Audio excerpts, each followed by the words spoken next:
Hello, everybody. My name is Takamura. I am the researcher of the Research Institute of Humanity and Nature. So it is which is the co-hosting organization of this workshop.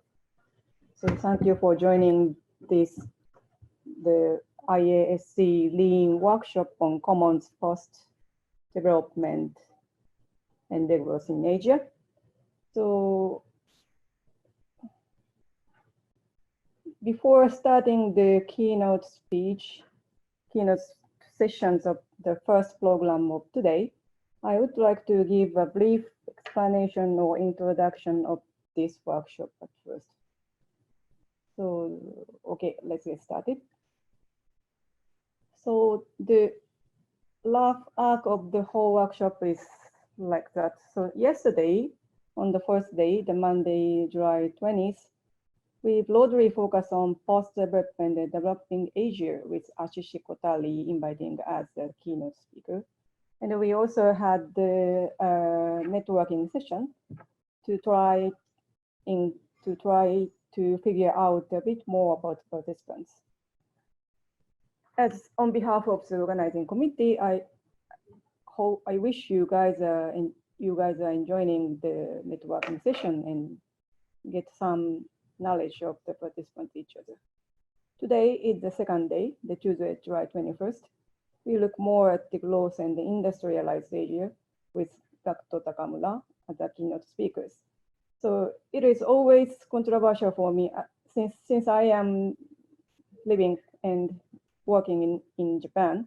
I always feel difficult to talk about the Asia. In Asia, there are many countries in diverse societal situations, so it's really difficult. But today, the Gakuto-san will talk about the case in Japan, so we may look for the industrialized part of Asia. And then we have some two sessions. After that, we also have the networking session. It is talking about the existing urban alternatives with Alyne and Maploka. Tomorrow, the Wednesday, the 22nd, with getting into acting and communicating together with Alyne, Delaney. Since this is a workshop, not a conference, we would like to hope to begin some kind of networking from this workshop. So through these 3 days, the learning from the presentation and knowing each other, and we would like to start something from here. So tomorrow will be the day of the thinking about networking or communicating. And also tomorrow we have the final panel on how to move forward, tighten and expand the networks of alternatives safely and quickly. So for today, this is today's program, the keynote speech. And we have two sessions. Session 3 is governance, and session 4 is understanding. And from 6, we have the networking to the so-called, the named as the Asian utopias. So today we secure the time for break. We would like to secure the time for break. So we are really sorry about we did the rush of the session the last day. So, but today we can have some break. So please enjoy your coffee or tea or something. Well, okay, so I believe most of participants has already joined the Slack, but please make sure that we use Slack as a platform this this workshop.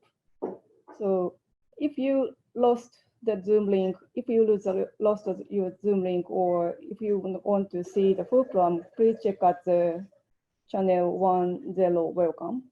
Or if we have any problems, please tell us on the 11 health support channel.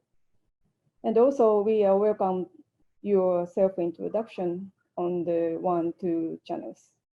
So for presentations, if you have any questions and comments, today's channels are, we are setting the different channels, different channels for each sessions. So please use each session channels.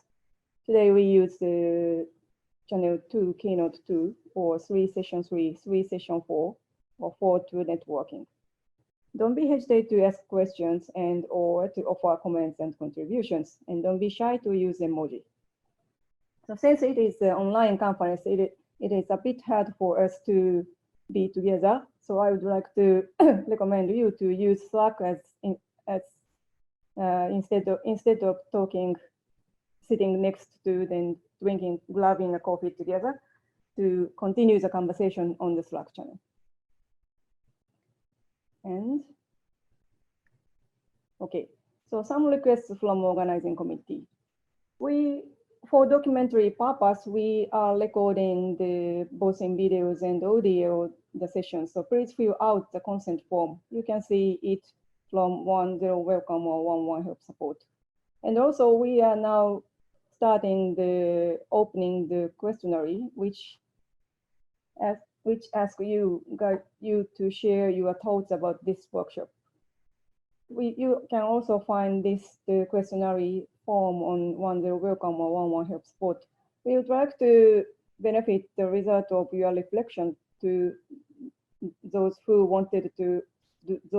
wish to hold a similar type of conferences. So far, we didn't have big troubles, but yesterday some participants had felt trouble in the speakers. They can't hear or they can't speak. But we got the report from Zoom, and in the end we found it is something wrong with Zoom itself. So in case of speaker troubles, please try to log off or log in. It's very practical, simple way. Sorry, but please try it. And also, the organizing committee are happy to share the photos on topic channel. I suppose you participants are participating from very diverse occasions. So it would be fun if you could post your photos or your scene.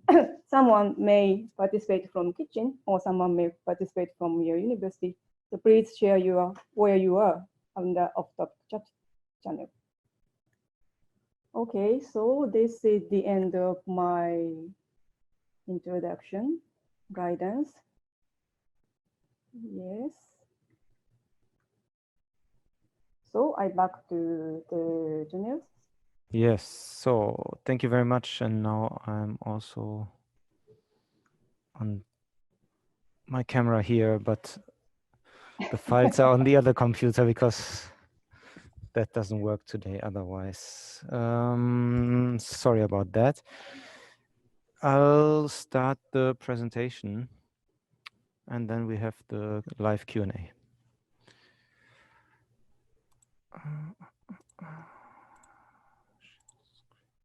Do we move on to the keynote speech? Yes. Okay. So we are early a bit, no? We actually still have a few minutes. So let's chat few more minutes. So now I am at the Alyne, the Research Institute for Humanity and Nature in Kyoto, Japan. Now it is almost 1 p.m. in here, Japan. So now, because I don't use the virtual background, you can see my institute slightly before. And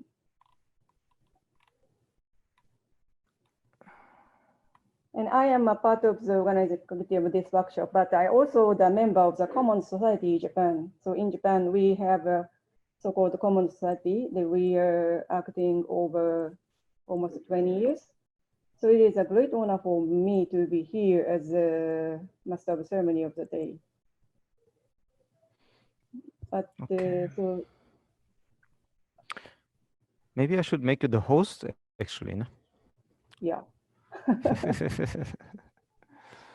Where's the 1 second? Make host. Hi.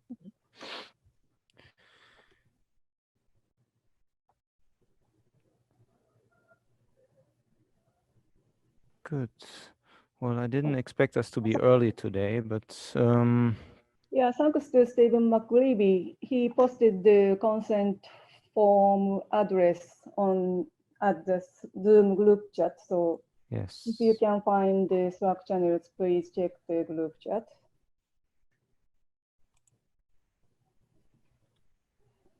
Mm. So now we have 30 members. So yesterday we had almost 40 members, but how do you say? We had the turnout. People coming and going. Yeah, people coming and going. So we didn't count the total number of participants, but I guess it reaches almost 100. No? How do you think, Max? Yeah, in the Slack, we are now more than 100 people suddenly. So many more people signed up, and now we are at 130 people in the Slack. Yes. So We don't want to close down the Slack. We will keep open the Slack so we can use Slack after the conference. So it's our plan to continue our networking. Slack just told me that we've already sent 2009 messages.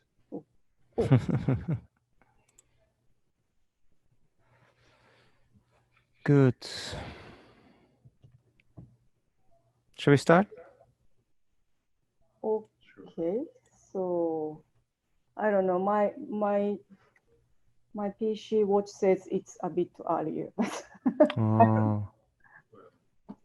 時間になりましたね。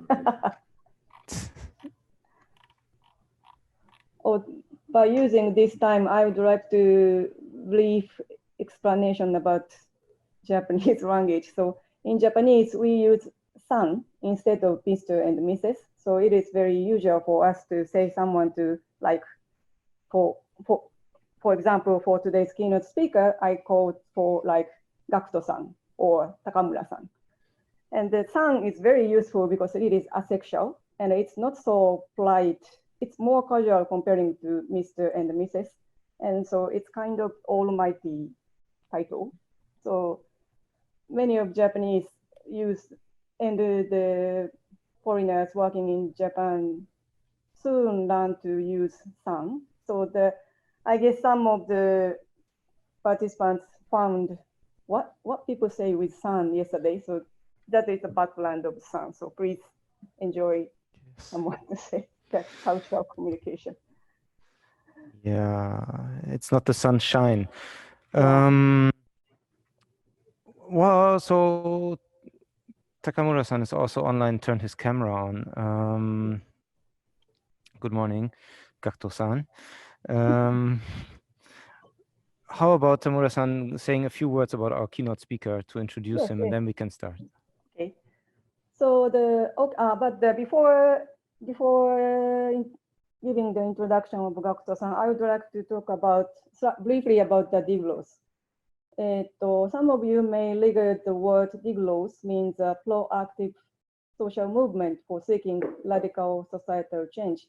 This movement is very popular and is developing mainly in European countries, I guess, but it's disseminating to the other countries, to the other part of the world. In that context, the growth is the concept, and it is the icon or ideal vision of society, and it emphasizes a new way of living apart from the delusion of growth-oriented economy, the permanent growth economy. On the one hand, some countries in East Asia, including Japan, is now facing the actual degrowth stage. I mean, those countries are facing the depopulation and aging, and it automatically orients people to discuss about the future of the decreasing country, future of the society, future of the decreasing country. So there is some different usage of the word degrowth according to the context, but I believe the idea of degrowth, the movement, is benefit to those depopulated countries in East Asia, and it also gives the insights for the common research in those post-development countries. So this is the main in a sense, this is the main theme of today. So now it is time. I would like to introduce our keynote speaker of today. So Gakuto Takamura-san is the leading socio-legal scholar in Japan and the professor of the Ritsumeikan University in Kyoto. Today, he will give us the keynote speech, and that title is Remodeling the Concept of Bundle of Rights to Consider Degrowth in a Different Way. So I would like to pass the microphone to Gakuto-san. So please start your session. Okay, I'll start the video then from here, and then we can hear the live.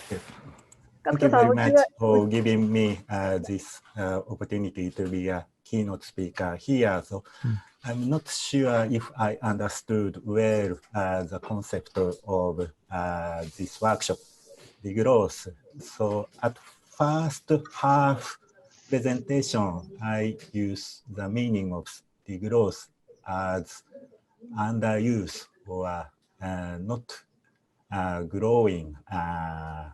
And in second half part, I use degrowth as positive way to consider economic development differently.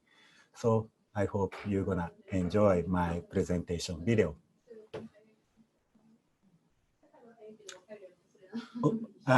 It's me who start video or Max or Yes, 1 second. oh, okay. But So because Tamura-san is the host, I cannot start it now from this computer.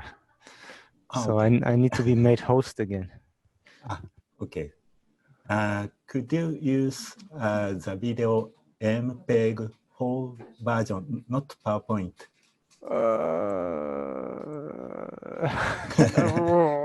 I think I cannot actually. It's uploaded at the channel of Keynote 2, and then I uploaded PowerPoint and MP4. However, Here. PowerPoint is noisy, and I did noise reduction using my Mac. Okay. Good. Then give me just another 30 seconds here. Okay. Good afternoon, everyone. I'm Gakuto Takamura from RitsumeikanUniversity.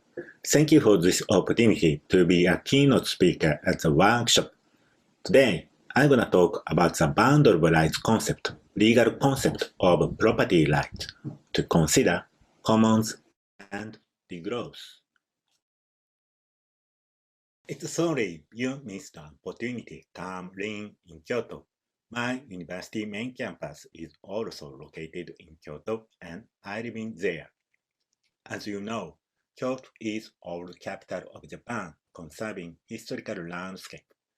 For a long time, I've been working on urban commons issue to consider an institutional design to preserve the landscape as common goods, considering how to coordinate formal law and informal rules, doing participatory observation. That is the research style of my major, sociology of law. Another characteristic of Kyoto is the city surrounded by mountains. My hobby is ride a bike, hill climb to these mountains. This brought me the study on common forest. So today I talk my recent study on Japanese common property forest in a broader way. At first, I would like to clarify the aims of today's talk. The study of the commons is an interdisciplinary research. However, to bring something new, it's better each researcher, especially young researcher, have the main discipline and re-examine the classical concept there. My major is legal studies, super minority in the study of the commons. From this unique position, I would like to show you how a legal scholar considers the commons and degrowth in a different way. The keyword is a bundle of rights, legal concept which explain what property right is. The order of today's talk is as follows. Let's start at first chapter, I explain what is a boundary rights and how we can apply it.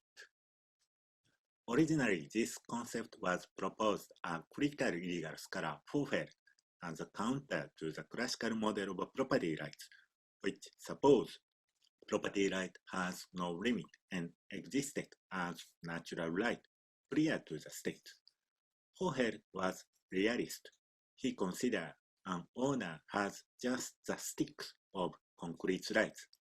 For example, if you purchase a real estate in residential area, what you have is right to construct second stories housing, right to plant trees in the garden, respecting the right of sunshine of your neighbors. So property right is not limited. Your rights are constrained by the right of the others, and it was state and local government's law which created your property rights. What we can transfer is the bundle of these rights as a package. That is a picture proposed by Forestry and had a large success. Inspired by Forestry, Schrager and Awesome used the bundle rights model to explain the reality of the rights of the commons in developing countries. Although Ostrom argued a clearly defined community should be an owner and manager of the commons, in this article they focused on the complex reality where many groups access to the commons and each group has a different bundle of rights. For example, the most nearby community can control the commons, having the right to exclude. However, there are rights holders outside the community who can join the management and have access it. They argued that it's the role of institutions which coordinate different bundle of rights. For the discussion of later, I'd like to mark here, outsiders have relatively weaker rights than insiders. Parallel to them, legal anthropologist Ben Beckman also relied on the bundle rights concept. In orthodox view, we have four categories of property, and the right of the common correspond with this figure, communal property.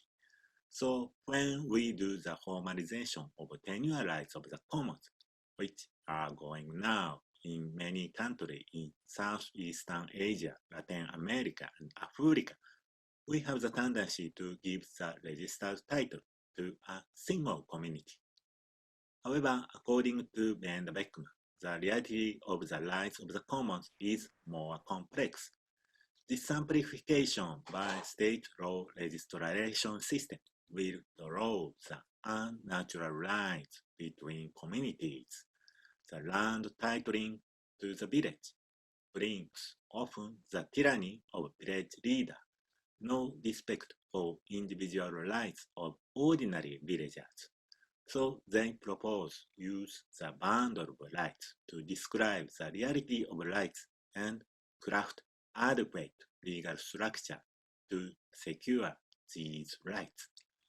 We're gonna use this idea in second chapter to analyze the ownership issue of Japanese commons. Recently, French civil law scholar has huge interest in the study of the commons and edited the Dictionary of Common Goods. They are most interested in the bundle of rights and use this concept in order to create new relationship with common goods. This concept is adequate to promote involvement of citizens for the conservation of environmental goods, because in this picture, it's not only the owner who do management. There are claimants who involve in. On the other point, they use this concept to limit the rights of owner and justify their duty to preserve cultural heritage as common goods, not as private goods, and allow the access of public. This remodeling of French scholar gave us new insight to consider new relationship with the commons. I'm going to develop this idea from Japanese cases at third chapter. Okay, let's go to the main chapter. Here, I will question the reason of degrowth from a legal perspective. The commons in the developed country are losing their economic value and underused situation. Japan might be a top leader of this negative underuse situation. No use of artificially planted forest brings overcrowded forest, killing the biodiversity and has higher risk of disaster. There are many studies on the issue. However, these studies explain the reason of underuse from socio-economic factors such as depopulation and industrialization. I try explain it from a legal factor using the model of bundle rights. Shall we start from the historical origin? In early modern period, farming land needed to have grass and underbrushes from the mountain. Farmer put them under the ground as manure. This right is servitude. A dominant land used the resource of servient land to achieve the purpose of farming land. If we see the detail, it was rare that a mountain was used only by a village. Multiple villages share resources of a mountain. In most of cases, according to the location or the political power, each village has a different bundle of rights. A village has the right to many resources. However, B village have a right to a limited resource. In this period, these customary rights were recognized by feudal laws. However, the introduction of a modern property rights system changed the bundle rights model. From the model, multiple rights of multiple villages coexisted in a land to the principle of one land, one owner. At first, the government recognized the land title of customary forests for the community. However, the government changed quickly the policy, denying these customary rights and integrating these lands into governmental lands. To this government attempt, there were many protest lawsuits across the country. Because of these resistances, Japanese Civil Code recognized the customary rights of common forest at 2 articles. One article is as the right of servitude. Another is as co-ownership. These were good things. However, Real Property Registration Act of following year did not make possible to register the servitude as an independent real property right. Register the ownership in the name of a village community was also impossible because this was not legal persons. Therefore, village had to compromise how to register their title as owners. Different types of solutions were taken, and all of them had problems. Kazai public body had a danger that common property were taken by the government. Private person names experienced conflicts when nominal owner argued, this property is mine, not for villagers. In today's talk, we will focus on the destiny of fifth type. All names of household heads are registered jointly because this type is the largest in the term of the number and the most underused situation now. Before getting into the cases, I would like to explain the position of legal doctrine and recent policy debate regarding this issue. Because the right of the commons are customary rights based on real domination by commoner, legal doctrine argued that this right is more respected than the right of nominal owner, and registered name does not matter. In any types, autonomous rules of commoner can decide everything. And when the villager left the village, they lost automatically their rights because they are no longer the member of community. That was the position of legal doctrine. However, the reality of following period was different. In a word, as customary practice weakened, the power of nominal title increased. As we see later, in the cases where all names of household heads were registered, their common property is considered as a normal co-ownership for them. So the rules that let villagers keep their rights have increased as an effect of state legislation system. It's called legalization. And if villagers keep their title even after they have left, the village has a difficulty to contact them. And in the worst case, if their descendants inherited these rights without the renewal of the registered name, the village cannot know to whom they should contact. Recent policy debate framed this issue as unknown owner land problem, and new legislation were enacted in order to clean up the complicated title of common property forest. It's dangerous legislation of the commons.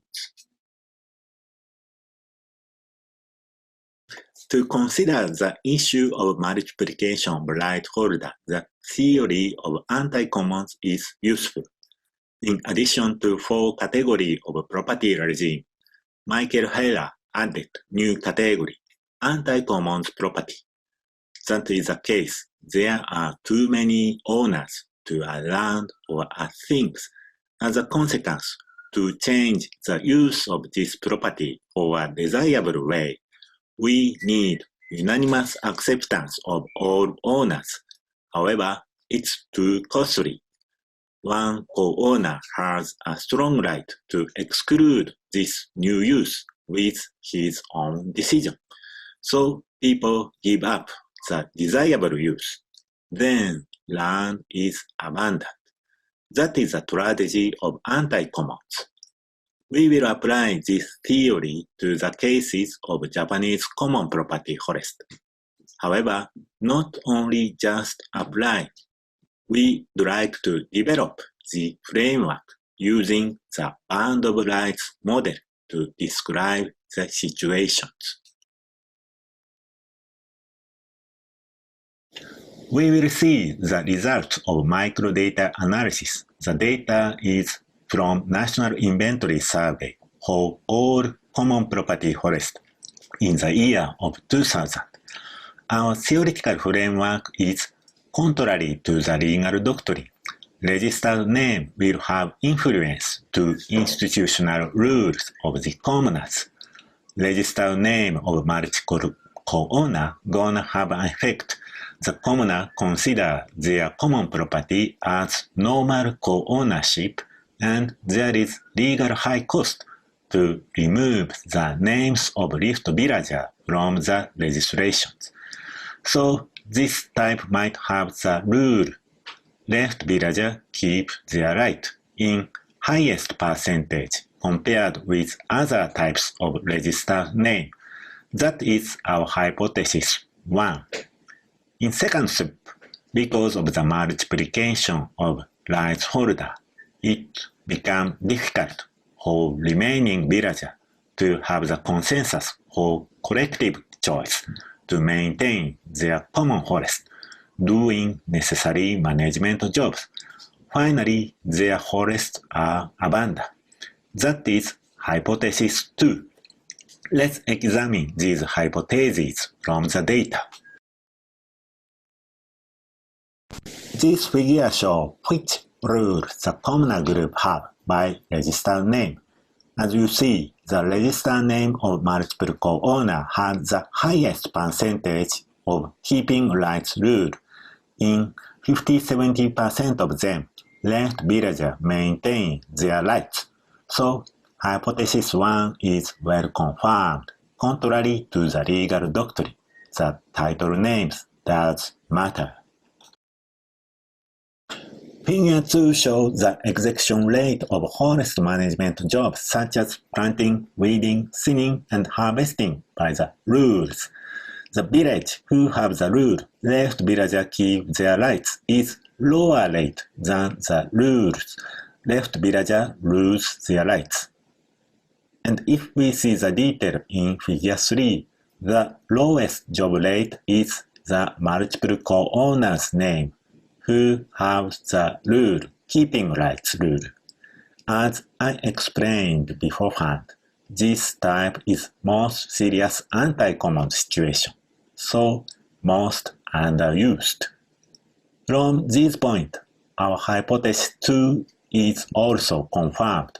However, in the cases less anti-common situation, that is, left villager lose their right, half of them don't do management job.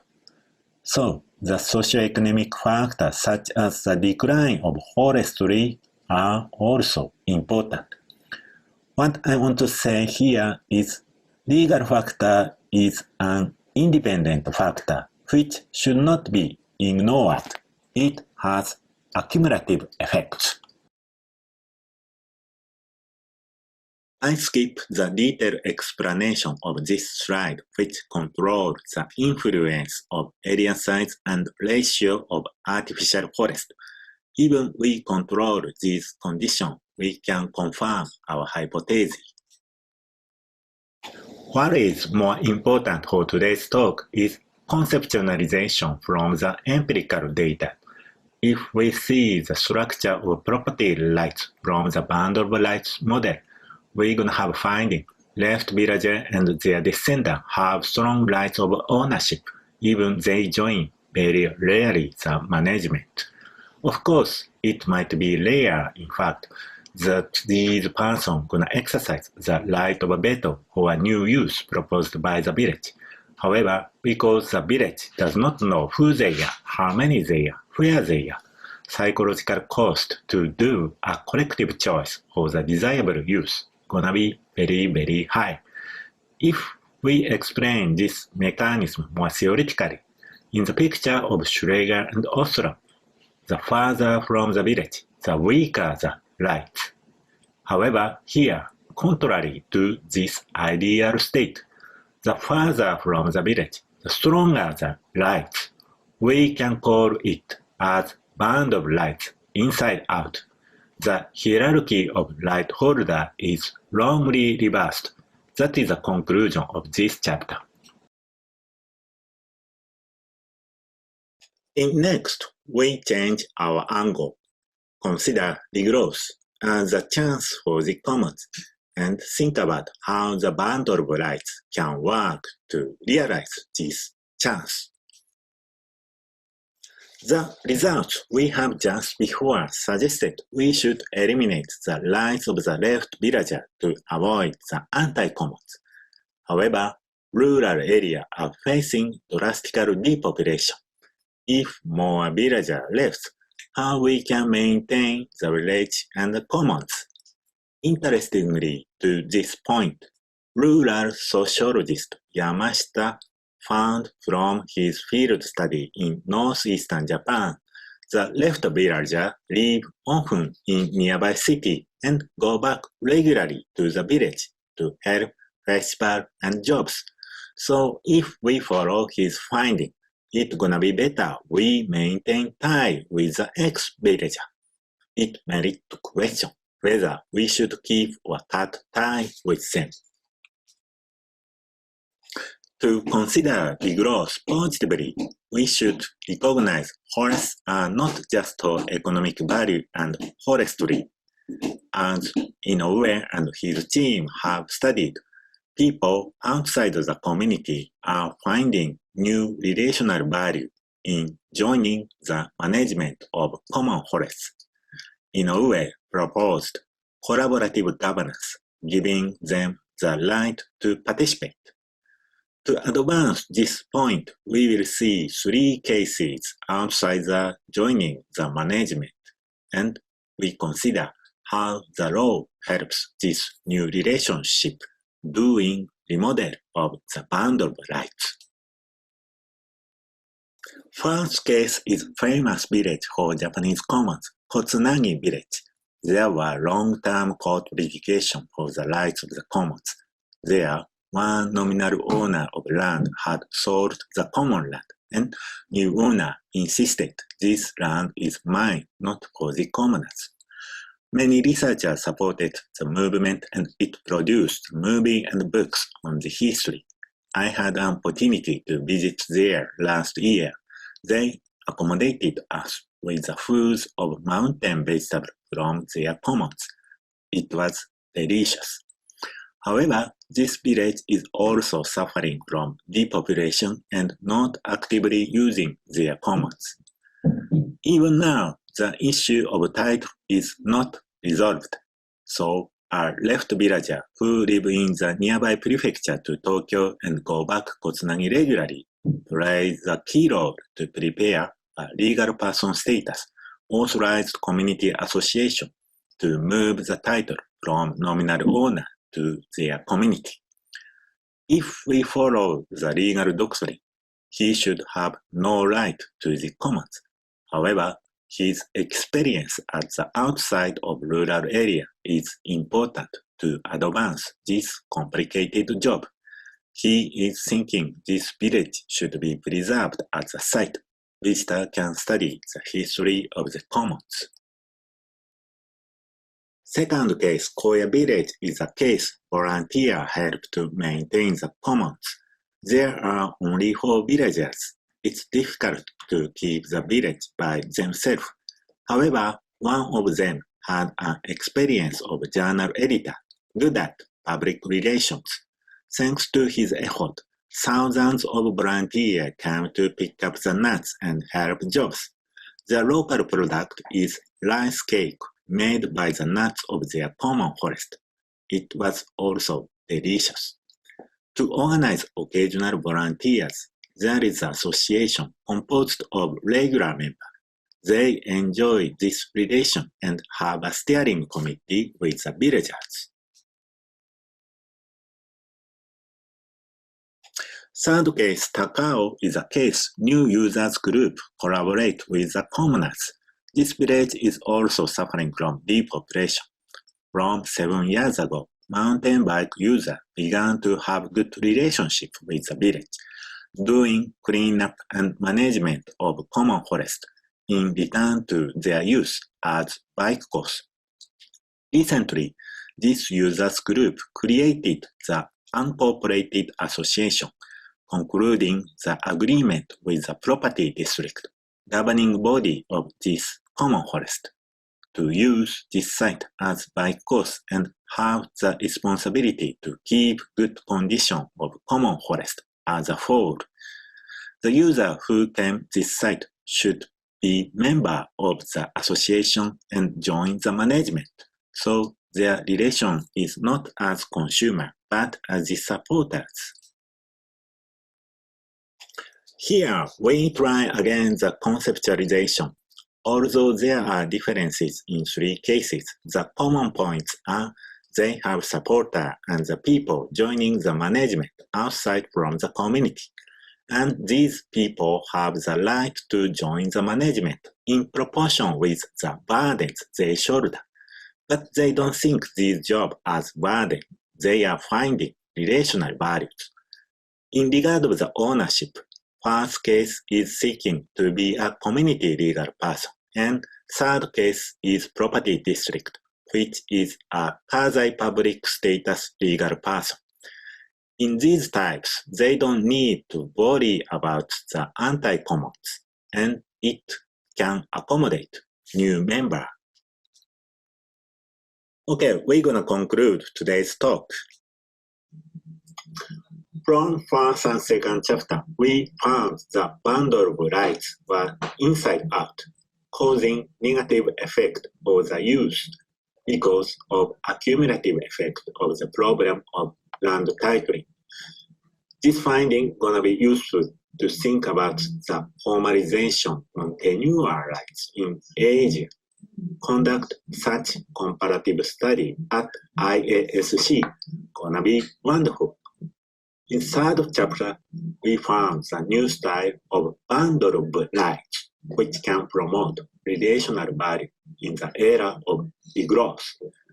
Collaborating with practitioners, we can advance this idea.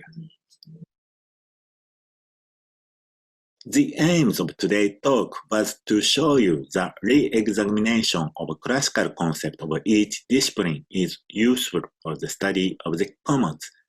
I hope with the bundle of rights, we arrive at a new point to question the obviousness of the concept of community. We should overcome old schema, state versus community, market versus community, and try a new conceptualization on the community and the commons to advance the study of the commons. Expecting we're gonna have a great discussion on this point during the workshop, I conclude my keynote speech. Thank you for your listening.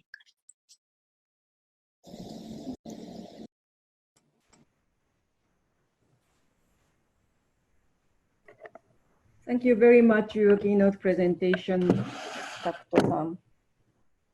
So now we would like to move on the question and comments time. But before starting the question and the comment, I would like to repeat my brief explanation about the background of the word usage of degrowth. So as some of you may pointed out, in Japan now, not only in Japan, but also South Korea or China or Taiwan. So those East Asian countries are facing the depopulation and aging severe period. So this depopulation, sometimes the people trigger the degrowth, and it may be we are facing the era of degrowth and how to find the way instead of the increasing instead of the existing socio-economic model based on the increasing population. So we need to make shift or something like that. Kind of the discussions are happening here in Japan. So this usage of the degrowth is definitely different from the societal movement toward the proactive movement toward the better radical transformative change. So, however, it is really interesting that Gakuto-san bringing in the legal perspective to the discussion. So not only the common scholars, but of the degrowth scholars or practitioners, I think, tend to see the problems has a roots in the economy or economic models. But he bringing the legal perspective, and we can discuss from the legal points, not only the economic points. I mean, for this radical transformative change, we may bring in the new idea of the tenure system or land ownership. And he also pointed out that there is a conflict between the traditional Japanese tenure system has been changed, modified after the introducing of the Western property rights system. So those issues are, I guess, that has a common, the wider discussion point of the, we have this kind of discussion in Asian countries. So, okay, so I would like to start from the question in the Keynote channels, but you can also, if you have, we are also happy to have the live questions. So in that case, please raise your hand. How can I see the raise your? Anyway, so I saw one question from Ashish Khotari, but Ashish, if you are there, can you speak directly the question? Yes, thank you. So I don't know if the question is still valid after your clarification about how degrowth is used in Japan. maybe that needs to then go into the presentation because it will be very confusing for the rest of the world.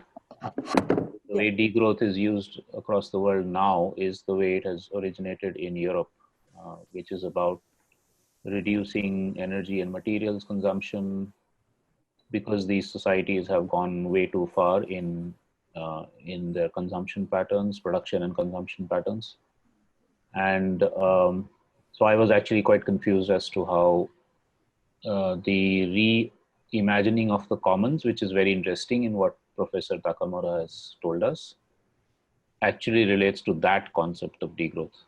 But I think if you're mentioning that degrowth is about depopulation from rural areas to urban areas, then I can understand. But then this clarity needs to be, I think, there. Otherwise, it will cause confusion. And my second point also then is related to that, which is that this is a point I made yesterday in the discussion, is we pick up concepts from the West and tend to maybe not think of concepts from our own cultures, which may be relevant. So the question here was whether the concept of kyosai is relevant here in the reconceptualization and the reorganizing of the commons in the way that is happening in the example that Professor Takamura gave. Thank you.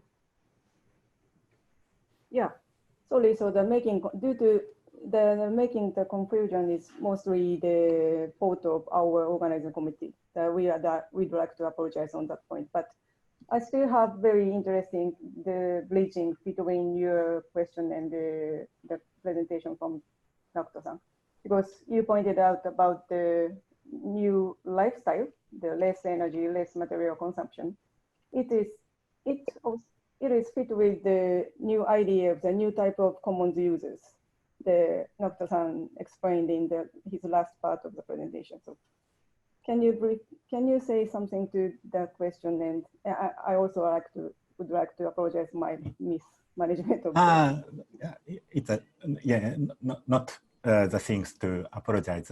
Ashish, thank you very much for your continuing joining, and then yes, your presentation, keynote speech yesterday inspired me very much. And then on the first point, yes, I agree with your opinion. And then it is also the point I would like to discuss deeply tomorrow's final panel.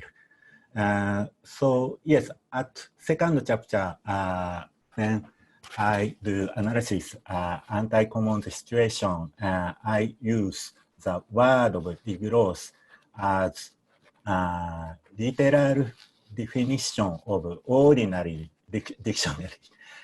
So in at the dictionary of English dictionary, I rely, it was defined degrowth is growth has stopped. However, yes, according to your keynote speech and then new thinking, degrowth has more alternative, positive meanings to change our society from economic development oriented to human-centered society, as you have talked. And then in first point, I think it's a very important point how we can articulate today's workshop theme, degrowth, with the research of the study of the commons. Because the study of the commons started from the tragedy of commons by Garrett Hardin. And then in this article, commons is defined as social dilemma. Each people do overconsumption. And then the tragedy is overuse of the resources. However, the idea of degrowth, as Ashish have defined. This concept proposing us we change our attitude toward society from consumption-oriented, economic interested way to more ecological living style. So we gonna control our tendency depend too much consumption. So if yes, we gonna develop this idea, integrating this new idea into commons research, we should change a little bit the definition of commons itself. Commons are defined as overconsumption strategy from the commons where people have opportunity, exchange idea, and find a new way from economic development oriented to sustainable, or as you proposed, kyosei, conviviality oriented society. So we should discuss how we can articulate to concept degrowth and the commons. Yes, that is the first point. My reply to first point. And then I had the intention at the third chapter, I used the word of degrowth as same meaning as Ashish. So at the cases of third chapter, we are changing from economic oriented attitude. So common forest are regarded as the site of forestry, rationalization of forestry job, to the site, not only commoner, but also many new user, volunteer can join the management, and then joining the management, they're gonna find new value as Ashish has developed yesterday. So I think we can discuss more positively the point Ashish pointed out. And then finally, I hope we're gonna have great final panel discussion. Thank you. Thank you. So now someone's typing on the channel, but if you have any questions, can you raise your hand? I can take live questions. You can raise your hand physically, or you can push the button of raise your hand. How about?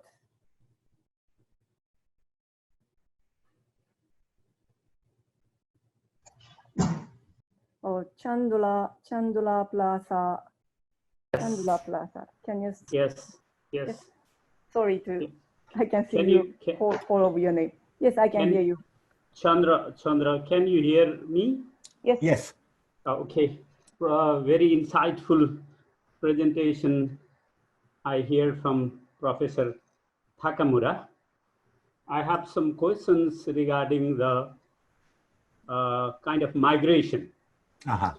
While I was a visiting fellow in Kyoto University, so I had a chance to go field study in Shikoku Island, so Nuta village. So when I was there, I found that all the young people are migrated in the city. Only over 80 overaged populations are only reside in there.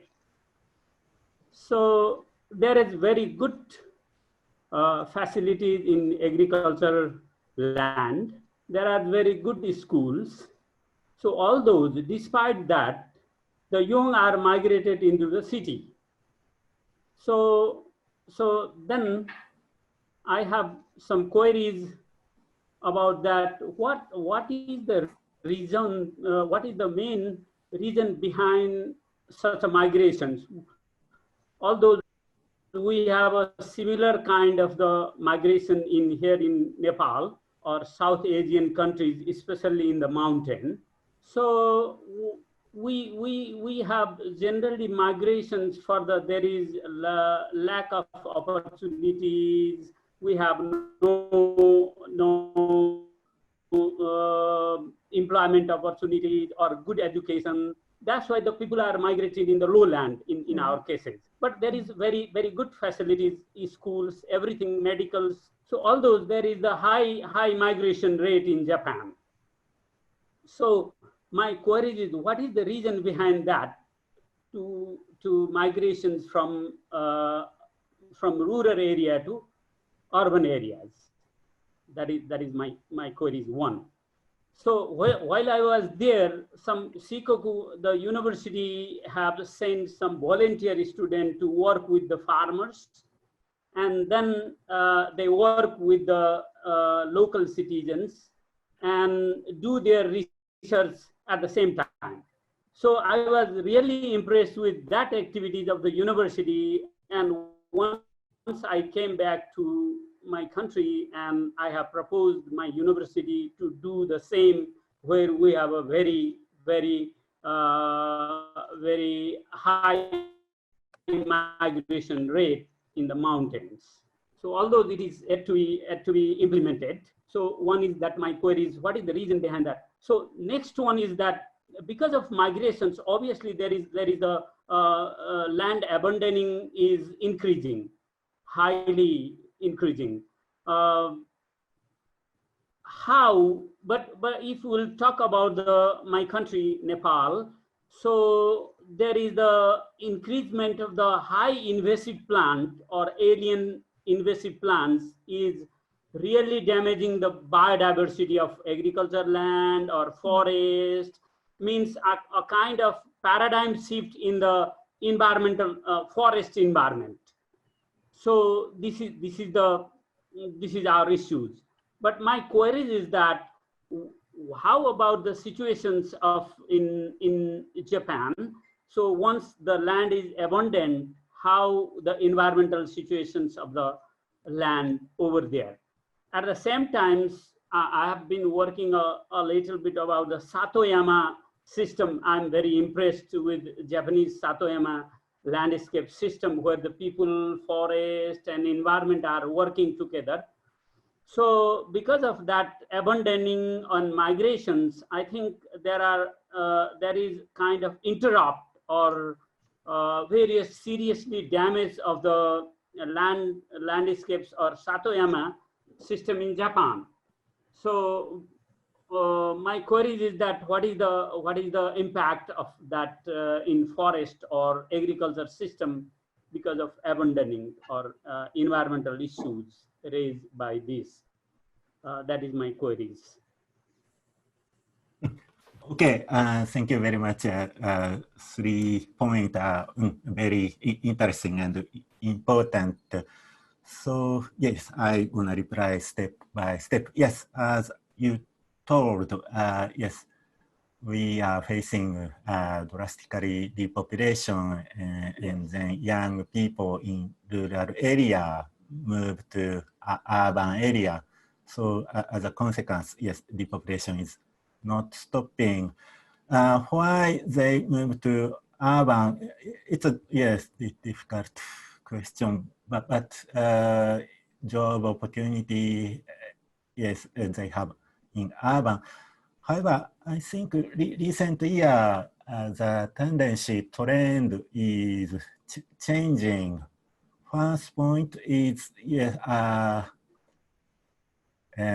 reversely, young people who grown in urban area want to move to rural area. So Okay. reverse migration is increasing.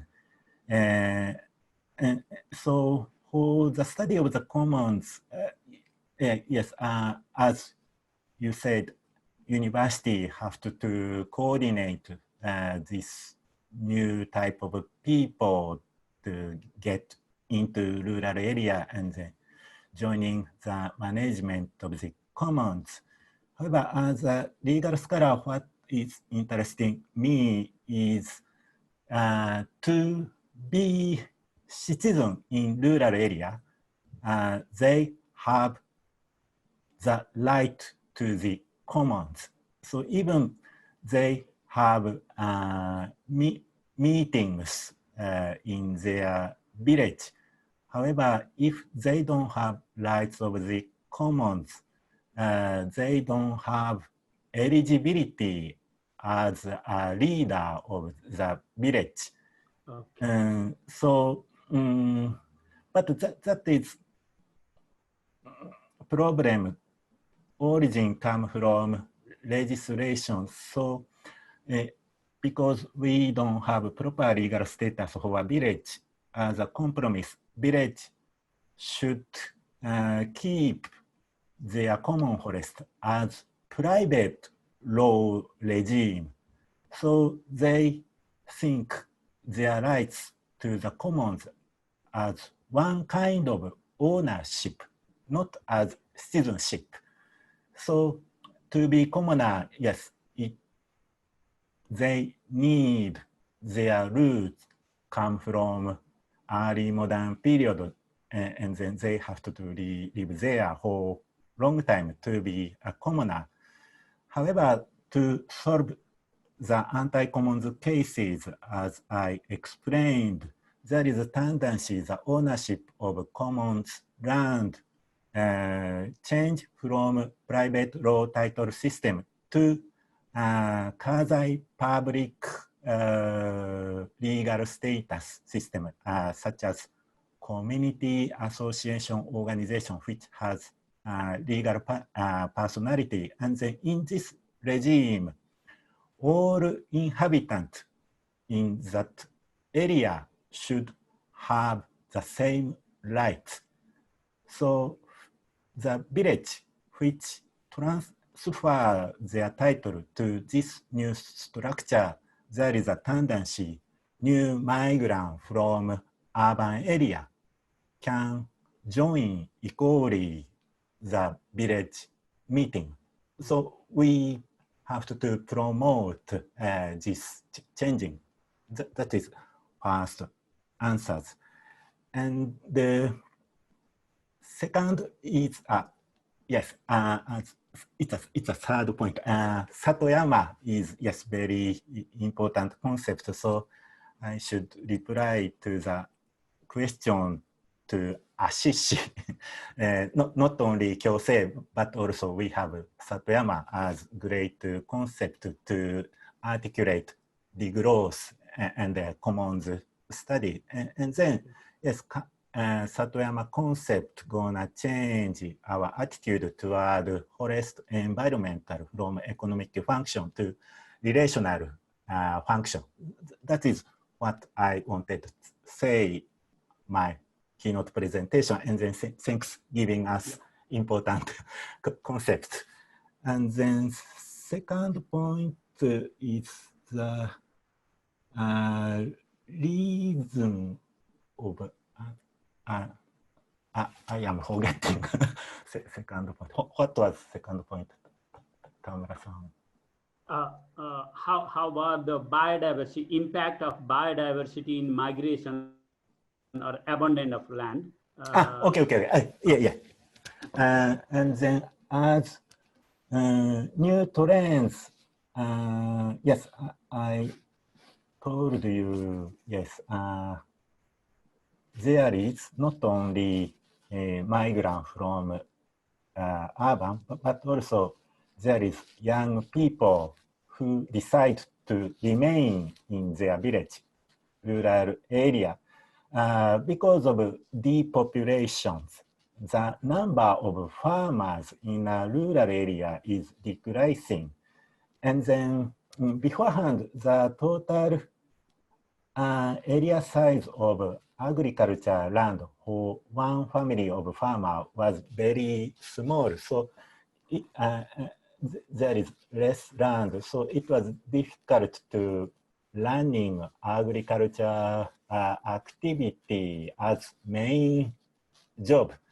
So to secure enough income, they have to be a worker of a company factory, and then they did their agricultural job in weekend. That was old style of young people in rural area. However, because there is many old people who should abandon their agriculture, now it's becoming very easy for young people who want to do agriculture very actively, have a leasement or new purchase from older people.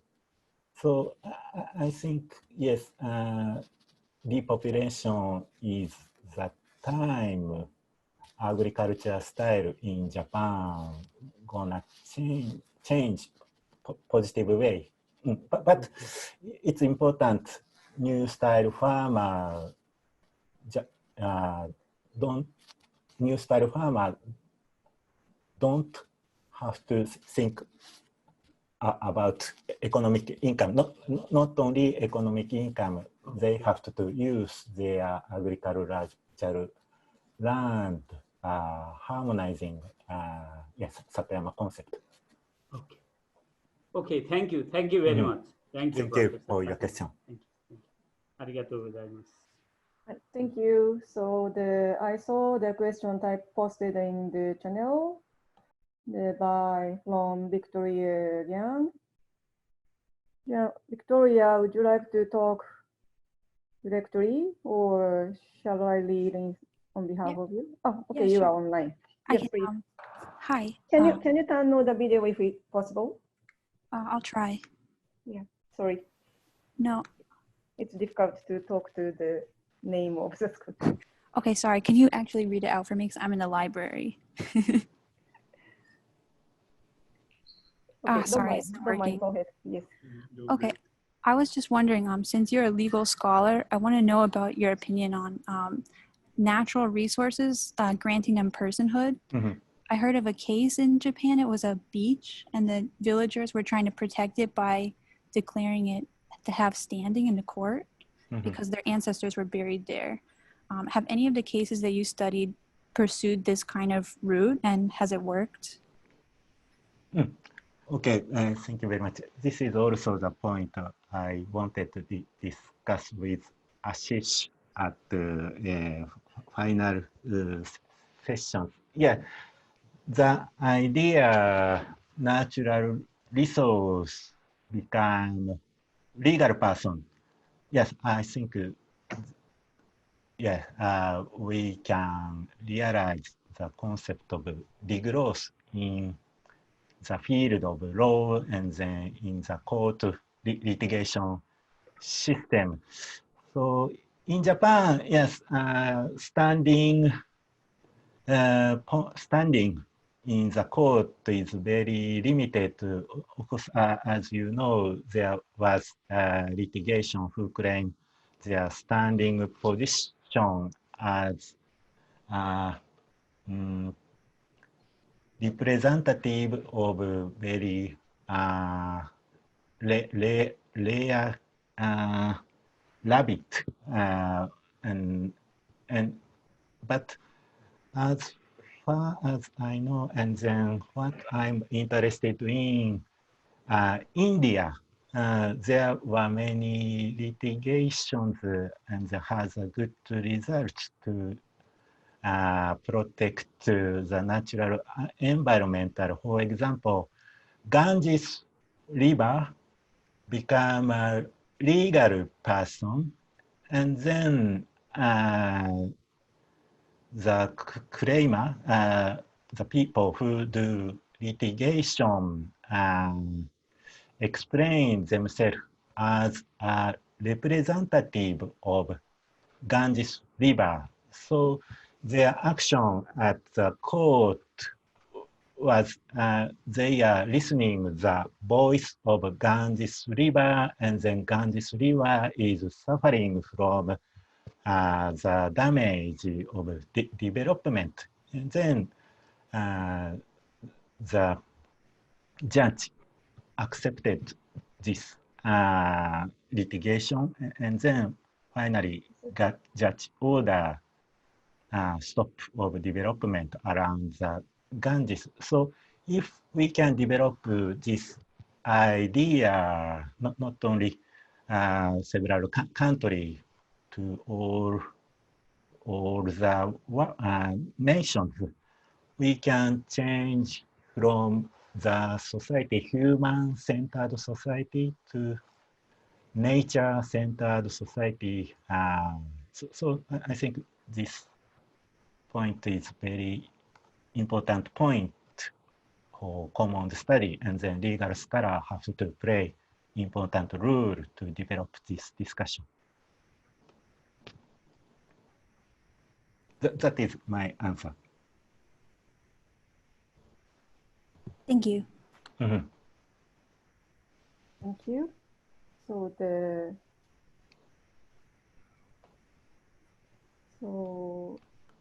Dr. Archana Patnaik, would you like to ask by yourself? Yes, am I audible? Yes, I can hear you, please. Yeah. Hi everyone, and it was very interesting presentation in terms of looking at commons through legal perspectives, and especially bringing in the rights perspective into the account.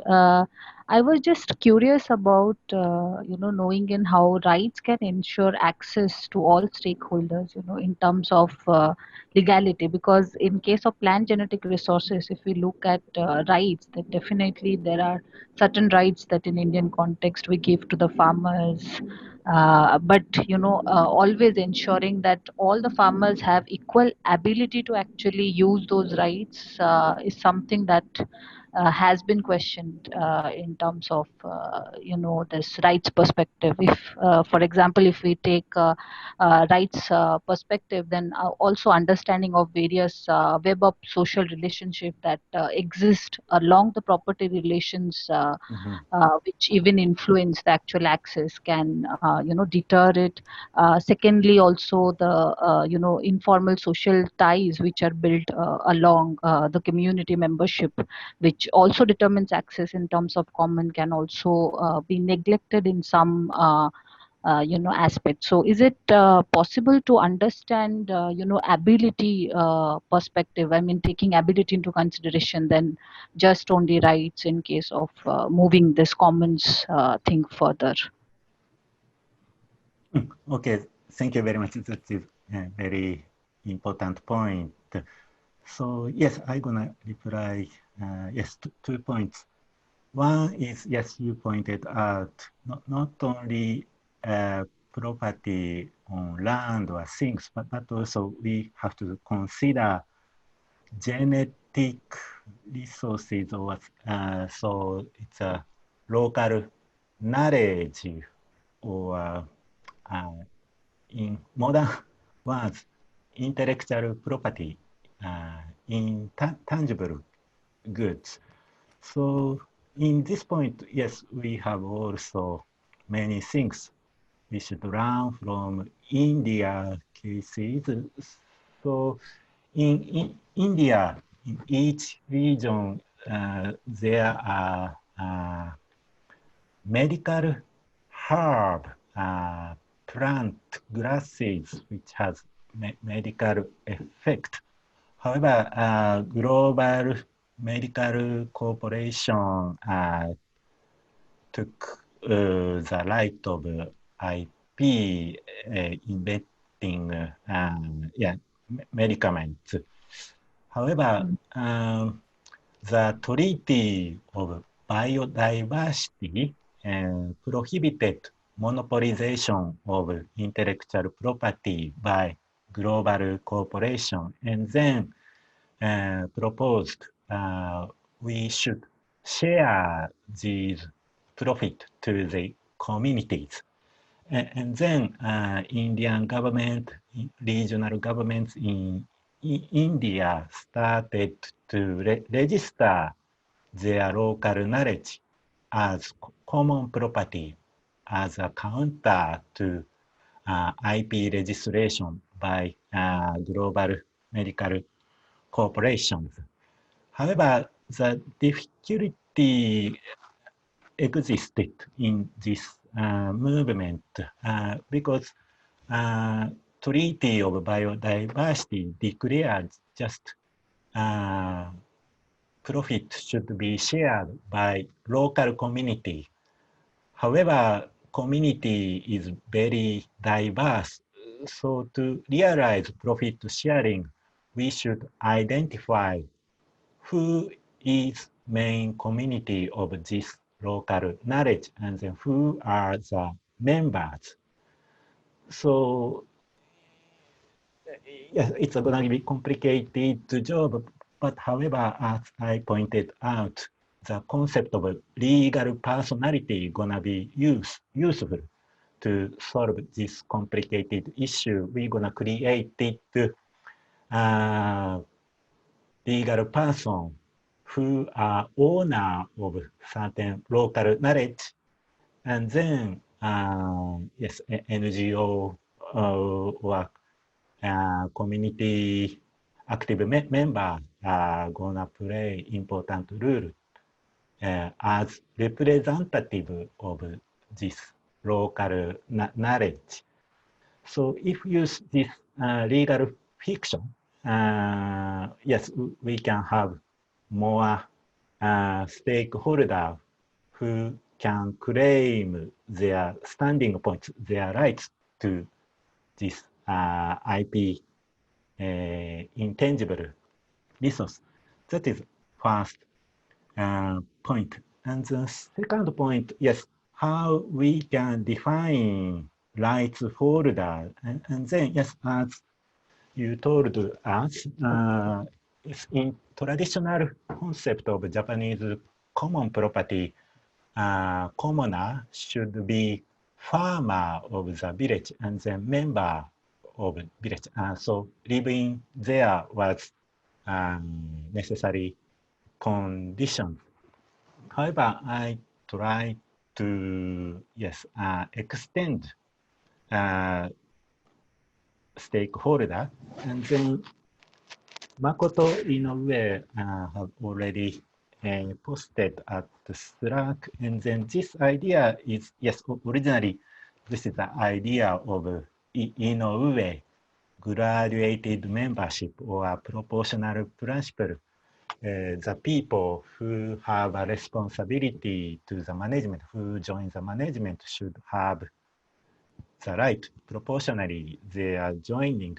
And then, yes, we can limit the stakeholder, only the people who have responsibility to the management. And then, as a legal scholar, I want to develop further this discussion. And then I omitted, however, what is important at the litigation is these rights holder can do litigation based on private law based, property law based, or based on administrative law arguments.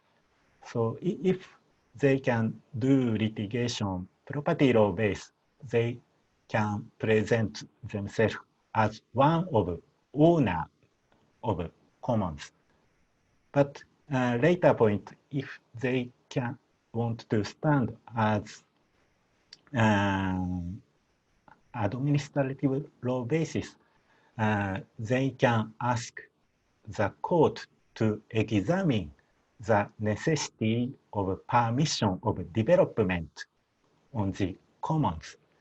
And then even this requirement of careful examination by the court on the permission process of local governments, we require some qualifications, and then it's very limited compared with other countries. But if we develop this principle, as Inoue-san have already pointed out, more sophisticated way, considering judicial cases, I think we can develop this idea to justify the standing point on administrative law-based litigation.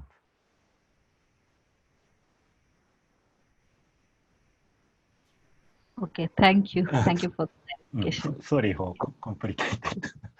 No, thank you for the clarification. Your question inspired me very much. Thank you for the discussion. I guess it might be a bit difficult to communicate in Zoom base, so that please use the Slack if you would like to continue the discussion. So thank you for joining the keynote session. I've already over the we've already running over the time, so I would like to close the session. I saw 2 more people left comments on the Slack channel, but both of them are saying that it's much more comment rather than question, so I didn't read here. But please check if you guys have a time, please check the channel and please continue the discussion in their Slack channel. So we would like to close the session. Please clap your hands to the Takamura-san. Thank you very much. Thank you very much. Yes, this great opportunity. Yes. I enjoyed very much discussion. Yeah, the Takamura-san is the kind way Takamura-san will be joining the closing panels on tomorrow. So please, if you have any if you have any questions or comments or interesting points, so please join the closing panels again. Okay, so I would like to conclude our keynote session of the day 2.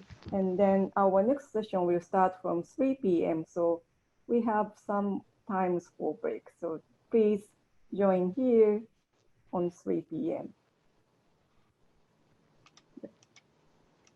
Hi. 42 minutes. Yeah, 42 minutes. So please see you after 42 minutes. Yep, bye-bye. Kyosei in Japanese. And he said Kyosei is a very close concept of degrowth.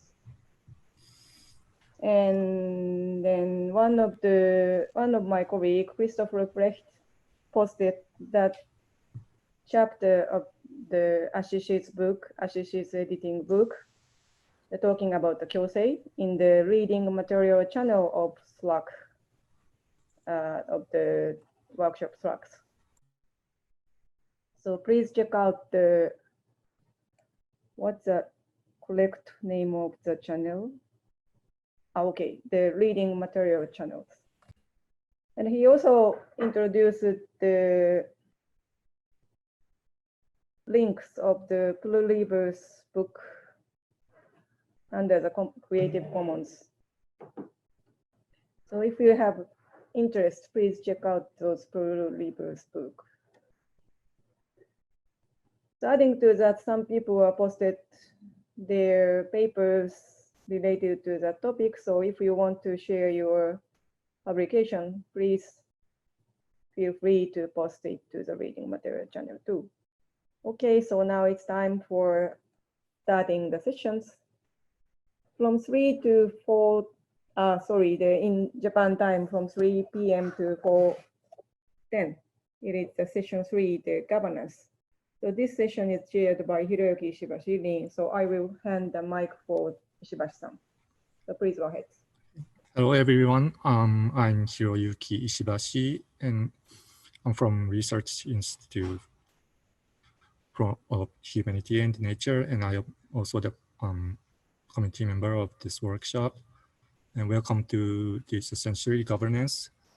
And this session, we have 3 presentations, and each presenter will have 10-minute presentation, about 10 minutes, and followed by 10 minutes question and answer. And you can post your discussion and comments and questions in the Slack, the #3 governance. So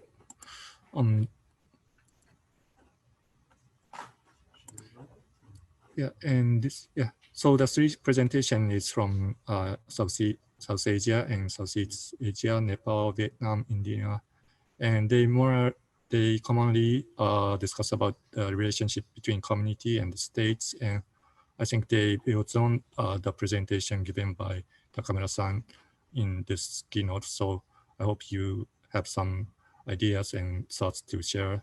And so we would like to start from the first presentation. And first presentation by Andrew Haxby. Unfortunately, he cannot attend online today, so we will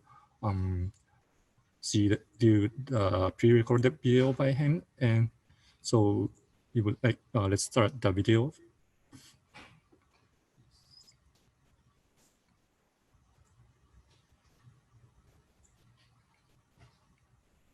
Hi, my name is Andrew Haxby. I am a visiting professor of anthropology at Pitzer College. I am here today to talk about a particular type of commons property that I think sometimes goes underappreciated, which is the sort of the commons that families own jointly, basically all property that a large extended families own and sort of manage together. This might be the most common type of property, or one of the most common types of commons in the world today, but is often one that exists sort of at the margins of the state in these sort of interstitial spaces of state and market policies.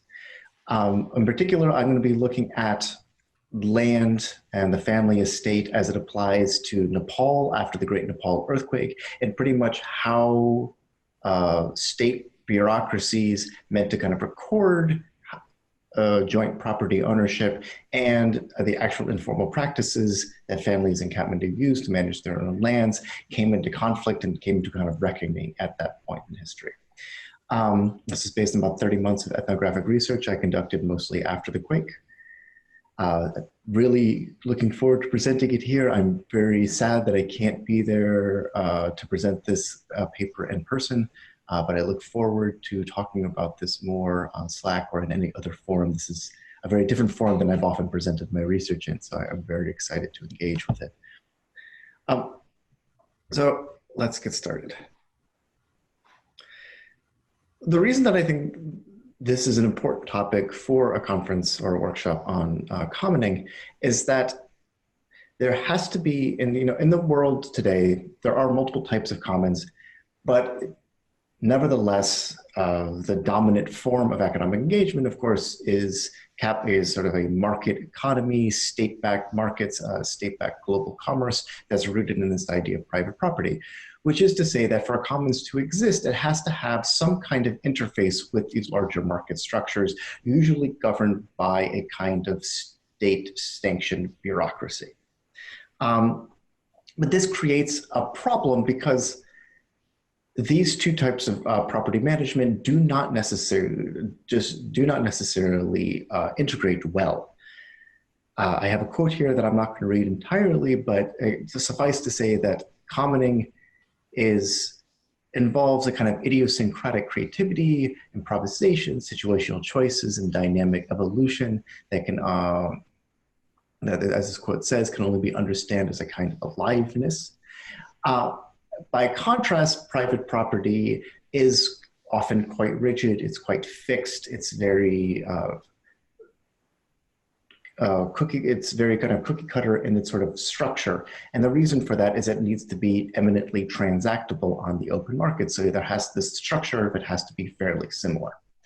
So the question then is how to create an interface, a sort of bureaucratic interface that allows for this improvisational way of owning something, or managing, I should say, property with a sort of private property structure. And what I'm going to suggest today is that one of the problems with this, and that you can see in the reconstruction period in Nepal, is that commoning involves a lot of implicit assumptions. It involves a kind of unspokenness at times. People don't, especially in Nepal, don't want to talk about who owns what because it can lead to fights. While private property is based on the idea that property ownership has to be transparent on a almost universal level. So I want to talk a little bit about what land in Nepal is and why land is governed and managed in the way that it is.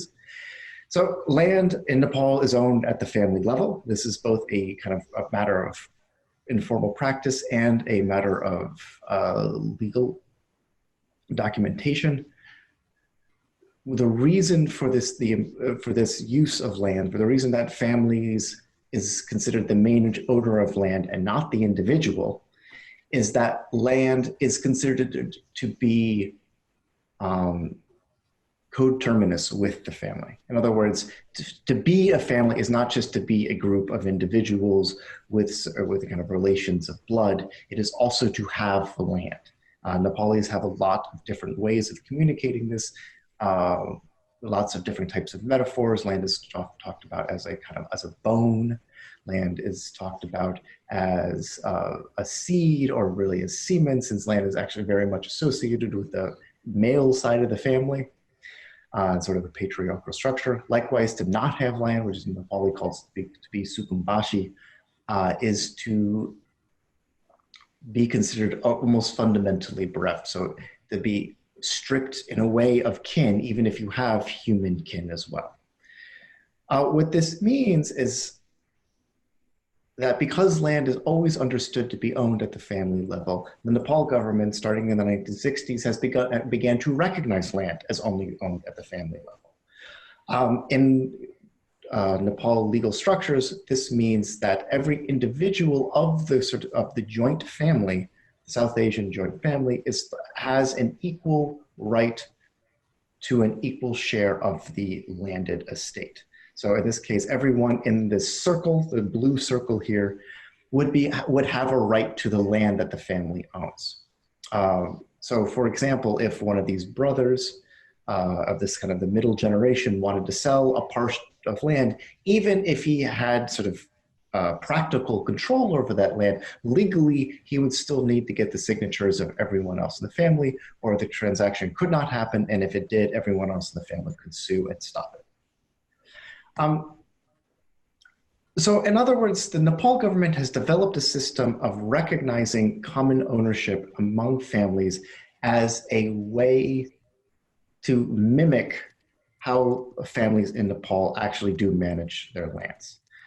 However, the system that they've developed is still essentially private property. It is much more sort of corporately owned private property, where even though multiple people own the same thing, they nevertheless, the relationships to the object and to each other are very transparent in the bureaucratic sense of the word.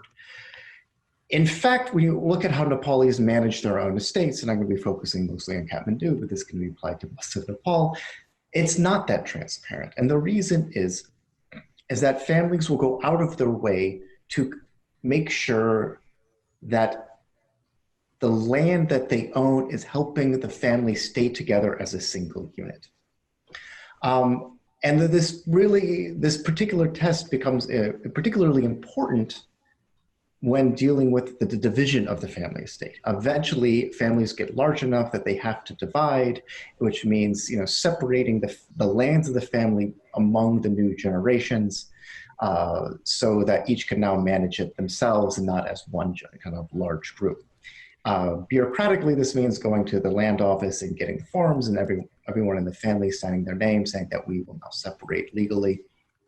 But though it's a fairly straightforward process and it's not that expensive, most Nepalis, or at least the Nepalis that I worked with, which is in this Newar community in southern Kathmandu, would delay doing this,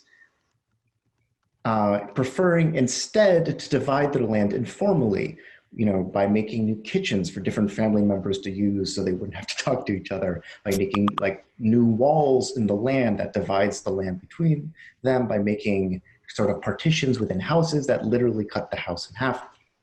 These informal divides, though they are separating the land between different factions, different segments of the family, they are nevertheless inherently ambiguous. But just for the basic fact that the family still sees itself as owning this, as managing the same estate, even if functionally they do not. But this means that things can be changed, they can be revised, they can be improvised as new situations arise. So in order to preserve that sort of improvisational spirit of commons, the family does not often will resist or delay going to the office, the land registration office of the government, and registering their actual ownership with the government. So what this meant for the earthquake was that when the earthquake hit Nepal, and this was in 2015, April 25th, a 7.8 tremor, which destroyed 500,000 homes in Nepal, followed by multiple other tremors that destroyed even more.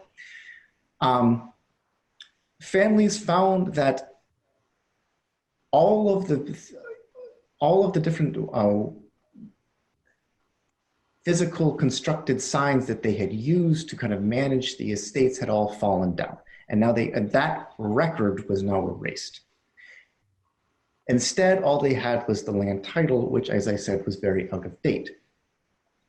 On top of this, in order to kind of gain access to different kind of reconstruction loans, to different kinds of reconstruction monies, they had to approach the state and make themselves legible, make their own interior economic structures for managing these commons transparent to the state, which meant telling the state and telling each other explicitly who owned what and in what fashion.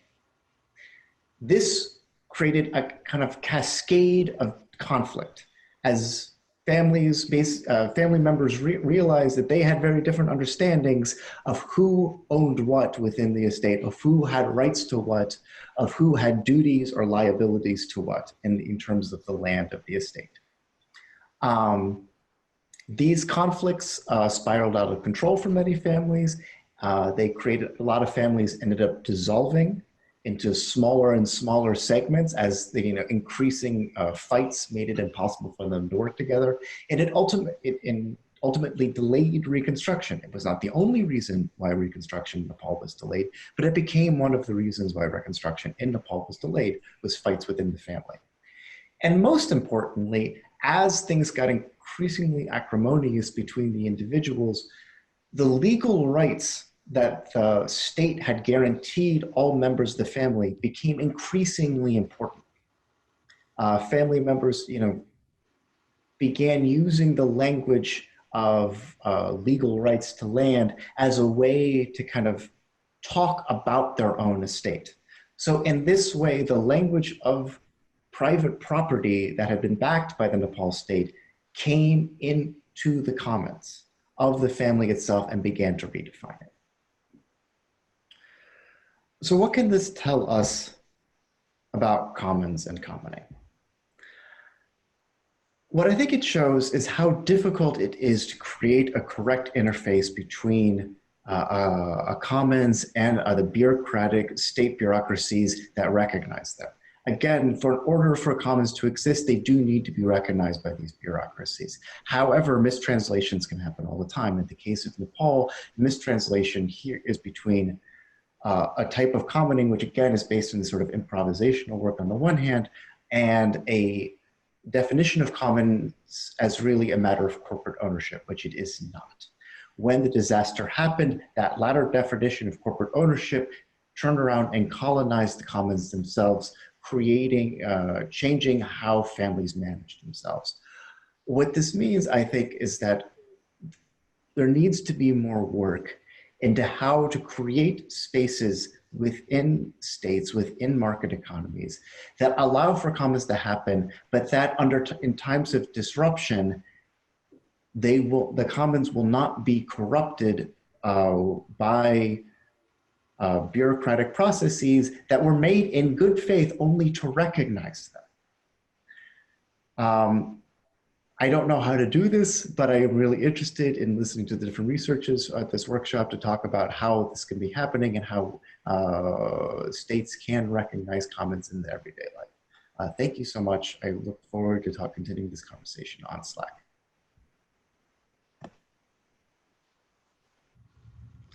Thank you for presentation by Andrew. And as I told, he's not on live here. So, but you can post your comments and questions to the governance channel, and you can start typing it.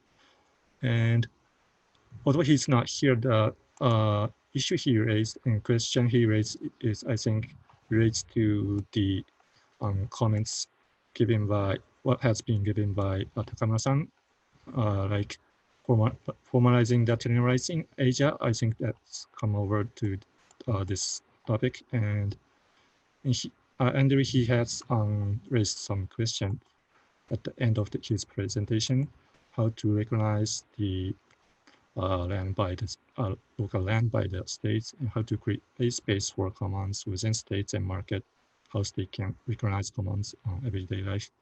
And if you have some thoughts or inspirations you would like to share on about this presentation, if you want to say something on live, you're welcome to raise your hands and to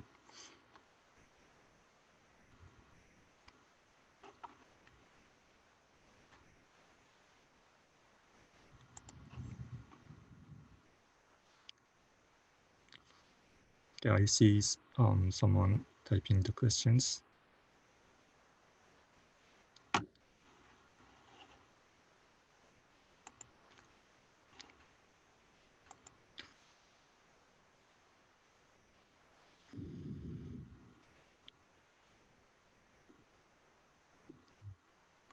So I asked Takamura-san, how did you feel? How did you see this presentation? Do you have any comments? Okay, thank you very much. I enjoyed very much your presentation, and then yes, I have two questions. One is I cannot figure out what reckoning to the commons, reckoning of the commons. I cannot catch the meaning of your new ideas. That is first question. And the second things, yes, in Japan, yes, we have also same problem because of private property, private ownership regime protect too much the ownership. So even after the disaster, we had a difficulty to maintain the boundary of private lands. And then in the era of early modern period, we don't have such a state bureaucracy system. So it was very easy. Community decide returns in these individual rights to the common lands. However, currently in Japan, because of too much protection of private ownership regime under the state law, it's very difficult to convert formal division to informal division. So yeah, I would like to have an opinion on this point. Okay, thank you very much for your comments, Takamura-san. And the first question about what is mean to recon the land. I think you can. I think Alyne is typing the question for you. So maybe we can wait for his answer when he sees the stack. And you pointed out also about that change between before and after the disaster. That is maybe you saw something similar about different about how it changed, how the relationship between the private property and states changed before and after the disaster. And I think this is might be one of the point. And maybe we can think more about this before and after that COVID-19, and that might be other issue to extend this discussion. And that was what I thought from your comments, and thank you for your comments. And we are already running out of time for the first presentation, so we would like to move on to the next presentation by Jocelyn Davis and Go Van Hong, Tuan Tuan, Sam Ling, and we have Jocelyn here, and the presentation is pre-recorded, so we would like to see this presentation first. Okay, so please start. Good afternoon. We call this paper Remaking Forest Commons in Vietnam because community ownership of forests was overridden by nationalisation and then privatisation, and now communities are trying to re-establish their ownership. Two of my collaborators are in the audience, and I hope they can help me answer your questions. This is a case study of self-motivated wildlife conservation in part of Quang Binh province. In this case study, poor rural people who are from the majority ethnic group do not seem to be looking to improve their lives through development of native forest or monetising their relationship with nature. And we can ask the question, why is this? Is it a post-development response? Is it a conscious rejection of development strategies? Quang Binh province is over 60% forested. It's one of Vietnam's poorest provinces, and the case study area is indicated by a red circle. Two kinds of forest are relevant to this case study. Forest on steep limestone hills, which tends to be in better condition than other forests. Most of it is in protected areas. And acacia plantation, which you can see in both photos on the left-hand side at the foot of the steep limestone mountains, and on the right-hand side, plantations on steep hills that have recently been harvested. Acacia plantation is mostly on household-owned plots, small plots of land managed on a short rotation for wood chip. It returns more money than most rural household income sources. The economic context is that with Vietnam's opening up to global markets after the mid-80s, the national poverty rate declined sharply and now stands at around 10%. 95% of those poor people remaining are in rural areas. And in the forest sector, on the back of overexploitation by state government enterprises and others, now the forests are characterised by high levels of poaching, illegal logging and corruption are widespread.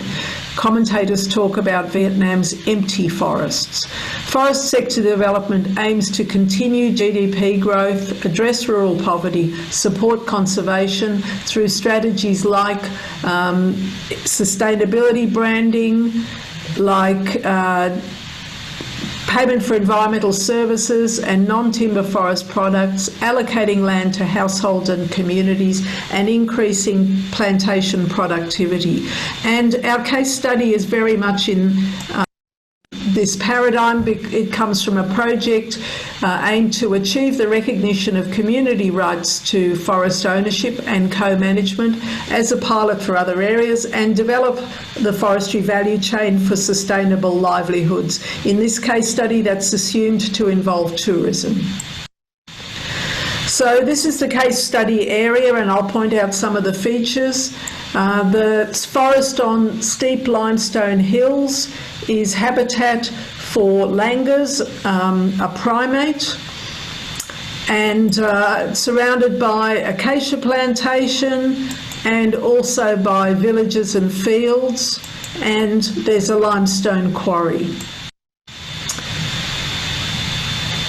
The langur species on these steep limestone hills are Harting langurs. They're an endangered species and they're in decline. And in this area they are very accessible to people who want to view primates.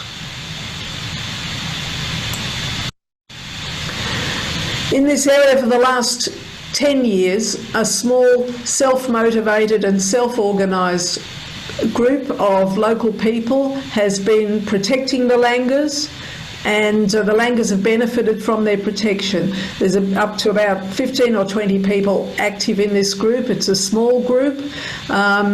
They lack any recognition of their right to protect the forest, and they lack money or equipment for forest protection, but the langas appear to be benefiting under their protection and management and increasing their numbers.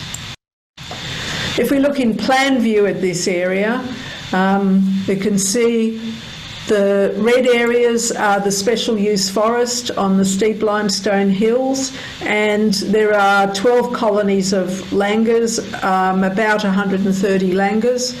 The green areas are production forest, mainly acacia plantation, and crisscrossing through the area boundaries of 4 local government areas. So the steep limestone forest, the langa habitat, is adjoined by 13 villages which sit in 4 local government areas.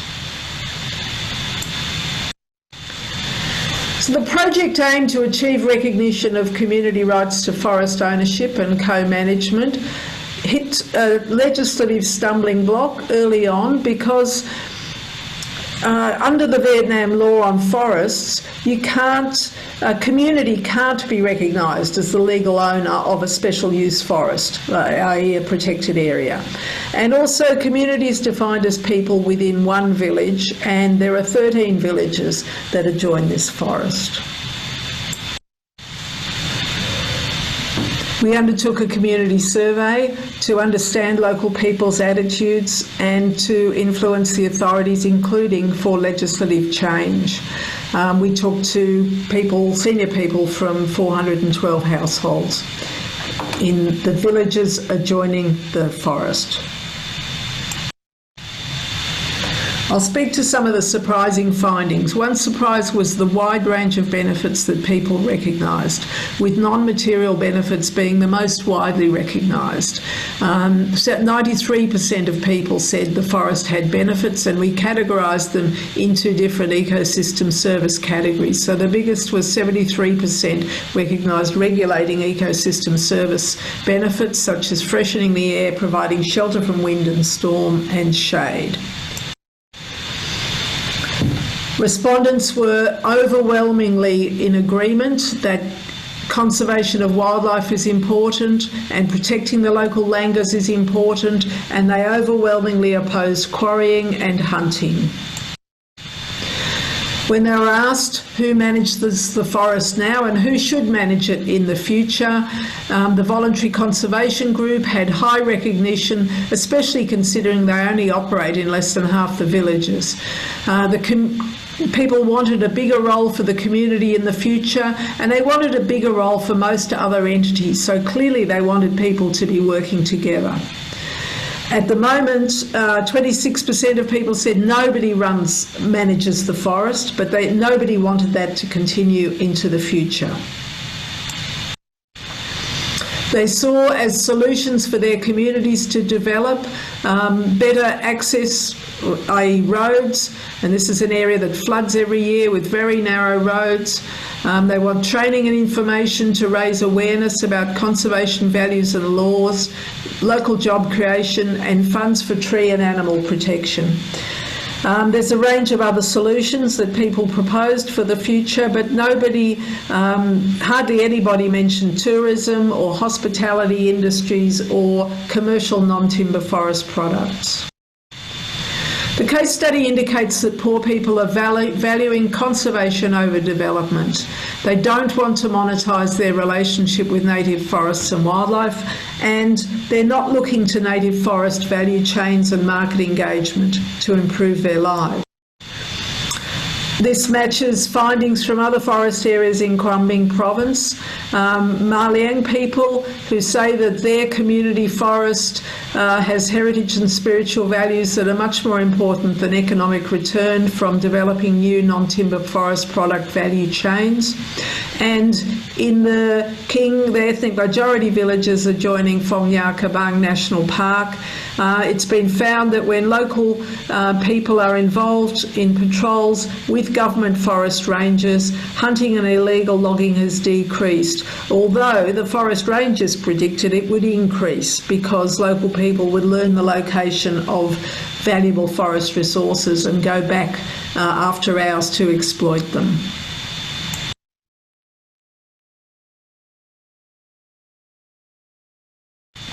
These examples indicate poor people are valuing conservation over increased income and market engagement. And it raises the question, is this a post-development response? Is it a conscious rejection of development strategies? And I think to approach that question, we have to ask why local people have this attitude of valuing conservation over increased income and market engagement. Maybe it's because loss of forest and wildlife has highlighted to them how precious the remaining forest remnants are. Maybe they lack knowledge of how conservation and development can both be achieved. Maybe they lack the capitals to pursue conservation and development together. And maybe they fear tourism development, the loss of power to outsiders and loss of amenity.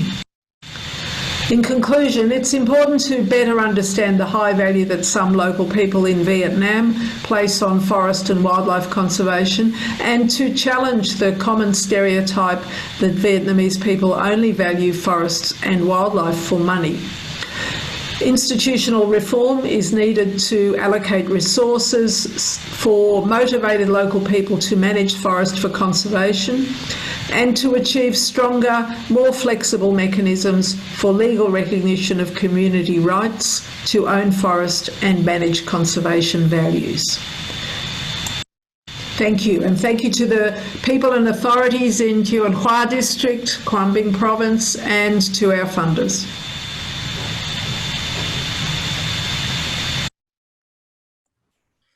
Thank you for your presentation, Jocelyn. So Jocelyn, do you have something you want to add something more to your presentation? While waiting for Jocelyn, you may want to ask questions. Sachiko Ishihara-san, do you have a question for her? Yes, can you hear me? Yeah, I can hear you. Okay, thank you. Thank you, Jocelyn, for the presentation. I'm really curious, so this is very interesting what you conclude that these poor communities are valuing conservation more than increased income and economic opportunity. So I kind of want to ask a little bit more about this conclusion, because I'm also interested from this post-development perspective. So you do say that these are poor communities, and I kind of want to probe that a little bit more. Are these actually communities that, to challenge this notion of poverty or poorness, as kind of this more post-development critique traditionally has been doing, is it actually communities that need more, how do you say, some sort of change in order to support their lives? Or is it this idea of poverty as in measured in economic terms, so they don't actually have a lot of income, but are they supporting themselves through subsistence or informal economy or etc., so that actually this framing of poverty or these poor communities label not really being relevant? Because then if that was the case, then the question actually changes. The framing changes that, okay, well, these poor communities value conservation more than economic income, but it's more because this is not how they live. That's just a label given from above, or these numbers. I hope you understand what I mean. Thank you for your question. Jocelyn, can you answer now? Okay, can you hear me?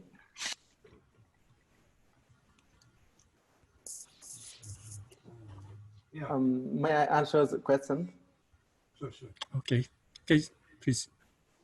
Okay, so my name is Hong. I'm the co-author of the presentation. So I would like to answer the question. So you mean, so there may be conflict in the conclusion from the conservation and the livelihood, right? Because they are the poorest people.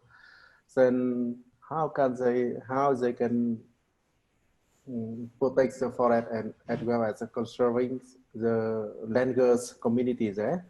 So I was very surprised to make the question about when we do survey as a practice to learn about they consider about economic or conservation, economic or livelihood or the protect the forest.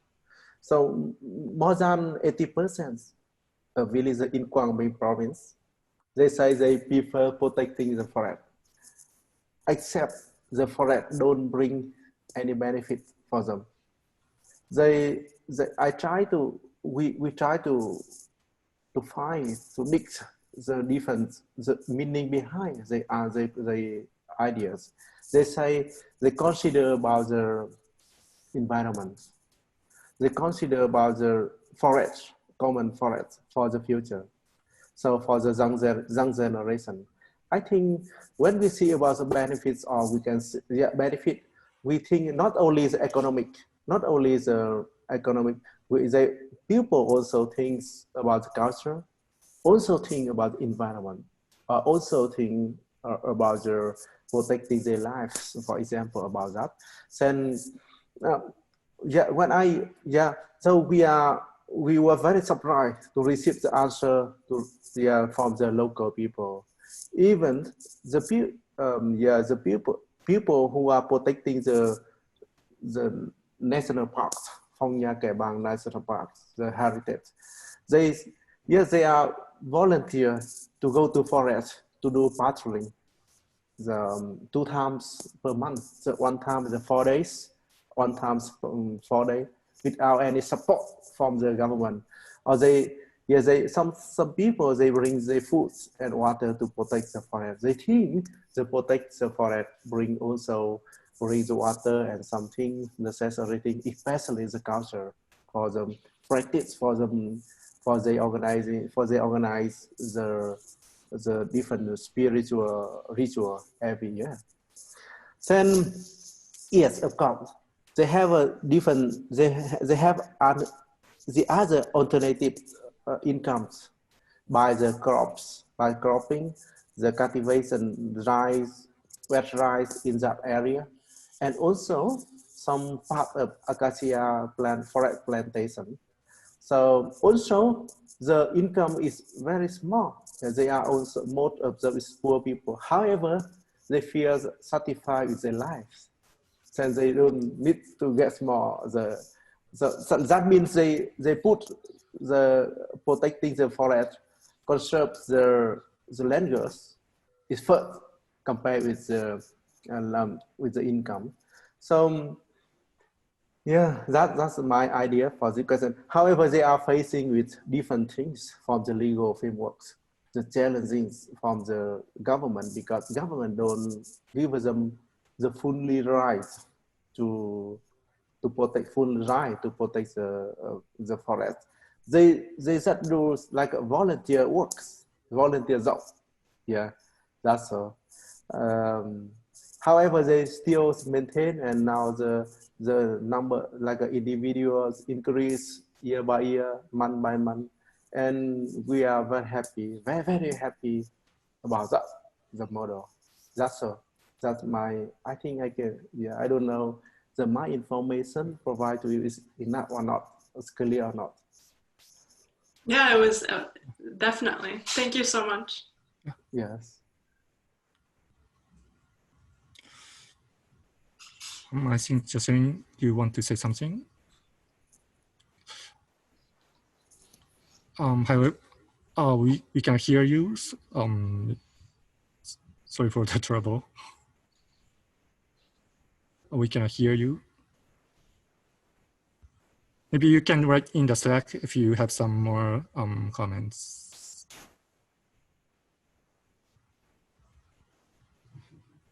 We cannot hear you. So could you write in the Slack instead? George, Miss George, we cannot hear you. How is that? Oh, I can hear you now. Yes, okay. Thank you. Okay. All right. So sorry, the settings. So I wanted to go back to Madam Ishihari's question. And she said, you know, really, how are you measuring poverty? Are you measuring poverty from income, or is it that people themselves measure poverty in different ways? And I think that's a very important question. And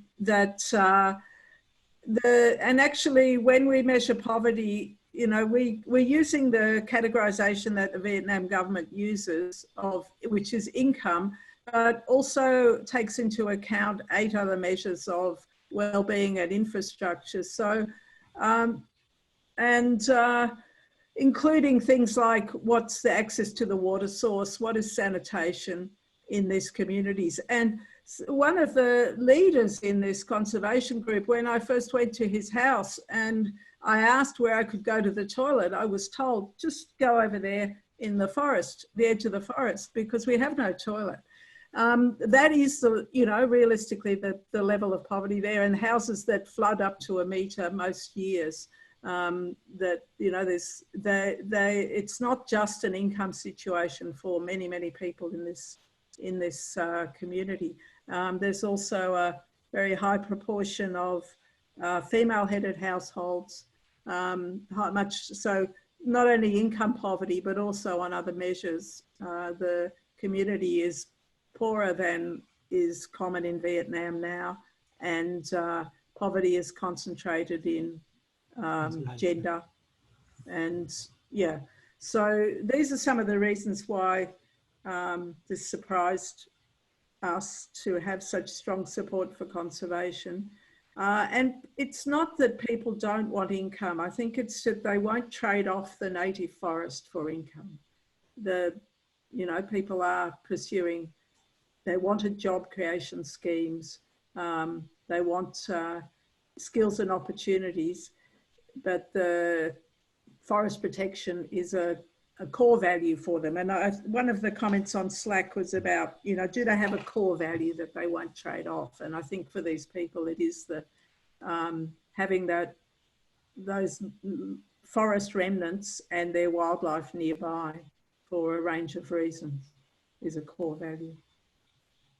Okay, thank you, Jocelyn, for answer. And I think the question centered on the poverty and non-monetary values and concept of the core values. And thank you very much for your presentation.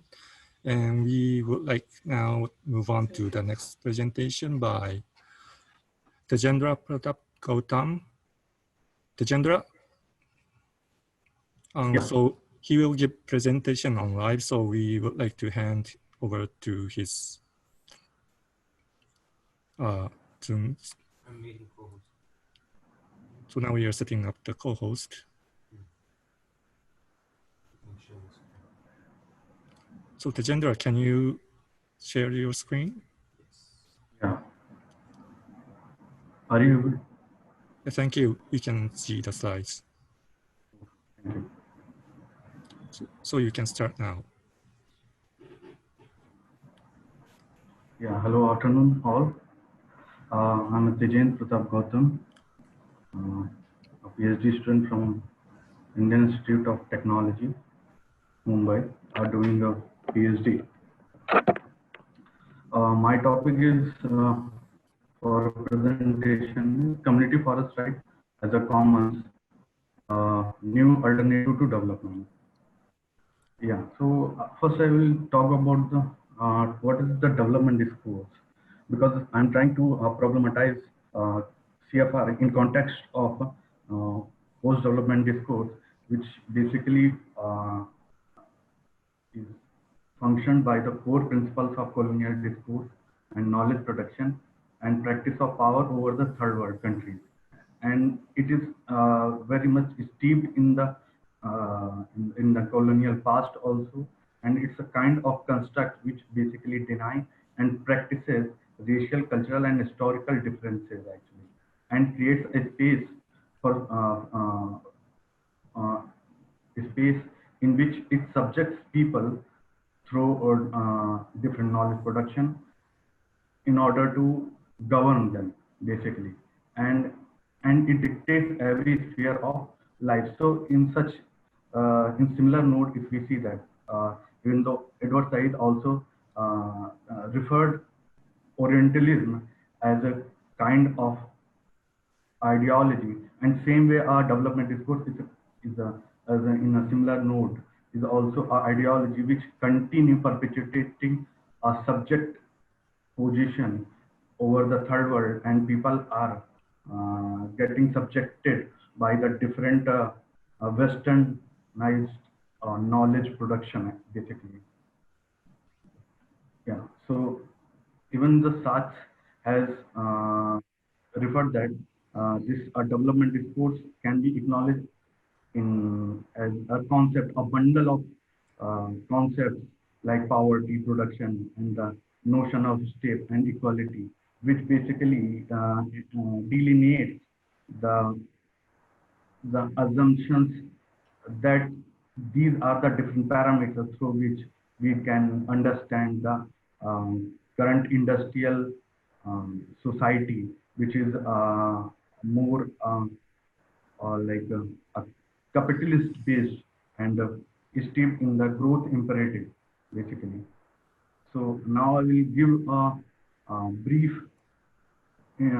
idea about what happens to tribals in terms of historical injustice.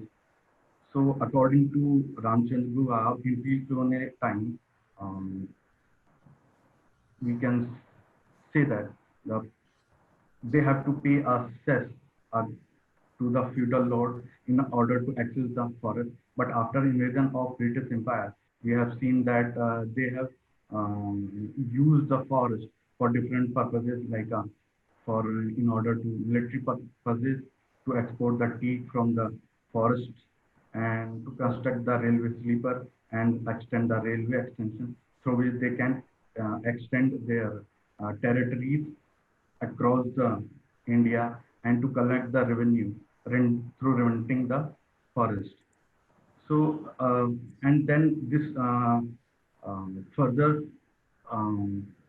deepened by the forest department through enactment of different laws like Forest Act 1865. Then they came up further legislation, which is known as Indian Forest Act 1878, which they have enacted across the whole basically India. And then the Indian Forest Act 1927 came, which basically divided the forest in different categories like reserve forest and so on. And then now in current, after the freedom, we can see that the tribal region has been divided in a two scheduled areas.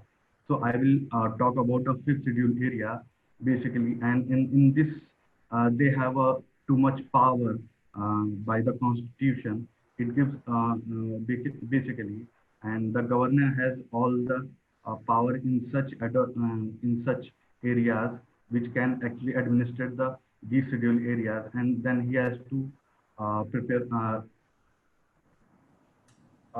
like get the cognizance of different scheduled areas in their respective areas. And there is also in every for fifth scheduled areas, there is a tribal advisory council which also look after the tribals and their development goal.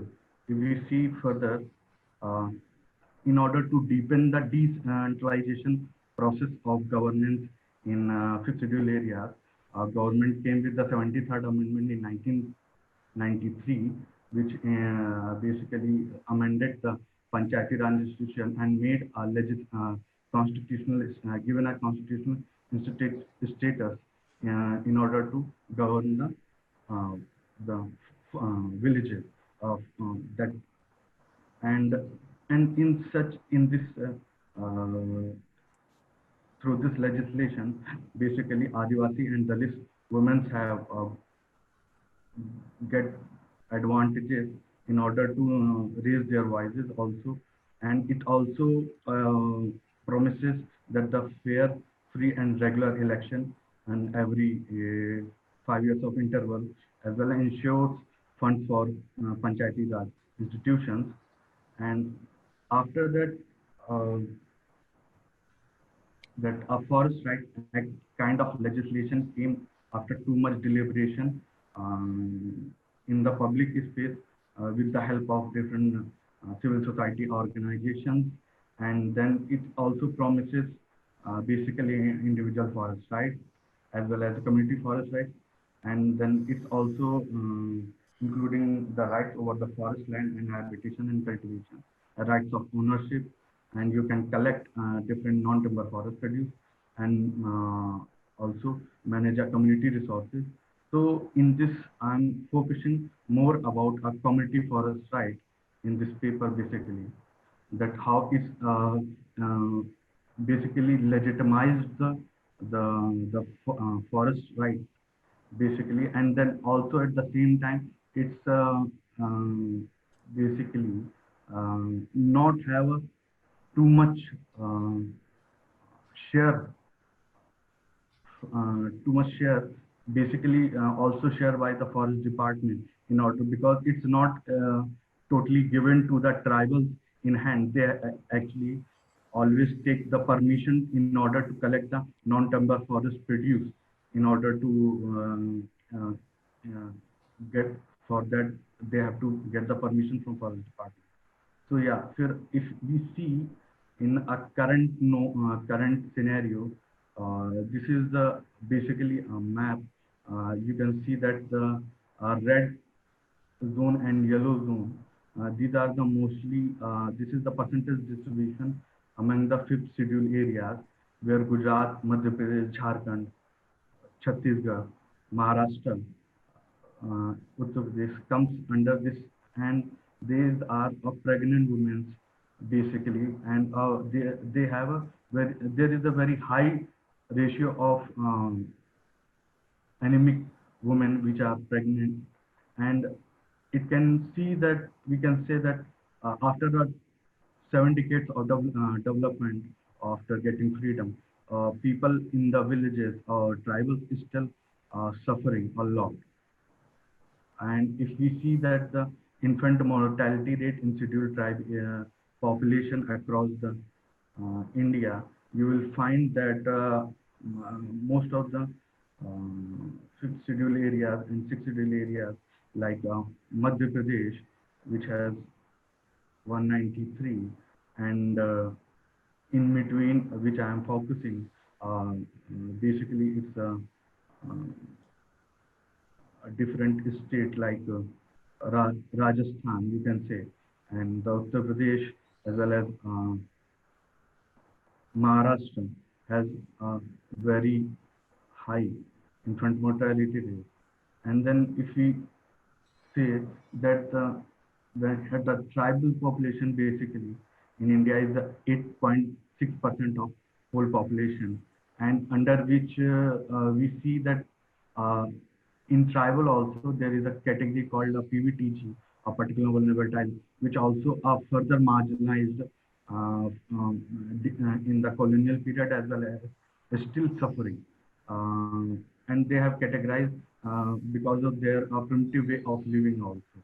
And according to ICMR report, we see that the in Odisha, PVT's health indicators are not satisfactory, and Andaman Island, if you see that they have a very lowest literacy rate actually, and Ambuj Maria tribe, which also comes under the PVTG, it has a very low literacy rate around below 5%. And if we see, this is the CFR community forest right distribution across the district of Gadchiroli. These are the different 12 blocks in which they in last I guess after enactment of FRA they have received this community forest right, and which is I'm seeing that as a kind of commons emerging with the help of the state legislation, and which legitimized tribals entry in the forest, but also at the same time restricted their entry, because they need to take a permission every time from the forest department. So we can see that the knowledge of policy, which is was started from the colonial times, which continue is going on, and the act is has or different policy always try to control tribals entry in the forest, which we see that which is very essential for them, and they should not get not stopped for the entering, but the lot of exploitation happens by the forest department and other state officials. So in my area of study, research area is focused in the Gadchiroli district in Madhya Pradesh, basically. If I see there in Kurkheda block, so where 14 Gram Sabha has came together and made a federation with the help of different CSOs like Srishti, Vrikshavan, and so in Bhimapai village, which I have visited, they have got around 1,973 acres of hectare, and this village has 19 members of community committee, and which is basically inhabited by Gond tribes, and they continue trying to meet every month, and the federation is trying to make basically a strong association through which they can sell their forest produce, basically. And if we see, and this is the picture where I captured and observed that these are the forest officials which basically came to check the CFR which was provided by Forest Department and granted by the state administration to tribals in Bhimapaili Gaon village, basically. So you can say that they have a lot of policing and presence of their bureaucracy. If they get the CFR, still they are their position. You can see this is the map in the on the table. People, women, tribal women are sitting on the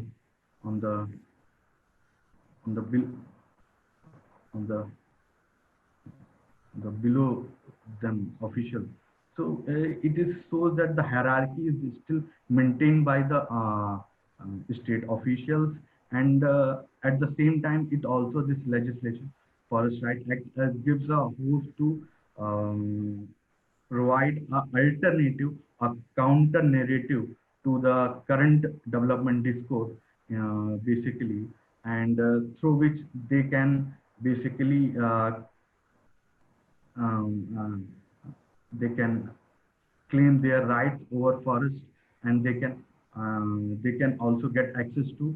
But still in the but if you see the across the India, the implementation of Forest Rights Act is still very minimal, because it's a lack of will by the bureaucracy, and so we need a lot of improvement in this case.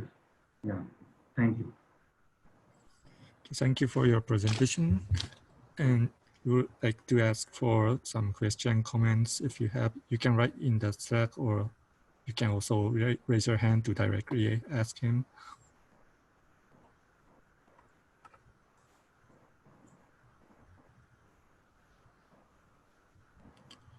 Well, we have one question from Rajiv. Rajiv, could you turn on your mic? Sure. Hi. Hi, hello. Can you hear me? Yeah, I can hear you. Yes. I was very excited to listen to the progress of community forestry in India.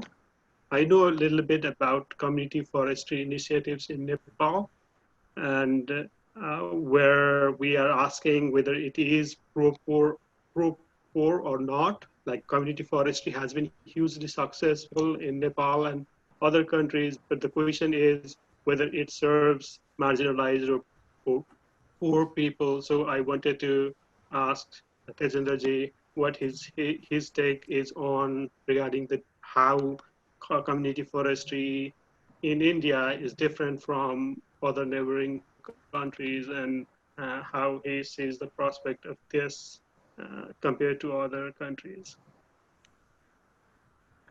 Basically, I haven't have not read much more about other parts, but in Nepal, I have read that the community forestry is very successfully implemented. But in India itself, it's a very diverse, basically, because in India there are different legislation, like before enactment of Forest Right Act, there was a Joint Forest Management Act. So there are different states, and they still follow the joint forest management in order to manage the community forestry, and where people have got the community forest right under through the Forest Right Act. So there is a contradictory story in across the India itself, and it is literally very hard to summarize. But there are the common points are that wherever whenever this the legislation came, it's kind of what I see. It's a tool of a colonial operation, which basically controls and restrict the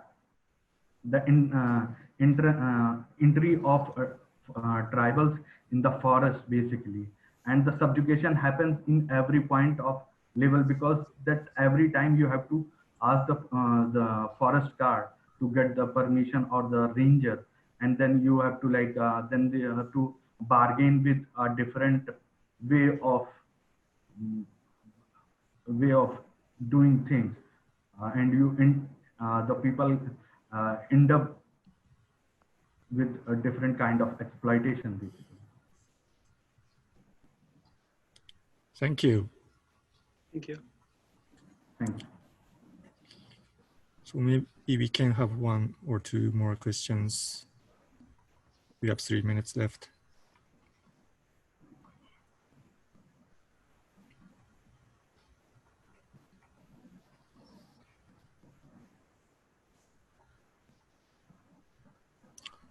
Here's a question from Takamura-san. Takamura-san, do you want to ask directly? Yes, if no one has questions. Okay. So, yes, I enjoyed very much your presentation. And yes, the question is similar to the before. So, my interest is how we can define the community in concrete situations. So I would like to know how the community itself defined in your Forest Law 2006. And the second is how it is defined in the field. And then you showed us a map were used to register or to define the boundary, the rights to forest. So I was interested in if you have dispute of boundary between communities. That is second question. And then your title is right of forest as a commons. But I was wondering, what are you meaning by the word of the commons? And then if you can give us something new, it's merit to advance the study of the commons. That is my third question. Yeah. So yeah, I will address your second question first, where you are asking for a dispute. So it is whenever this community forest rights mapping happens. So there are 2-3 levels, 2-3 kinds of different officials came together, like a forest department and state administration, as well as a Gram Sabha from the Gram Panchayat, which is the which decides that where is the boundary rely actually. So the old people from the tribal knows their boundaries village, and now what is happening, the GIS is happening. So of government, the forest department basically deploy different technological tools in order to map the community forest areas, and in order to recognize the tribals area. So it's a very complicated process and takes a lot of time. And in this process, what happened there is basically if there is a boundary happening, so the participatory research methodology is also used by the officials in order to end the dispute, boundary dispute, basically. And it's very rarely happens basically, but but the officials always take this advantage in order to delay the transfer of forest rights basically. And what is I mean by the commons here is basically the in forest area, the commons basically understood in more in terms of common property, common pool resources. So where different kinds of like water resources and the forest in itself. So here I'm seeing a community forest, which is basically a very restricted space by the administration, as well as a legitimate space for a tribal, which they can enter, as well as they can earn their livelihood in order to. So in such cases, they don't if they have to take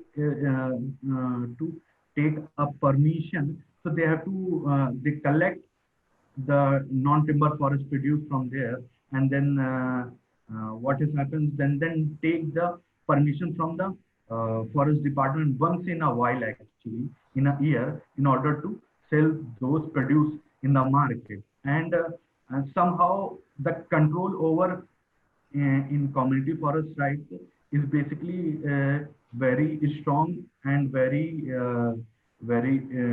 firm, because that Gram Sabha, village governance body, play a greater role basically. And in order to understand address your first question about what is, can you repeat again? What was that? So yes, listening your answer on second question, yeah, I understand in India, geographical boundary of the community are very clear. But however, the concept of the community does not mean geographical area. Sometimes ethnic identity, religion are mixed in the areas. So I understood Forest Law 2006 recognized the right of the community to the forest. However, how was the definition of forest law on the community? That is my first question. Okay, so basically, yes, you are right that the idea of culture, ethnicity, and their identity play a greater role in order to define the commons and in order to understand the commons also. So right now things are rapidly changing due to the intervention of the state, because these areas are highly mining areas and they have a lot of mineral resources. So what is happening in last 2 decades, there were huge deployment of different machinery, like roads has been constructed and different hospitals has been constructed in order to just to balance the mining in such areas. And yes, so yeah, it is literally where so the idea of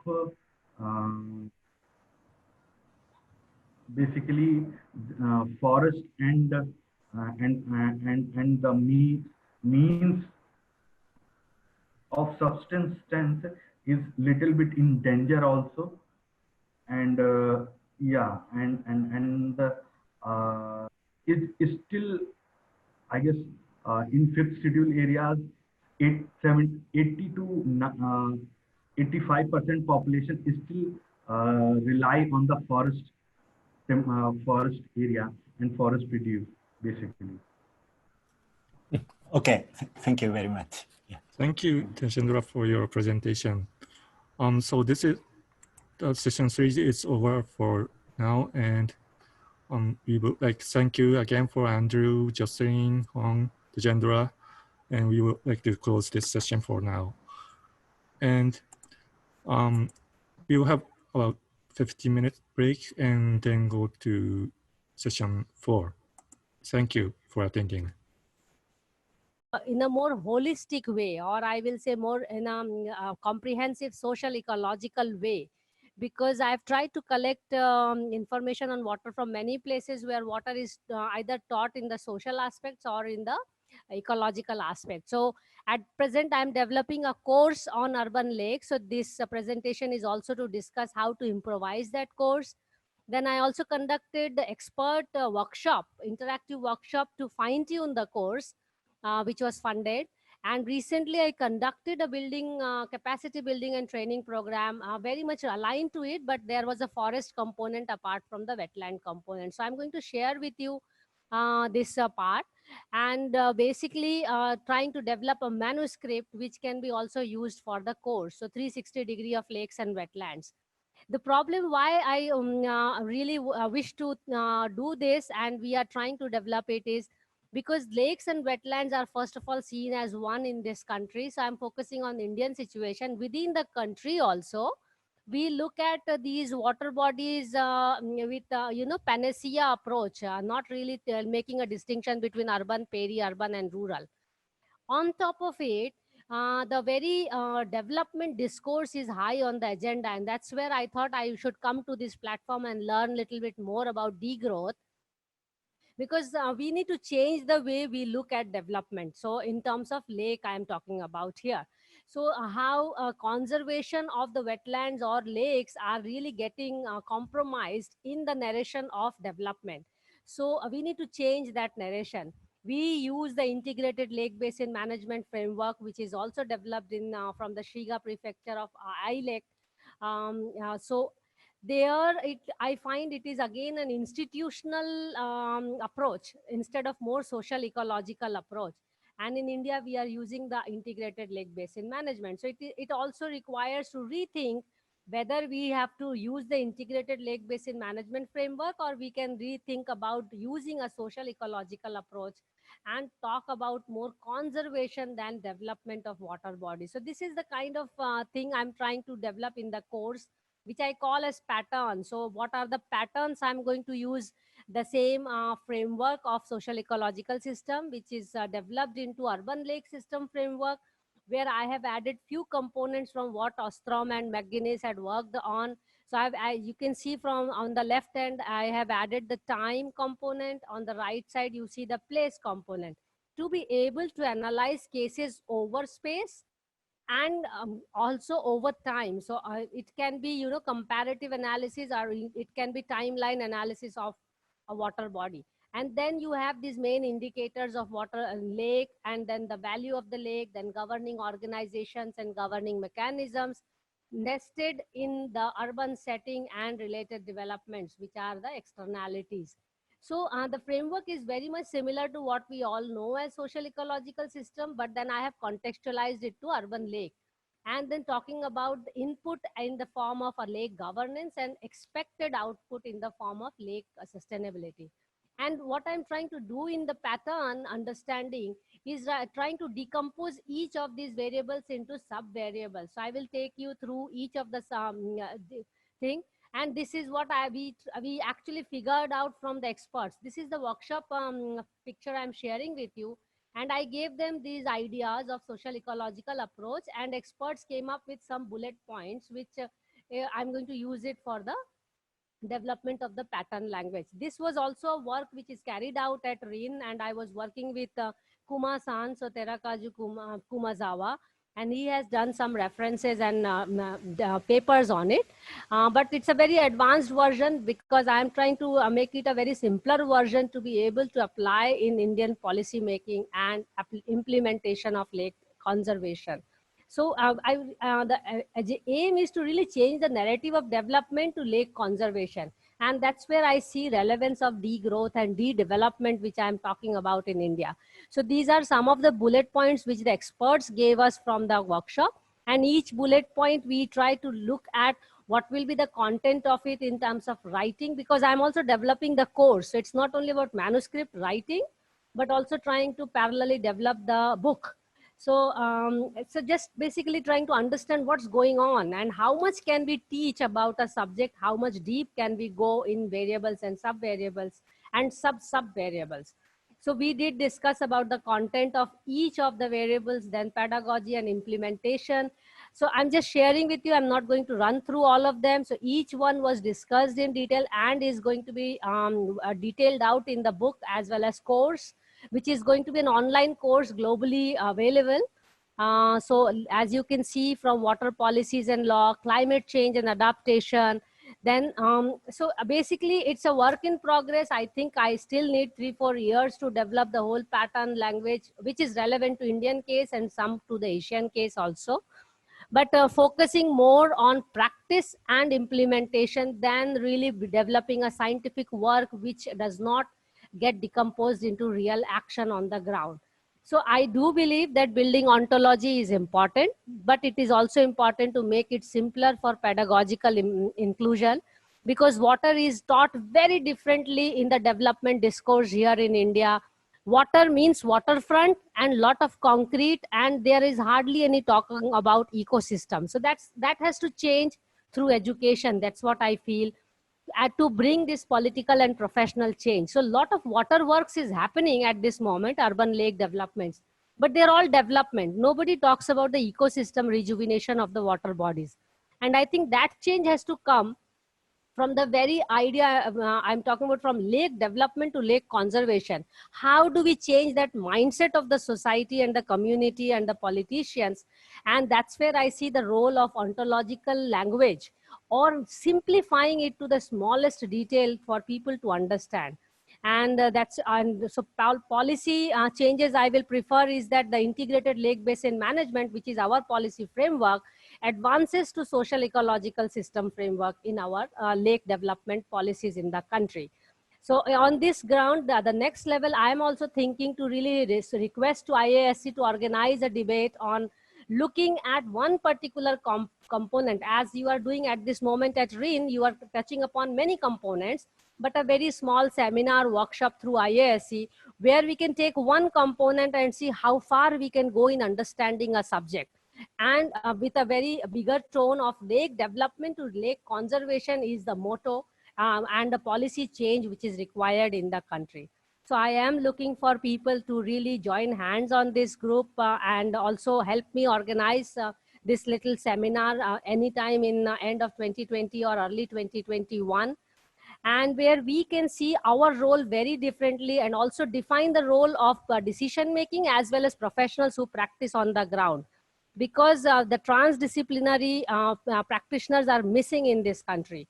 So how can scholars like us can really act as transdisciplinary people to talk to academics, talk to research, as well as talk to the politicians and decision makers and people at the collective action level. So I'm seeking some organizational collaboration, and I leave it here. Thank you, everybody. And I look forward to listening to all of you for some suggestions on the course development as well as the book development. Thank you. And I have my team member, Gautami. I hope she is there, and if she wants to speak something, please speak up if there is some time left. Thank you very much. Okay, thank you very much, Mansi. Yeah. So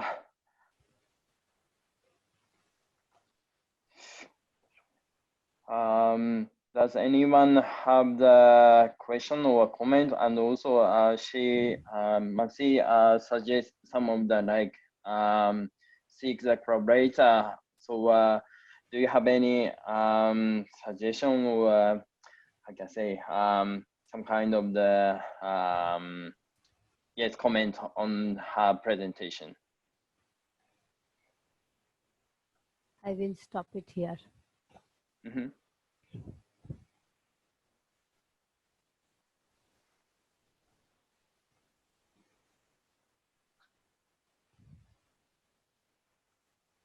I couldn't see any. Yeah, where are you seeing the comments? Do we have to see the comments in the Slack or where? It would be in the Slack or somebody raising hands. The Hein wants to speak. Yes, hi. Hi. Konnichiwa. Hi, Mansi. Nice to see you and hear you. Yeah.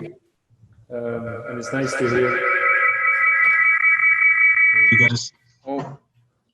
You're keeping in touch with RIHN.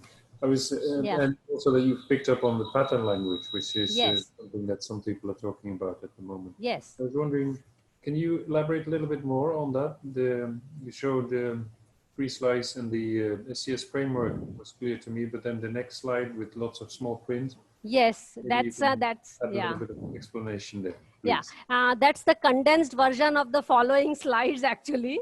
So what is tried here is taken each of the variables, and then the second column is of the sub variables which are taken some from the SES framework, but then more contextualized to urban lake situation.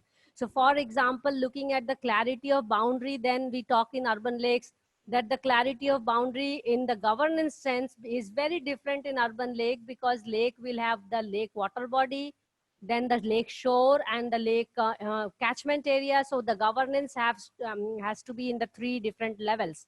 So this is how I'm breaking it in the second column in sub-variables. So for example, in the value also, I try to talk about economic value and also talk about the regulating value, then also talk social value, political value. And then the third is basically then decomposing further the sub-variables into sub-variables, you know. And what I'm trying to show in the other slides is that how to really articulate each of the sub-variables to explain it to people, you know. So I'm actually trying to draft the manuscript very much in the Christopher Alexander's way, where the sub-variables can be numbered or coded, and we can connect with each sub-variables can be connected to others and show. So this is how it is planned at this moment. And each of the second column sub-variable is actually a small chapter, very much like the pattern language of Christopher Alexander. But then each chapter will talk about the sub-variables in small paragraphs. So I'm trying to decode it, how to really number that. And that was the reason also I was there to really figure it out, the ontological engineering, which Kuma-san was working.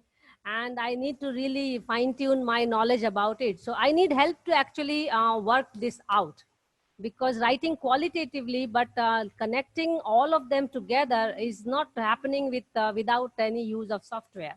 So I am stuck, to be honest, and that's where I'm presenting here. I need help, so to be honest.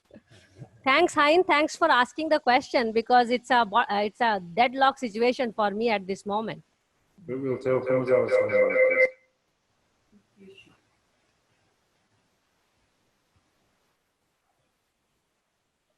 Thank you, Hein. I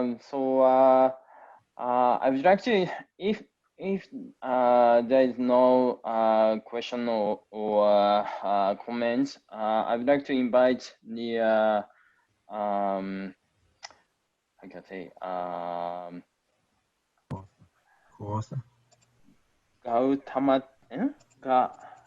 Gautami, who is your I can say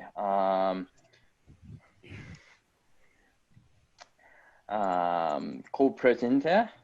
Yes. So yeah. So oh.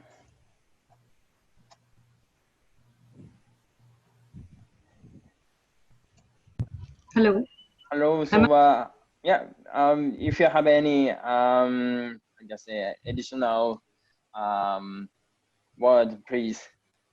Yes. Please go ahead. Yeah, so I just wanted to add that the course as a water, it's really important, especially in the professional courses like planning, architecture, and designing sites. So this course would somewhere after COVID would become more important, as water should be studied, and not as just a subject, but overall as a course where all these parameters which we have already shown in the presentation should be considered, and importance and emphasis should be given on the commons and urban commons.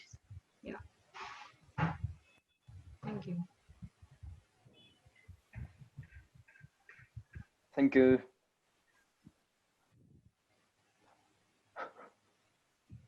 It's difficult to coordinate, huh? It's very difficult. Sorry. Yeah, it's very difficult. Huh? Thank you for organizing all this. Huh? It's very difficult.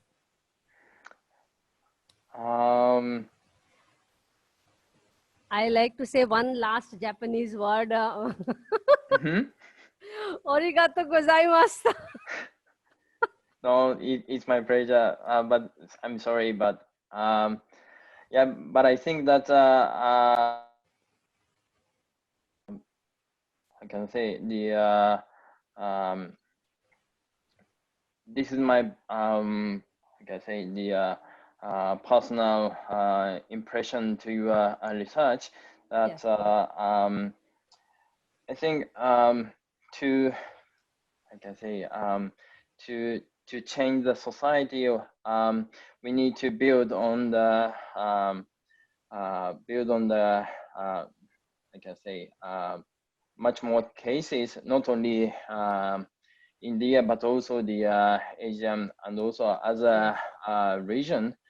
I hope that such kind of the your research will connect or will connect the other cases in other region. Yes, yeah. I wish to. I applied Toyota Foundation last year for doing this at 7 countries in the Asian subcontinent. I did not get the grant, but I wanted to do some case studies using the same indicators. I hope sometime IASC will help me to do that. Okay. Thanks, Max, and thanks, Kunihiko-san. Sure, very welcome. Yeah, thank you very much. Thank you. So I would like to move next presentation. I would like to invite the invite to Yoshitaka Miyake. So this presentation will be on live. So Yoshitaka, you have the floor.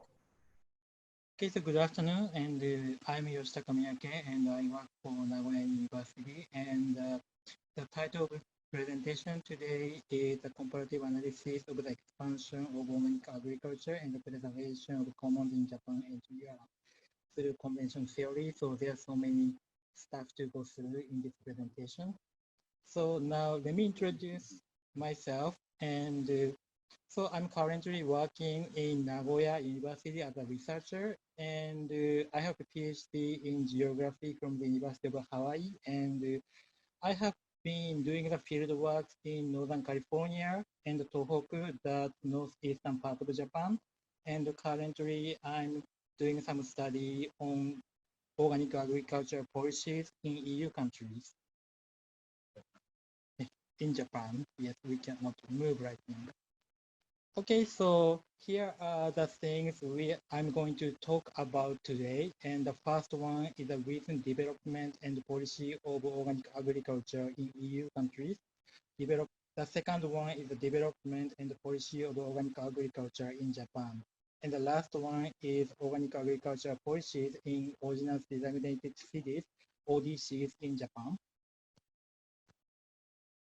So here's some background information for the presentation. The EU country currently experiences rapid growth in organic production and consumption. And here you can see the growth of organic sector by share of organic farmlands.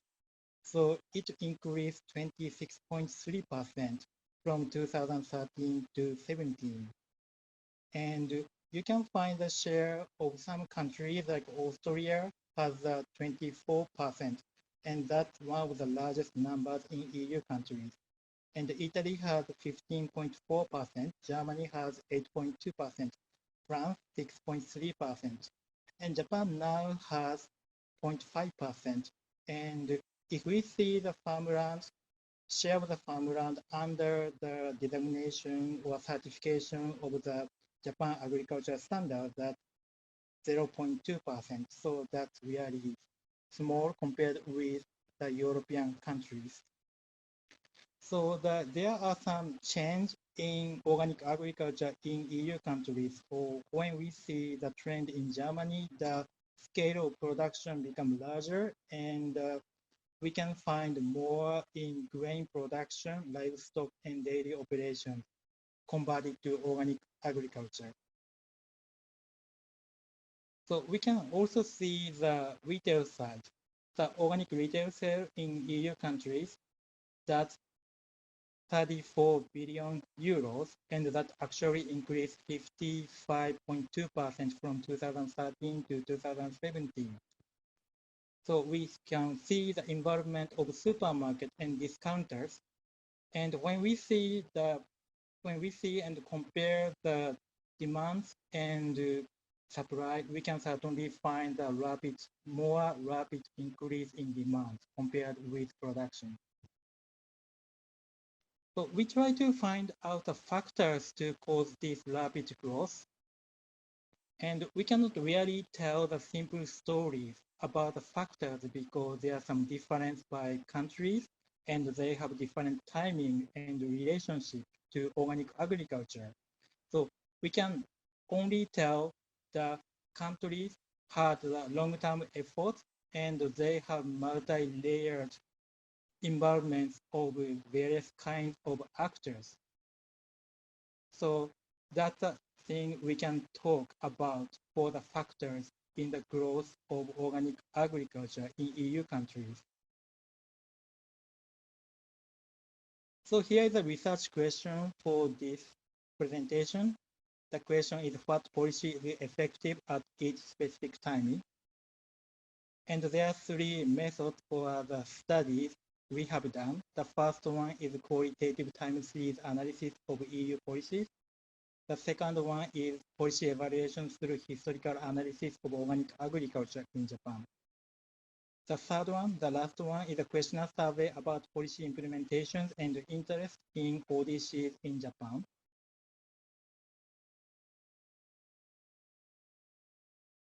So when we try to see the trends of the policies in EU countries, we divide the time into three stages: initial stage, medium stage, and the recent stage.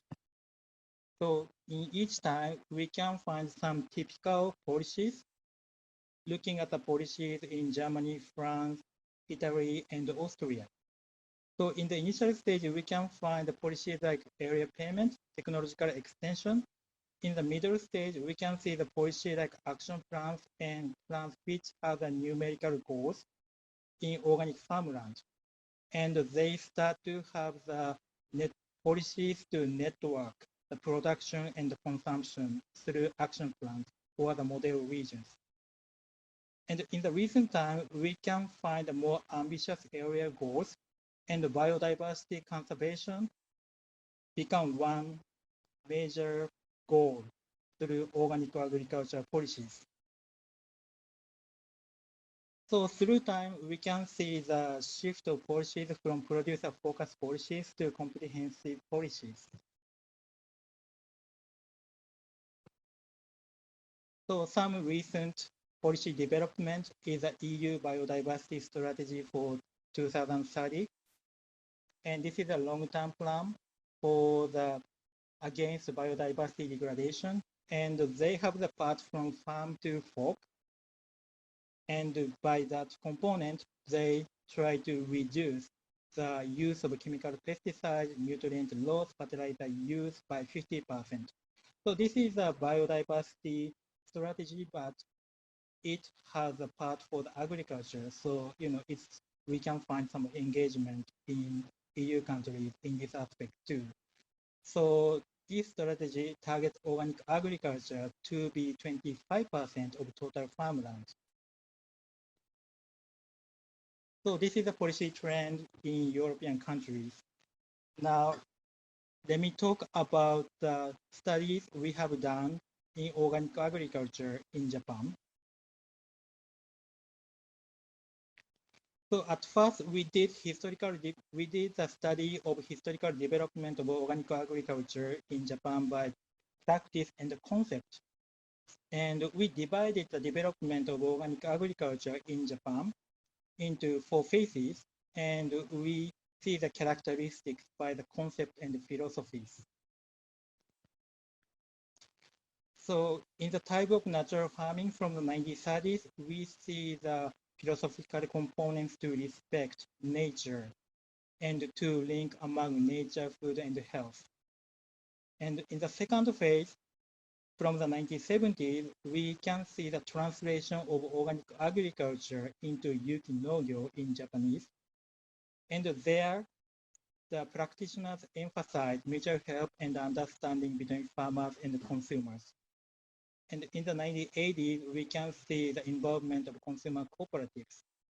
And they regard it and emphasize the communication between producers and consumers. So through time, we can see organic agriculture in Japan develop with respect for nature and the linking farmers and consumers.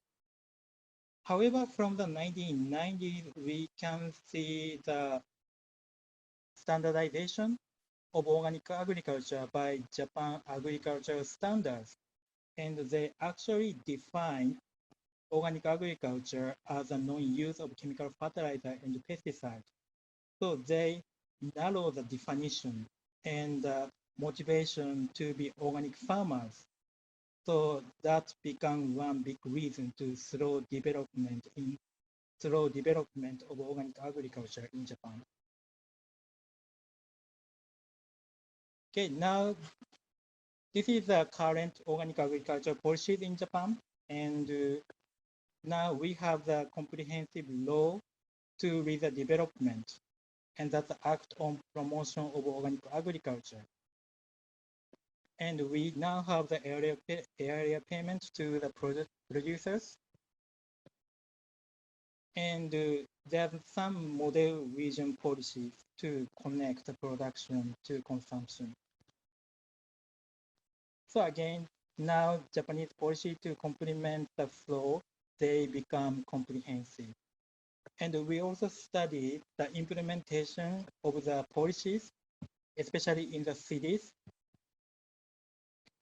When we see the implementation of the organic agriculture policies among the ordinance designated cities, the agriculture extension stood out, and it includes the financial support for certifications, and they did some paperwork for national area payment.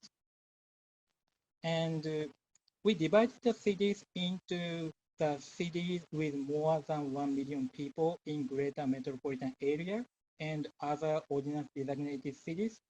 And when we see the cities, they are more interested in education and public awareness raising.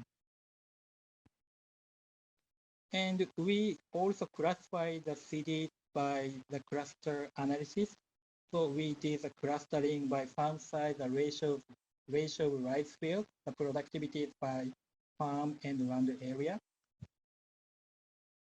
So we had a large cities which did the organic agriculture policies, but when we divided the large cities into several clusters, we find very large cities didn't quite do the organic agriculture policies, even though they can have some effective policies to promote organic agriculture in Japan. And we have some cities with semi-rural and agricultural characteristics, and they tend to pursue the agriculture extension. So we have the similar type of result in the policy interest. So here's some conclusion. So to promote organic agriculture in Japan, we need to recover and develop the linking quality and convention with nature and consumers, especially cities. So to use the terminology of convention theory, we need to promote a democratic and green order of work to appeal to farmers and consumers. And certainly large audience designated cities need policies for consumers, and we can see the different interests among cities with semi-rural characteristics.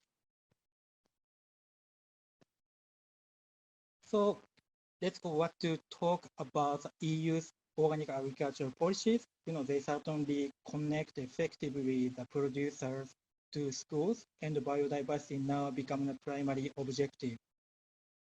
And when we think about the promotion of organic agriculture, it's really parallel, or it's really part of the protection of commons in the degrowth society in developed countries, because they need the connection between the rural and urban societies and the primary to Khotari sectors.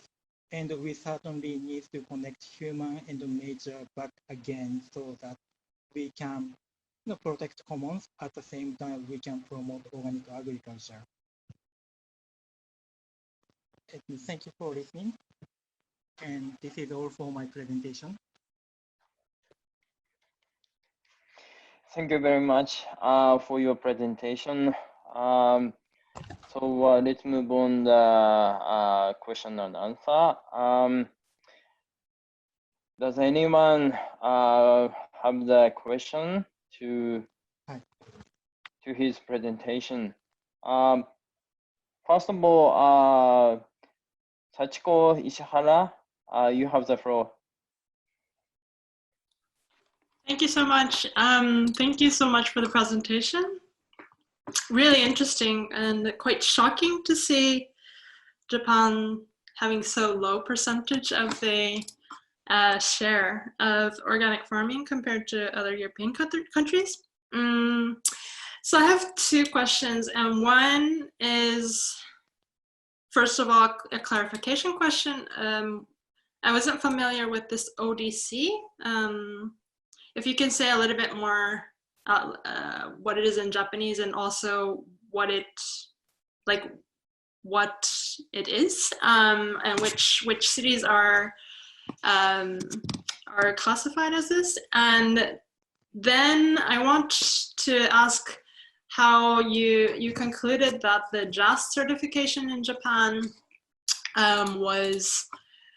it actually is slowing the development of organic agriculture in Japan. And if you could say a little bit more about why you think this is the case, and also how that can change. You said a little bit about how EU has the farm to fork approach. Is this an approach that Japan should take in the policy? And so, yeah, a little bit more about the JAST certification would be interesting. Thank you. Okay, so thank you for the question. And the ODCs are seirei shiteitoshi in Japanese. And these are the cities which normally have a population of more than 700,000 people. And there are 20 cities from Yokohama to probably the newest one can be Sagamihara. So these are the largest, mostly the largest cities in Japan, except the 23 special districts of Tokyo.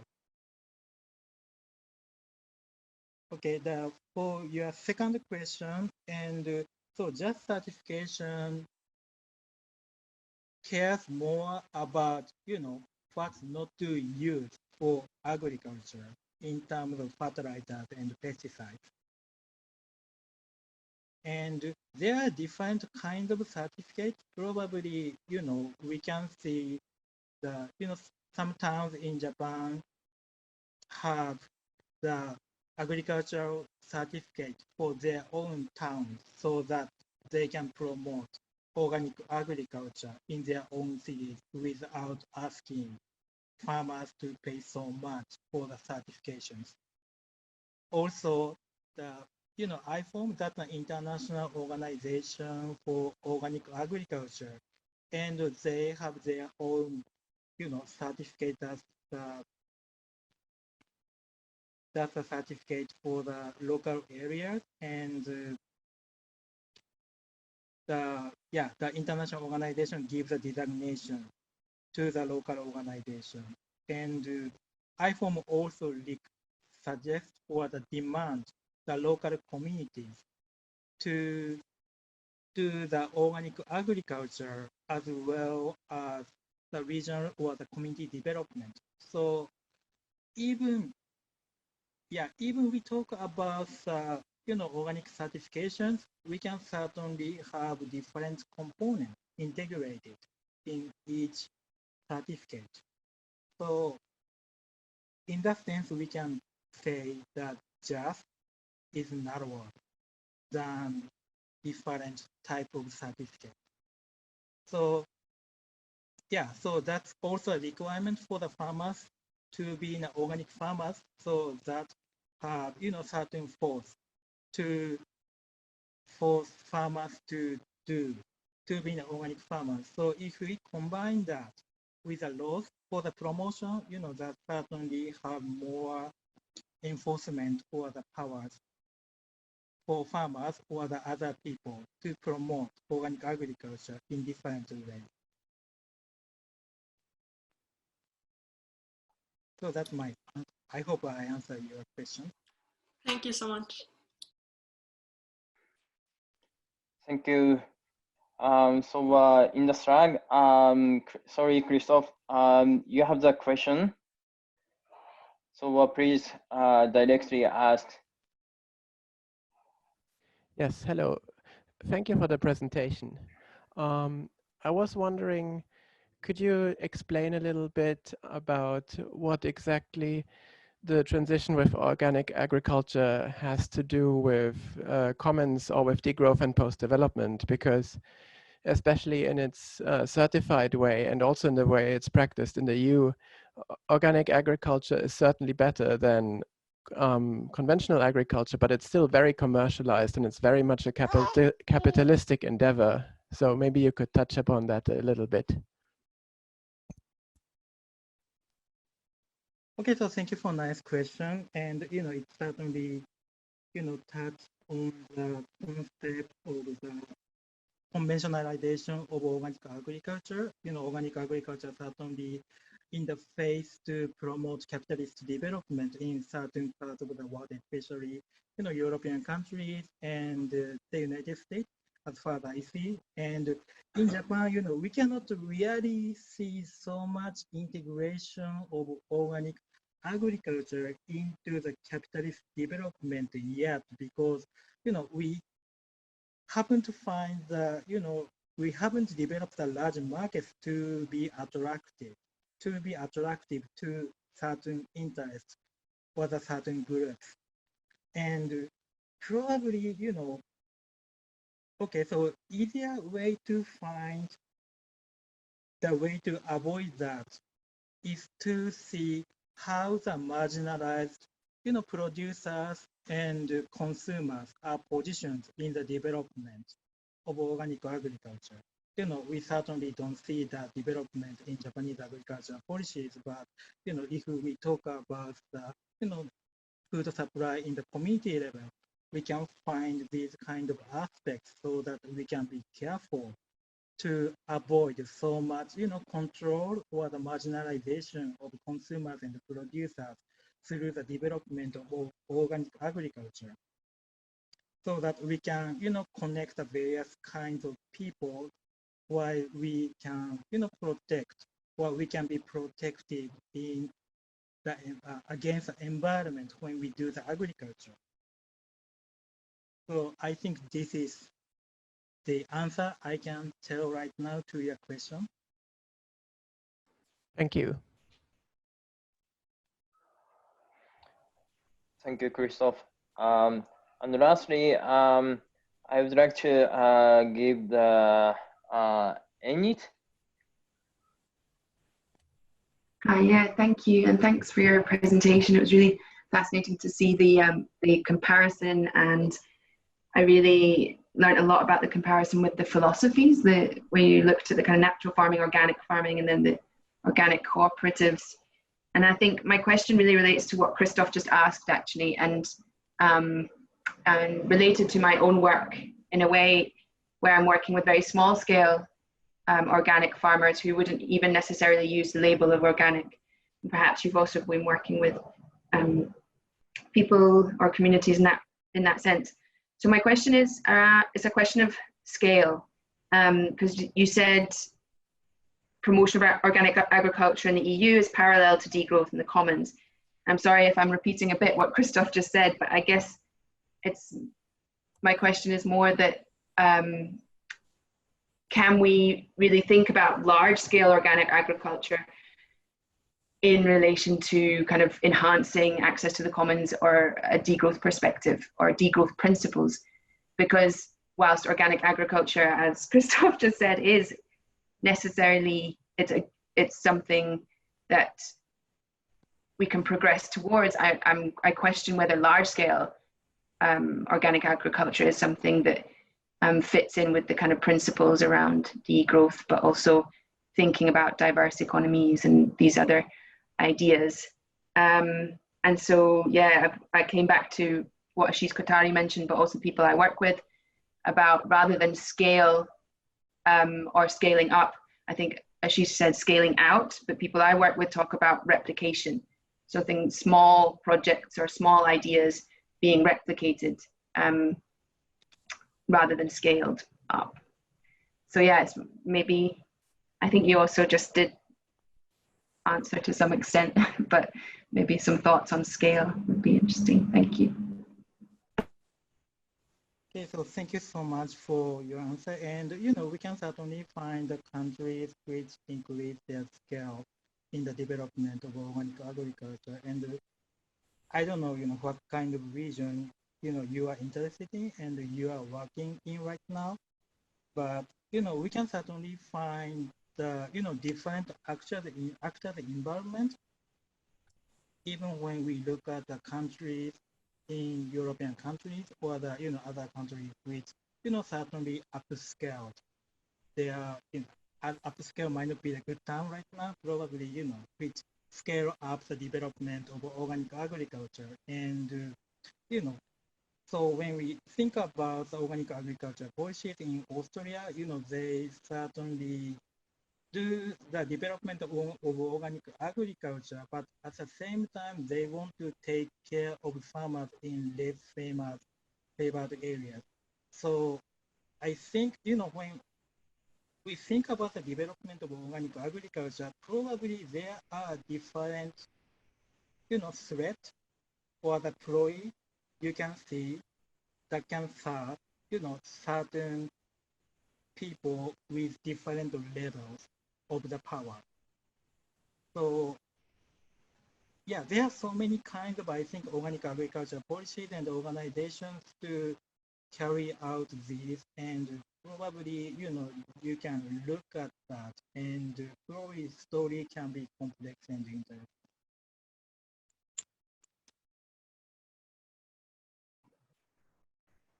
Thank you. Thanks.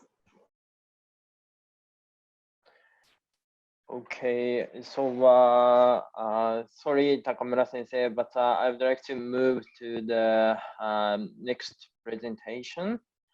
So Professor Kosaka,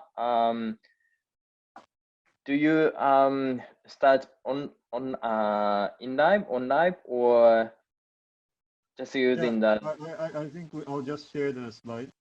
Oh, hang on. Sorry. Yeah, I will just share the slide, and Okay, I'll just start. If that is okay? Yeah. So thank you very much for having us. And this is a bit of a talk on the GI, geographical indication, and current challenge to transmit traditional knowledge in Japan. I'll skip my introduction. This is me. I know most of you are familiar with these system. GI originated in Europe, in France, when they had a difficulty in producing wine at a time when it was hit by a disease and climate, bad climate, and they had some system that intervened with the quality with the name of the place. So the famous term terroir is strongly associated with this system. And it is partially a right-based approach, but the rights are shared by the community. And yeah, so these are a little bit different style from usual trademark systems that usually that is shared, that is owned or by one individual or organization. So that's the uniqueness of this system. And recently we've witnessed a growth of these GI systems, particularly in Asian contexts. Japan started its GI system in parallel with the discussion with the EU free trade discussion. So it's a very capitalistic, maybe, initiation. But at the same time, what I would like to argue in my presentation is that it's also tries to open up knowledge and the sharedness of a certain locally accumulated trust or value that is reflected in the product's name or the product in itself. Here's some interesting development in the last few years of GI systems in Japan. You can see, you may have heard Kobe beef, but it actually originates from a cow called Tajima beef or Tajima cow. And the better quality ones registered as GI, and the second tier registered as Tajima beef. So they have basically has the two GI for a similar, same place. And Yame tea is a tea in the Kyushu area. They registered Yame Dento Hongyokuro, which means a traditional best quality tea pullover, and they registered this best part as GI, and they only registered this Yame tea as a collective trademark. So they have a two-layer again, but one is GI, which you registered also the ways you produce and how, the ingredients and so on. Yame tea is more of only protecting the name. So this is what is called RCT. For igusa, which is a grass, dried grass you use for tatami, they had 3 different producers, and one used to have a regional collective trademark. One producer used to have that also, but then they decided to share that name with 2 other producers, and the 3 producers registered this igusa from Kumamoto Prefecture as a GI, as a one GI, so 3 together. And one case that I was going to talk is Tomburi in Akita Prefecture, is that they didn't have any type of these kind of trademark or registration.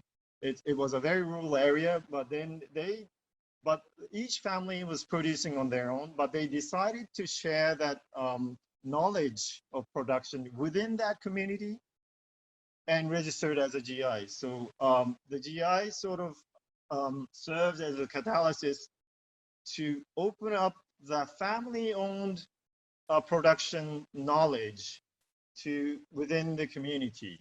But it was not more for the growth, but this was more for the continuity. They knew they had not enough number of farmers, so they decided to open up the knowledge and share that in a common pool and transmit that within that region.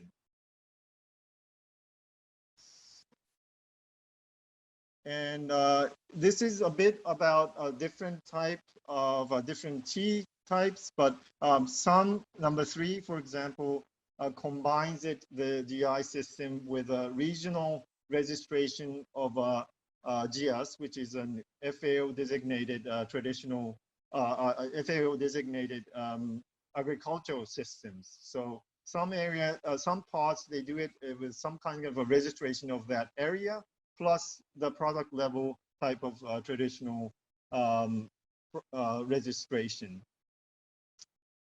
In the GI, there are some interesting notion of time. So what the law requires or the system requires is 1 generation. So it's roughly 25 years.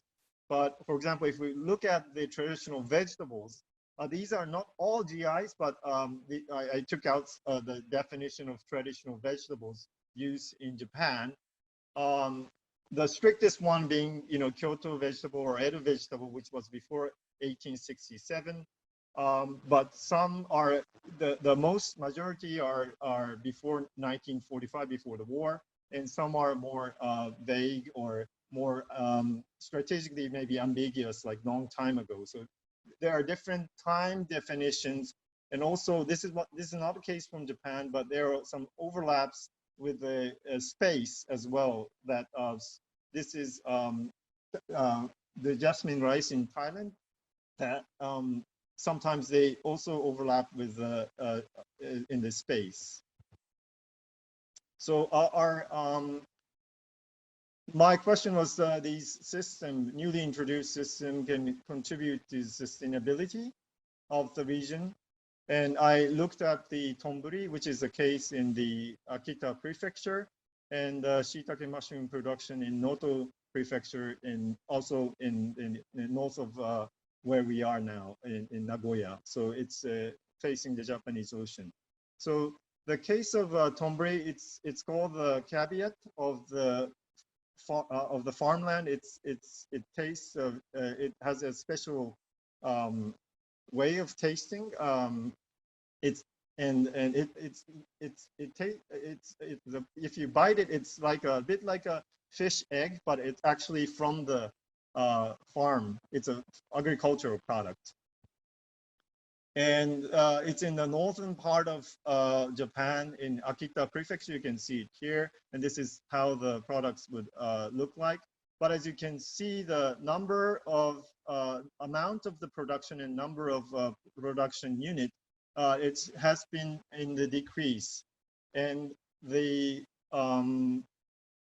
idea was to if it was left on its own, the knowledge would go extinct, and possibly the production itself would go extinct. So the idea was to share the production knowledge and to register it as a GI. So GI served as a catalysis for opening up that the knowledge that was secretly actually owned by individual family farmers, and then it sort of opened it up. So this it might be a little bit different approach, that the community would share these know-how, the knowledges, and it might be certainly some people say it is a right-based approach, but some argue that this is a quite different approach from, for example, from a trademark approach that is more right-based. So I think this is an ongoing discussion, but GI certainly has the potential that it can serve as a commons of a knowledge platform in this case, in a very depopulating area in case of Japan. I understand from the previous discussion that depopulation is different from degrowth, but maybe this can be linked to the overall discussion. So that was the point I wanted to make with the GI case in Akita prefecture. And here was the convention theory, which are proposed mainly by French scholars, that the quality can be defined in a various different ways. But for GI, what is critical is this domestic part, not the market part, not the usual product quality, what we think about from the mass-produced products, but it's with the domestic part, which is critical. That it's about the history, it's about the trust, it's about the long-term loyalty. So that's might be the most critical element for the tomburi. Now, just briefly go through the mushroom case from Noto Peninsula, which is also an Gia site in Japan. And so there has been this waves of producing mushrooms in-house in a more in a quantity, a very effective way. But this Noto area has chosen to go for this log type of mushroom production outside. And I looked at the convention, those who are has been in the area for a longer time, and those who have been in there for relatively in a new period, so less than one generation. And you can see this is not a sampling, but I asked every individual farmers. So you can see the difference, but the difference was not that widened than a lot of people might expect. And there were a lot of discussions on why this was not so different. Of course, conventional ones were a bit more higher in the production efficiency, but not necessarily so overwhelmingly higher than the new ones. Anyway, the Tomburi process can facilitate, in the Tomburi case, I wanted to show that they can facilitate the knowledge transmission as the GI, and traditional knowledge, which was closed within the family membership, was open up to the community members. With the shiitake mushrooms, there was no clear differences between the two groups of the new and the conventional ones. The estimation is that the knowledge that the newcomers they gain can be transmitted from the outsiders, or sometimes the wives are they get information from the conventional ones. We do not have a distinctive conclusion on why there was no great difference with the mushroom case, but that was one of the findings we had. The traditional knowledge tends to be shared with the strong ties, i.e. in case of very frequently with the family members, and that's often regarded as a very good thing, positive thing. But sometimes, for example, if you look at the case of Tomburi, if you leave it like that, the knowledge itself might go lost. So there might be, in some cases, useful to open up that knowledge externally or internally for the sustainability of the region. So that was the ideas that we had from the Tomburi case. And a lot of the GI registration, they faces difficulty in defining the quality. So agreeing on the memberships, what their qualities are, what their products itself is. So these are the questions that when they try to register, they have to face internally. And but in some cases that can be overcome with the shared will to continue certain production, which may not necessarily aim for the growth. So in a short conclusion, GI has a very two distinctive discourse in Japan. One is from the government mainly, that it goes for export, it's for the growth. While if you look at the registration, majority maybe of the registration is more for recognition, more for continuity, more for sustainability of that production itself. So there are two distinctive phases, I think, of the GI registration currently ongoing in Japan. Yeah. So these are the papers that we published, and we also did with the honey bee production. Okay, thank you very much. Thank you very much for your presentation. I would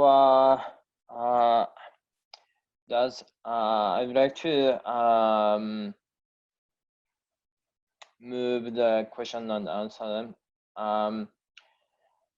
Does anyone have the comment or a question to his presentation?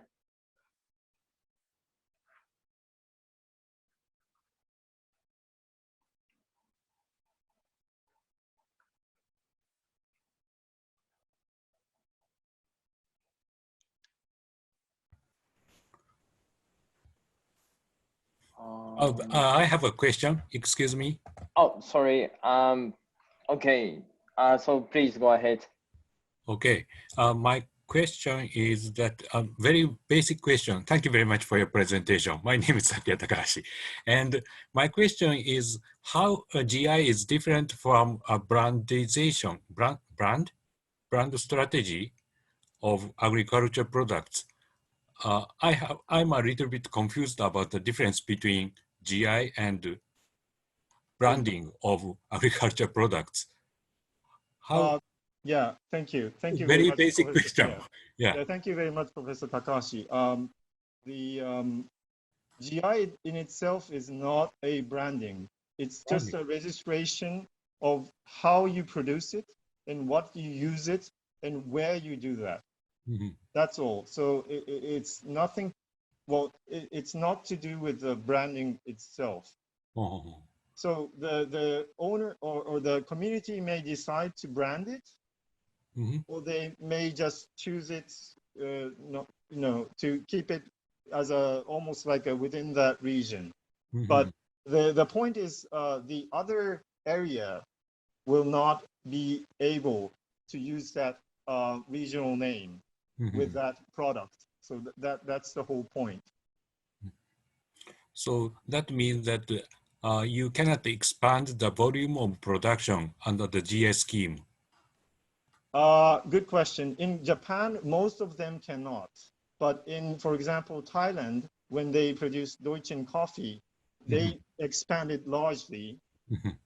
So and so on. So it really depends how much farmers you have, how much land you have available within that region. Tohoku Sandland has a very famous garlic, but it's at the same time most of the lands are national park. So even if they want to expand, they cannot expand. So there are individual contexts. Maybe I missed I missed what you said before.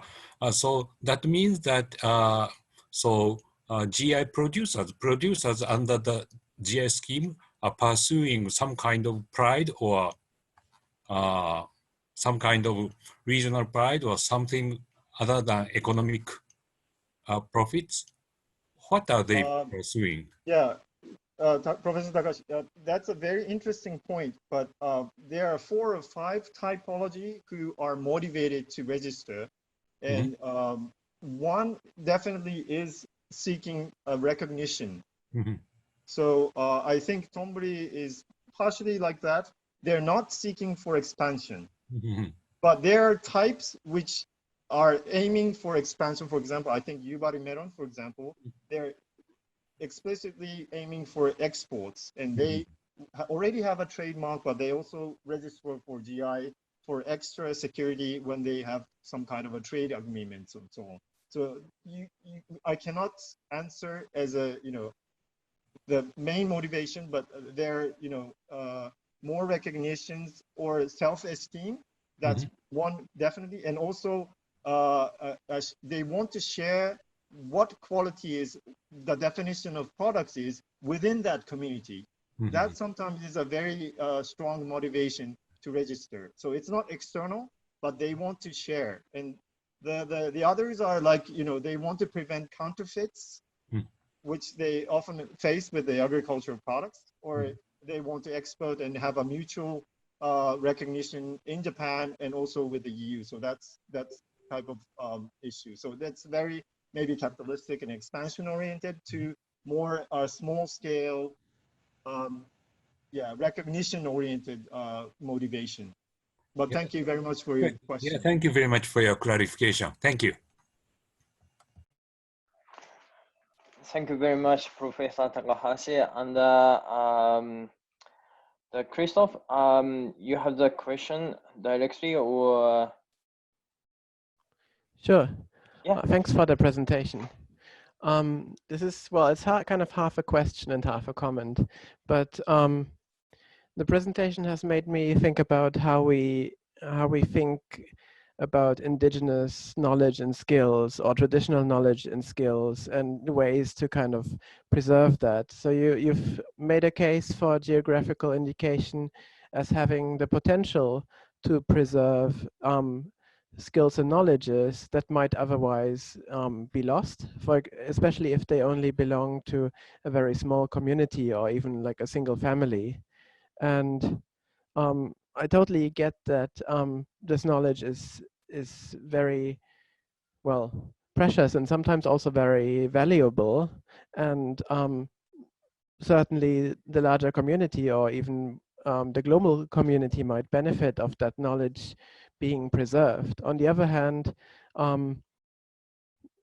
it's kind of a different area, but when we think about, for example, how bioprospecting is looking for new medicines and trying to kind of learn from indigenous knowledges, it's often a very extractive process.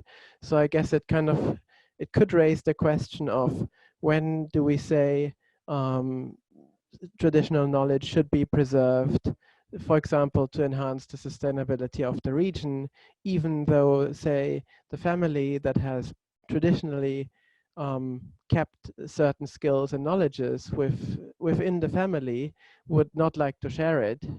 I'm partly reminded of this because one of our colleagues who was on the call yesterday here, Ayako Kawai, but who is unfortunately not on the call right now, otherwise I would have asked her to join. She has worked on vegetables in Japan, and she has told stories of farmers who have taken care of certain heirloom vegetables and who are simply maybe not even interested in this knowledge being transmitted to anybody else. It's between them and the vegetables. Yeah, Christoph, thank you so much. Actually, Arco is possibly going to work with us, so thank you for referring to her. Anyway, I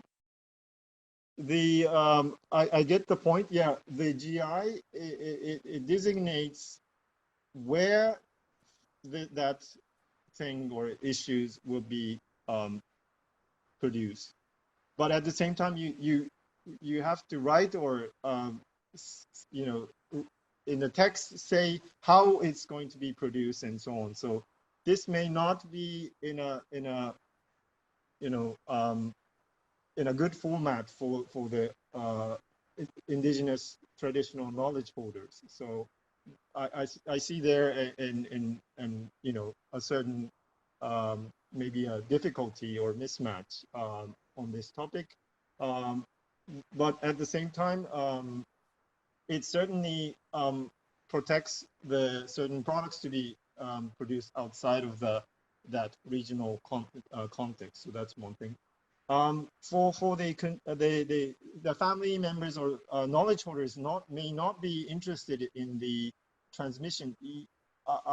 Yeah, that might be the case, but a lot of these, when we also have a project with the Toyota Foundation on the traditional vegetable, but a lot of them say they just want to continue this production because they inherited from their ancestor, and they don't want to end that with their own generation. So yeah, there might be some producers who are about their, you know,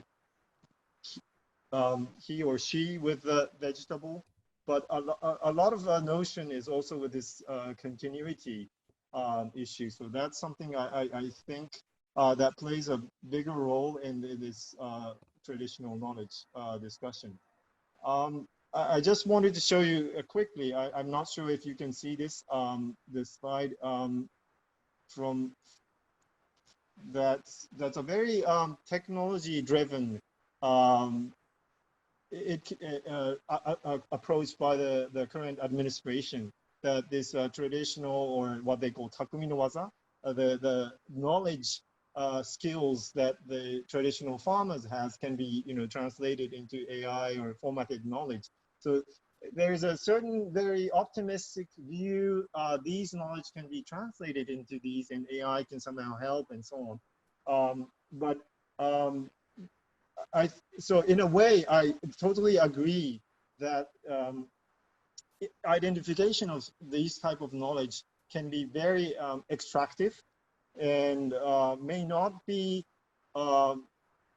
beneficial neither for the environment nor for the knowledge holder. So that's a risk that we would need to be aware of. When, for example, when register GI, you make it open.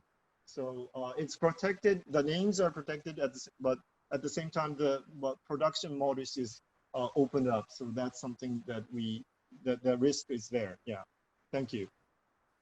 Thank you. Thank you very much. So I would like to close the session on the understanding. So thank you for your active participation to the discussion and also the presentation.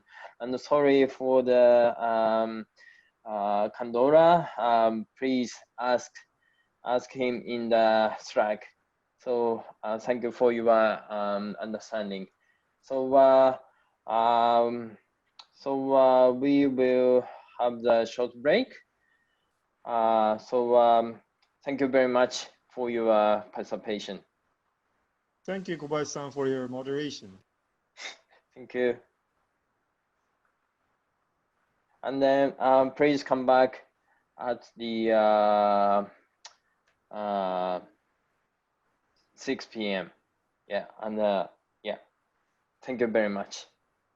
Okay, 1 minute before. So in Kyoto, suddenly the thunderstorm becomes severe, but it looks passed away. Hope you have good weather in your location.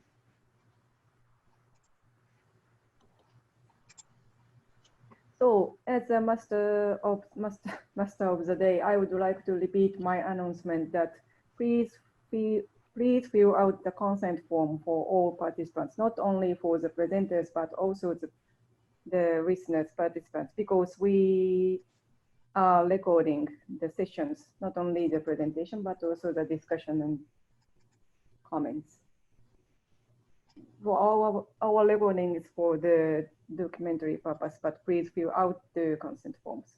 And also we are now open the questionnaire survey to evaluate or to gather your thoughts or reflections on this type of conference.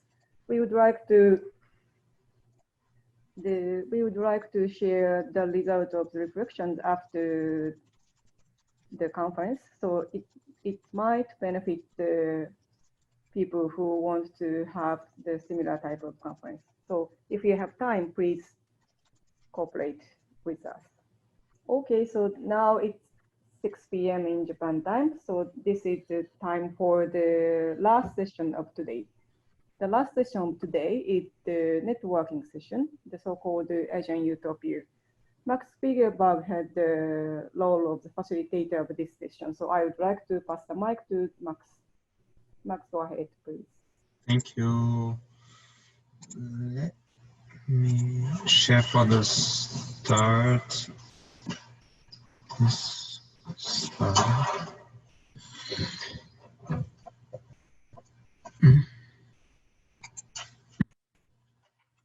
So,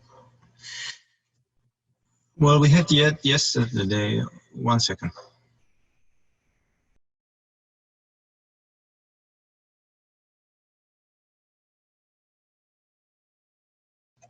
Okay, we stopped the relay. So yesterday we had already one networking session in the evening, and this time we have 2 guests with us, and that's Marianne and Mabruka, and they kindly offered to present on the cities of dignity, and especially with a relation to Asia. So we're going to look at that first, and then I hope together we can do some crowdsourcing, think of some projects and activities and best practices in Asia. And we should do that in the Slack while the Zoom is running. And maybe if we have time left in the end, we can talk about some of the topics. Good. So I want to give the floor to Mabruka, I guess. Is that right? Yes, that's correct. Wonderful. Hi, Max. Hi, everybody. Thanks for having me. Just a quick question. How do I share my screen or? Oh, no. Marianne is okay. Okay, good. Thank you. All right. Okay, let's start then. Thank you very much for having me and Marianne. We're two members of the Global Working Group Beyond Development. And what we would like to do today is to talk about strategies, because that was, I think Max told us that for this session of networking, we wanted to talk more about transformation and link it to Asia. So today, because we're two members of the Global Working Group and we just worked on a publication about strategies in urban spaces. We're going to talk about this in two parts. Parts number one is the Beyond Development strategy. So just please bear in mind that even though we talk about urban space, there will be mention of rural space also. And then Marianne Menahan, my colleague, will take over the second part, and she's going to actually articulate a little more and give us more in-depth knowledge about one strategy that stress on internationalist dimension. So here we go for the first part. So you can change the slide, Marianne. All right, and one more if you'd like to. Okay, so let us explain to you just very briefly, because I only have 10 minutes on the strategy. Of course, we'll talk more after, on what is our group that is called the Global Working Group Beyond Development. So the way it was created is, first of all, there was a Latin America working group, and it was very effective, productive. And there was actually some people, some group, and I think Ashish Khotari, who is also here today with us and was the keynote speaker, had this idea of doing a similar group for Asia. My understanding, it did not happen for the region of Asia, but there were a lot of ideas about how about we have a global working group. And so the reason is, you know, there is so many think tanks and knowledge production for capitalist institution, neoliberal institution, and there wasn't really such for alternatives. There are a lot of academic production, but we didn't have a space that will bring different epistemology of Marxist, feminist, eco-socialists, union workers, organizers, former politicians, from different types of perspective from all around the world to discuss about what transformation look like, what is democracy, what is the relation with the state. We are very aware in this group of 30 people from all the continents, from very different epistemology, that trying to find a consensus or a solution or one strategy is just not acceptable, not viable, and that's not exactly what we're doing. What we're doing is mostly to make visible some transformation. So this is because, and I'm sure all of you here today with us, you've heard about, you know, but there's no alternatives, there's no alternatives. So we're trying to actually do just that, document, listen, understand, and connect those alternatives beyond development. Beyond development, because as you all know here in this conference about degrowth and the commons, is that we're trying to listen to a different ecology of knowledges. That in some part of the world, people are striving for dignity, for self-determination, for buen vivir, etc., etc. So all our publications are available for free download on our website right here. And the first book looked at multi-dimensional transformation in many parts of the world. And in Asia, we had a chapter on India. Multidimensional because we live on a multidimensional crisis, the ecology, poverty, dispossession, racism, and therefore we need a multidimensional strategy. The book that we just published, Cities of Dignity, is a collective book. It's kind of one of its kind because it's written by movement organizers, by activists, not solely by academic. And so it is accessible to a lot of people, and it has, and especially we want to make sure we share this with people who are working to make transformation happen. The book focuses on urban spaces, but we also talk about rural spaces. There are 7 case studies. Marianne, if you'd like to change the slide. 2 case studies from Asia, one from West Asia. It's in Syria in the context of war. These are people who, during siege and war, they're trying to build a food sovereignty network, sharing knowledge about how to plant seeds, smuggling seeds, things like that. One, and the other one was presented yesterday by Asim Mishra and Sandeep Vermani from Burj, India. So I won't go in detail with that. But there's also other case studies in the book which are really relevant for the workshop.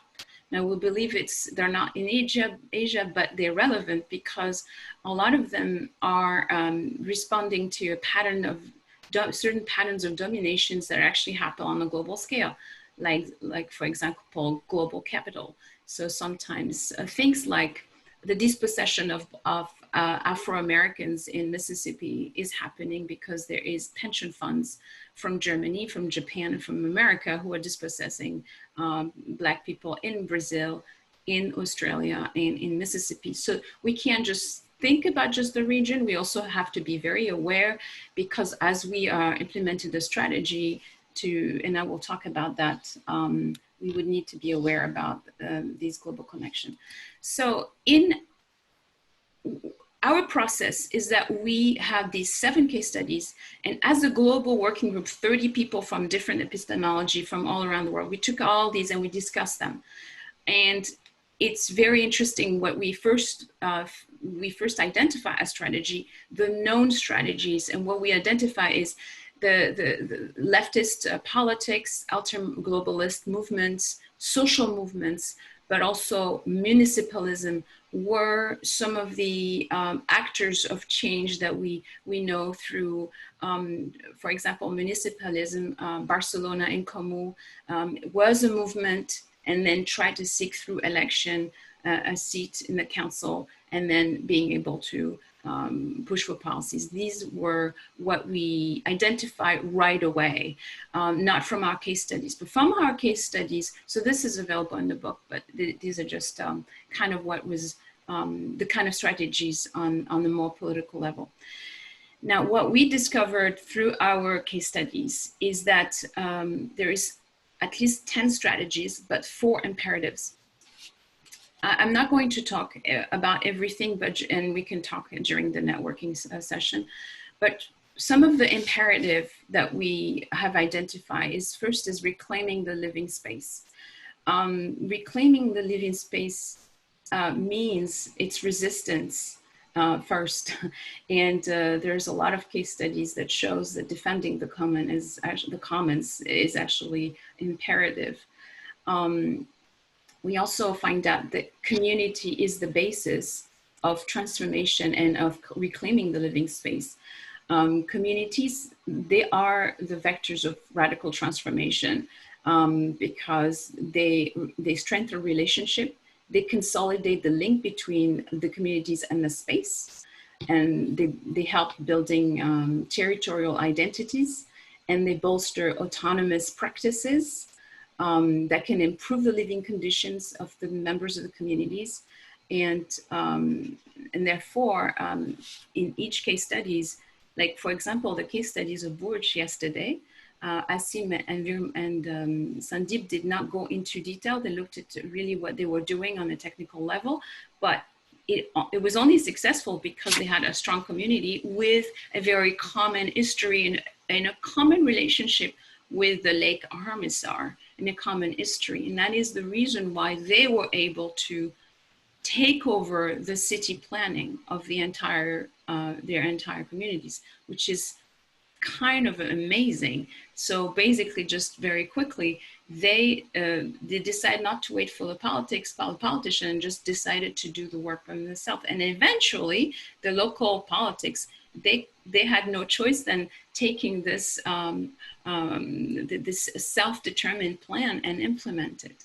So, but again, it was because it was relationship built over time. So this is like in any transformation, relationship is key. The second imperative is building communitarian solidarity economy, and these are rooted in the territories that are being claimed. And from then can be built a new vision of economy. But the first step in building solidarity economy, the first step is always to understand in depth the underlying current hegemonic economic system. This is what we find that even before we start a new economy vision, we have to know what is the current. And to know it is very complicated. A lot of things are concealed. Like I said, most of the things that are concealed are in the level of global capital. Like, for example, you want to put, you want to start a food sovereignty network. Well, how could you do a food sovereignty network if you have no land? And this was a crucial issue that we saw in a couple of case studies in the book. Because the land has been bought by pension fund, for example. So if you have no land, you have nowhere to put your seeds. And therefore, even before you start these alternatives and these strategies, you need to know what would a new economy look like. We didn't want to name a sort of economy or but what we decided to do as a global working group was to reflect how it would look like. And we identify a couple of characteristics. For example, a radical economy, which we use radical as going back to the root. And for the, again, it's beyond development. Therefore, it's honoring the local epistemology of buen vivir, dignity. So a radical economy, it sustained people's ability to control and direct the economy for the common good. It favored relationship building over capital accumulation. It required value over than capitalist one. It required values other than capitalist one, right? It's a lot of the time it's about relationship, prioritizing harmony with nature, regenerative practices. It implies the need for sharing, including access to work and resource and benefit, and also taking responsibility for the consequence of the activities. It value care work and include in their modeling the cost benefit analysis of care work. It value and internalize environmental impact. It require environmental justice and consciousness. It favor proximate links in network to production, distribution, and consumption over global capital flow. It redistribute wealth. It require different legal framework. And again, it's important to understand that what is legal and illegal is a political decision. And this comes from me, a former politician. So, you know, I think I have that experience. I can tell you what is legal and illegal is mostly a political decision. So private property usually has expanded through the expansion of what is illegal. So these are the kind of, this is how would a radical economy look like. Other imperative, and I will not go into details, are changing the relation between urban and rural. Usually urban space use rural space as dumping site and extraction site. So there is a different dynamic that needs to be done. We see in most every case studies, there is sharing knowledge, there is help. And also the history and the historical relationship between rural and urban space. Before, it used to be all rural space, and there is people who have still that connection with the rural space. And then the other is to take back power by practicing radical democracy, counter policies, and transformative governance. In the case study of Bourges, Asim and Sandeep talked a lot about decentralization, but they made sure if you read the case studies, you'll understand they're talking about democratizing democracy. It's real power by the people. It is not the top-down approach of decentralization. The 10 strategies that we identified are here listed. The last one, Marianne will expand on it. The first is intergenerational response. So what we find out is a transformation only work, or at least has better chance to work, if we include different generations.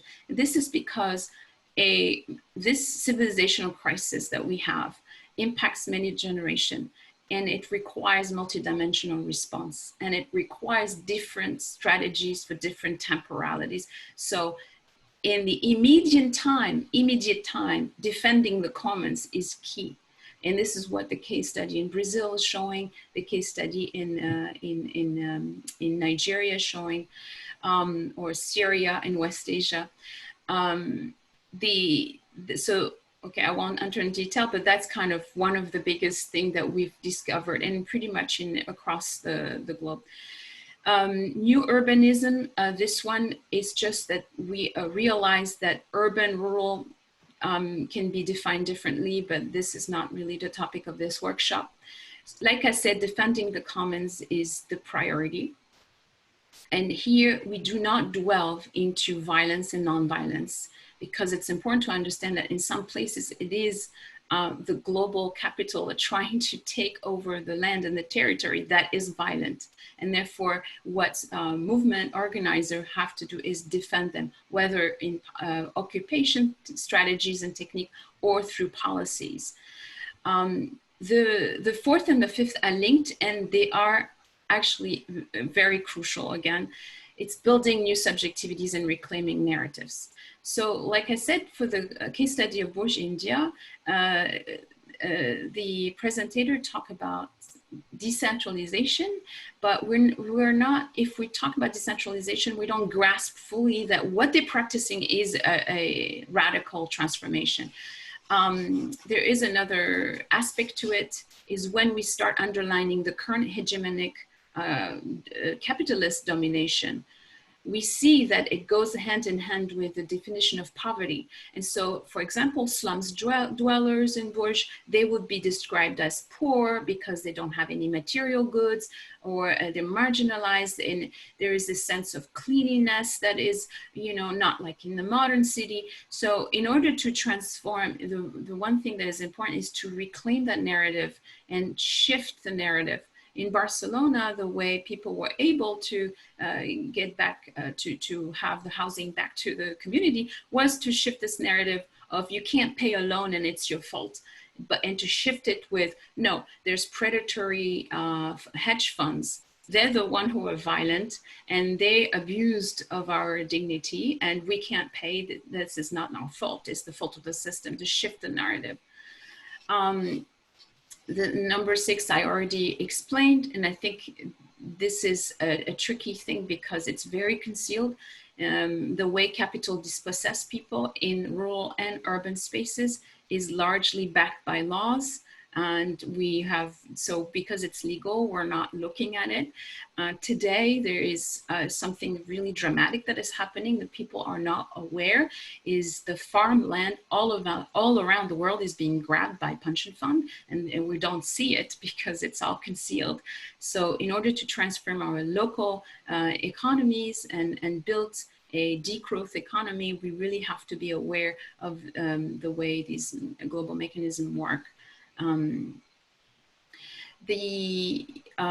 will talk about the 7th one because we don't think about it too much. We think about social movement, we think about politician and doing change, but we don't talk too much about the municipal level.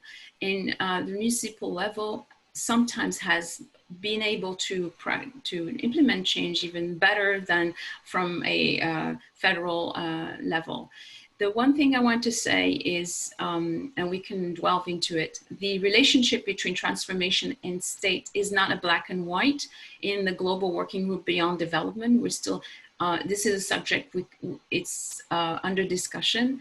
And there are instances where the the relationship with the state is crucial. Some it's not, but at least to which degree we have to work with the state is something that we haven't dwelled too much, that is still under discussion.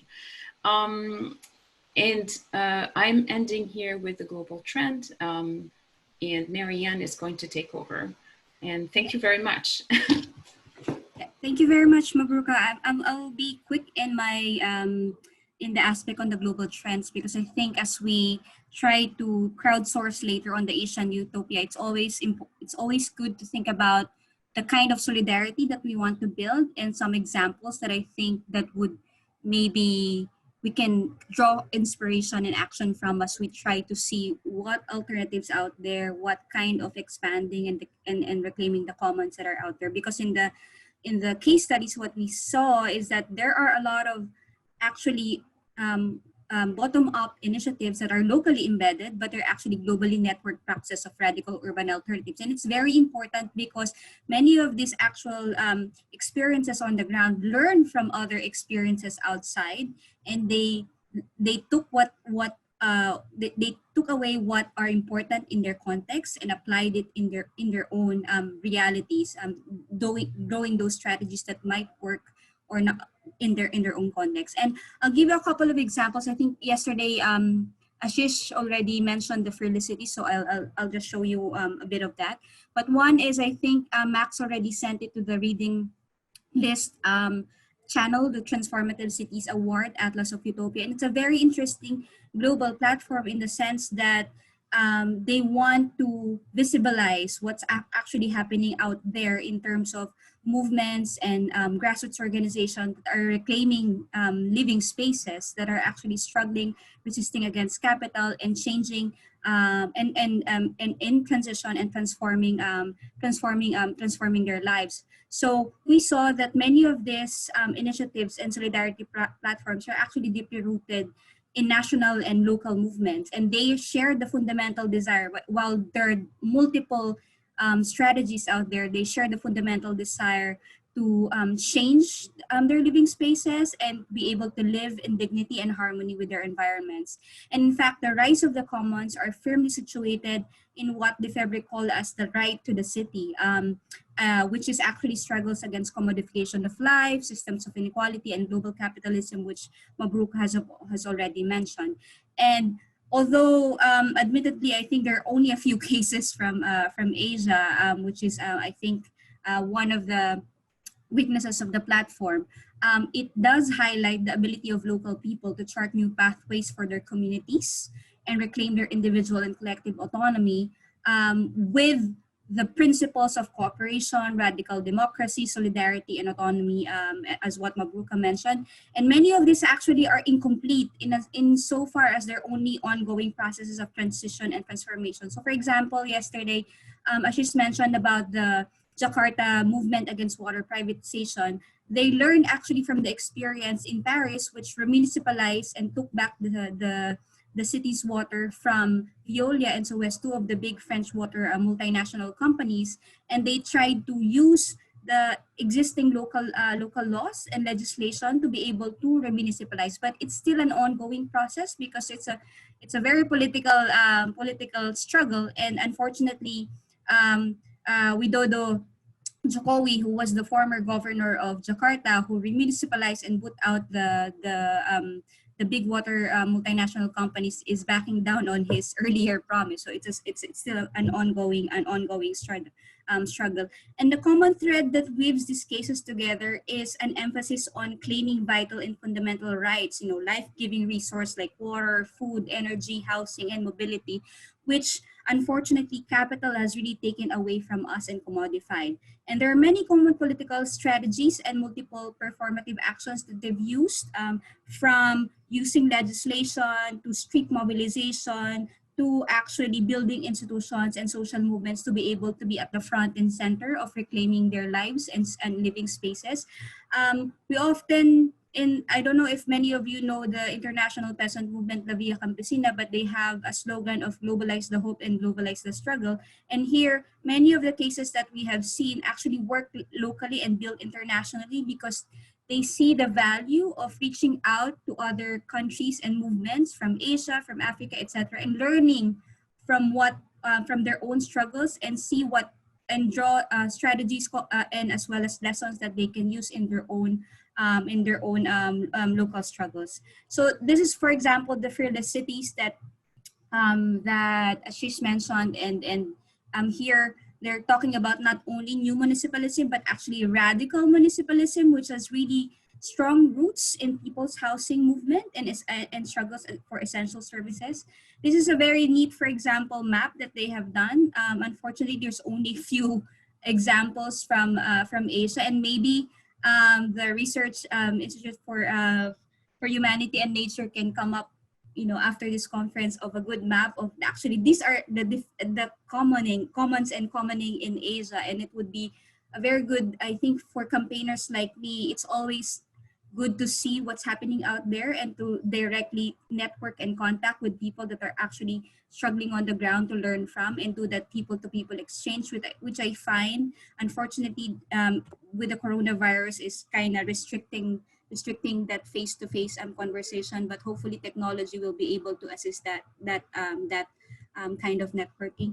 Just on a final note, I think food for thought and lessons and challenges. I think what we've seen in the cases that we've highlighted in the book and also in the website and through our conversation, there's this very importance of decentering urban expertise, and I've heard this also on the presentation yesterday. From the different people that presented in the sessions, of the importance of actually looking at allowing people to share their own knowledge, their local knowledges, which I think often governments, municipalities, and even political authorities don't give value to, because they always see that the experts are the ones that should be at the front of planning. But we see in the cases from Africa, Asia, Latin America, and all over, and even in the US, in Mississippi Jackson, there is value to local people because they know their reality. They're the ones who has the history, who has connected to the land, etc. And we should value their traditional local knowledges. Second is the importance of shifting from liberal notions of participation. I think many of our international financial institutions like the World Bank, etc., have used the language of civil society and movements, but they often refer to participation as tokenism. In the cases we saw the importance of communities really asserting their right to self-determination and self-governance in their own way, and that's very important.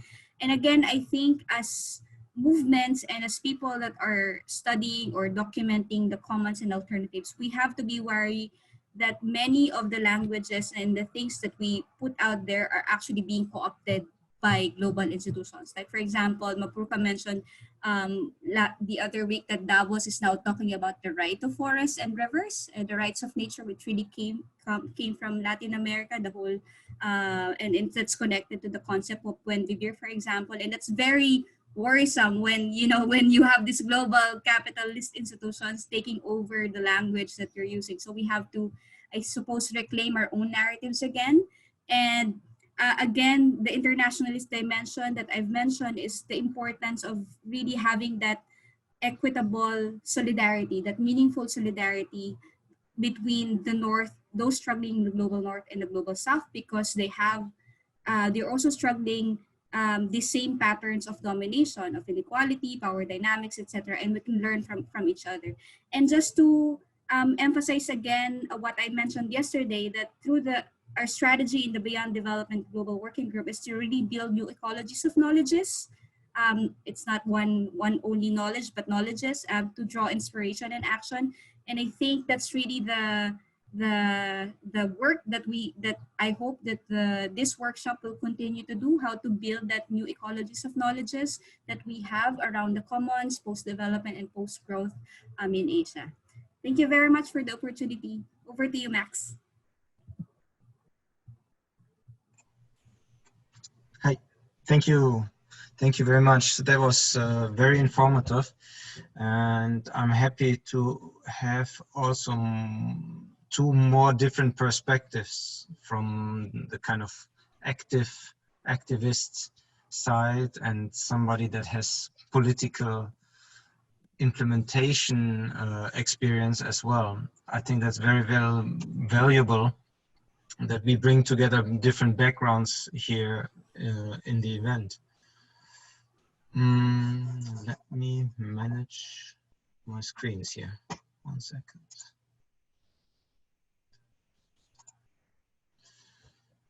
So basically, Marianne and Mabruka laid out a framework in a way, and I want to use one of the slides. And I hope that we can, because I think, so the imperatives Mabruka mentioned, I think that gives us a bit of direction, maybe for collecting some examples together. Because networking doesn't only happen between people, what we tried yesterday a little bit, face-to-face, individual networking, but there's also the networking of institutions and ideas. And as mentioned, sometimes the positive examples of Asia are maybe going unrecognized too easily. In a way, similar to what Ashish said, the term of degrowth is growing in the world together with the growth imperative.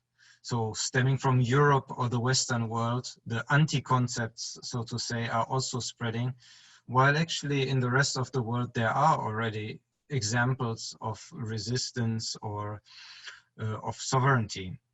And so they deserve just as much spotlight, I would say. And so the idea was for us now to have a go at the Slack channel, especially. If you know of examples from your country, from your studies, from places you have been, please share them with us. Maybe there's a link, maybe you can give a name of the place or give some background on it. Because I believe there might be a chance here that we can do a very nice collection of positive examples of change. And maybe it's something that we as a group are interested in continuing even after this workshop has finished, because the Slack would be available still in the future. So we have built this network infrastructure now already with about 150 participants. So there might be a good chance that we could continue staying in touch and maybe developing more out of this workshop. Of course, we don't have to, but it's an offer in a way, and I hope some people might react to it. So the channel would be 4-2 networking. I see Ashish is the good example and already posted.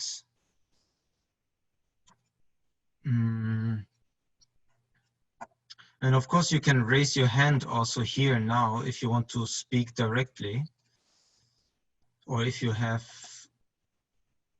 a question to Mabruka or Marianne, we can also do that for now.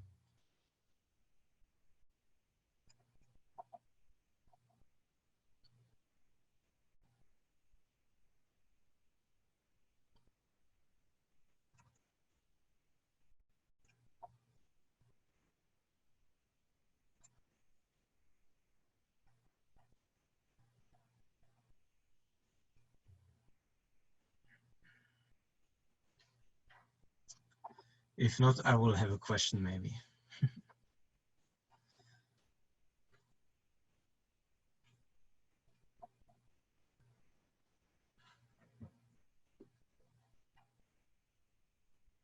such goal?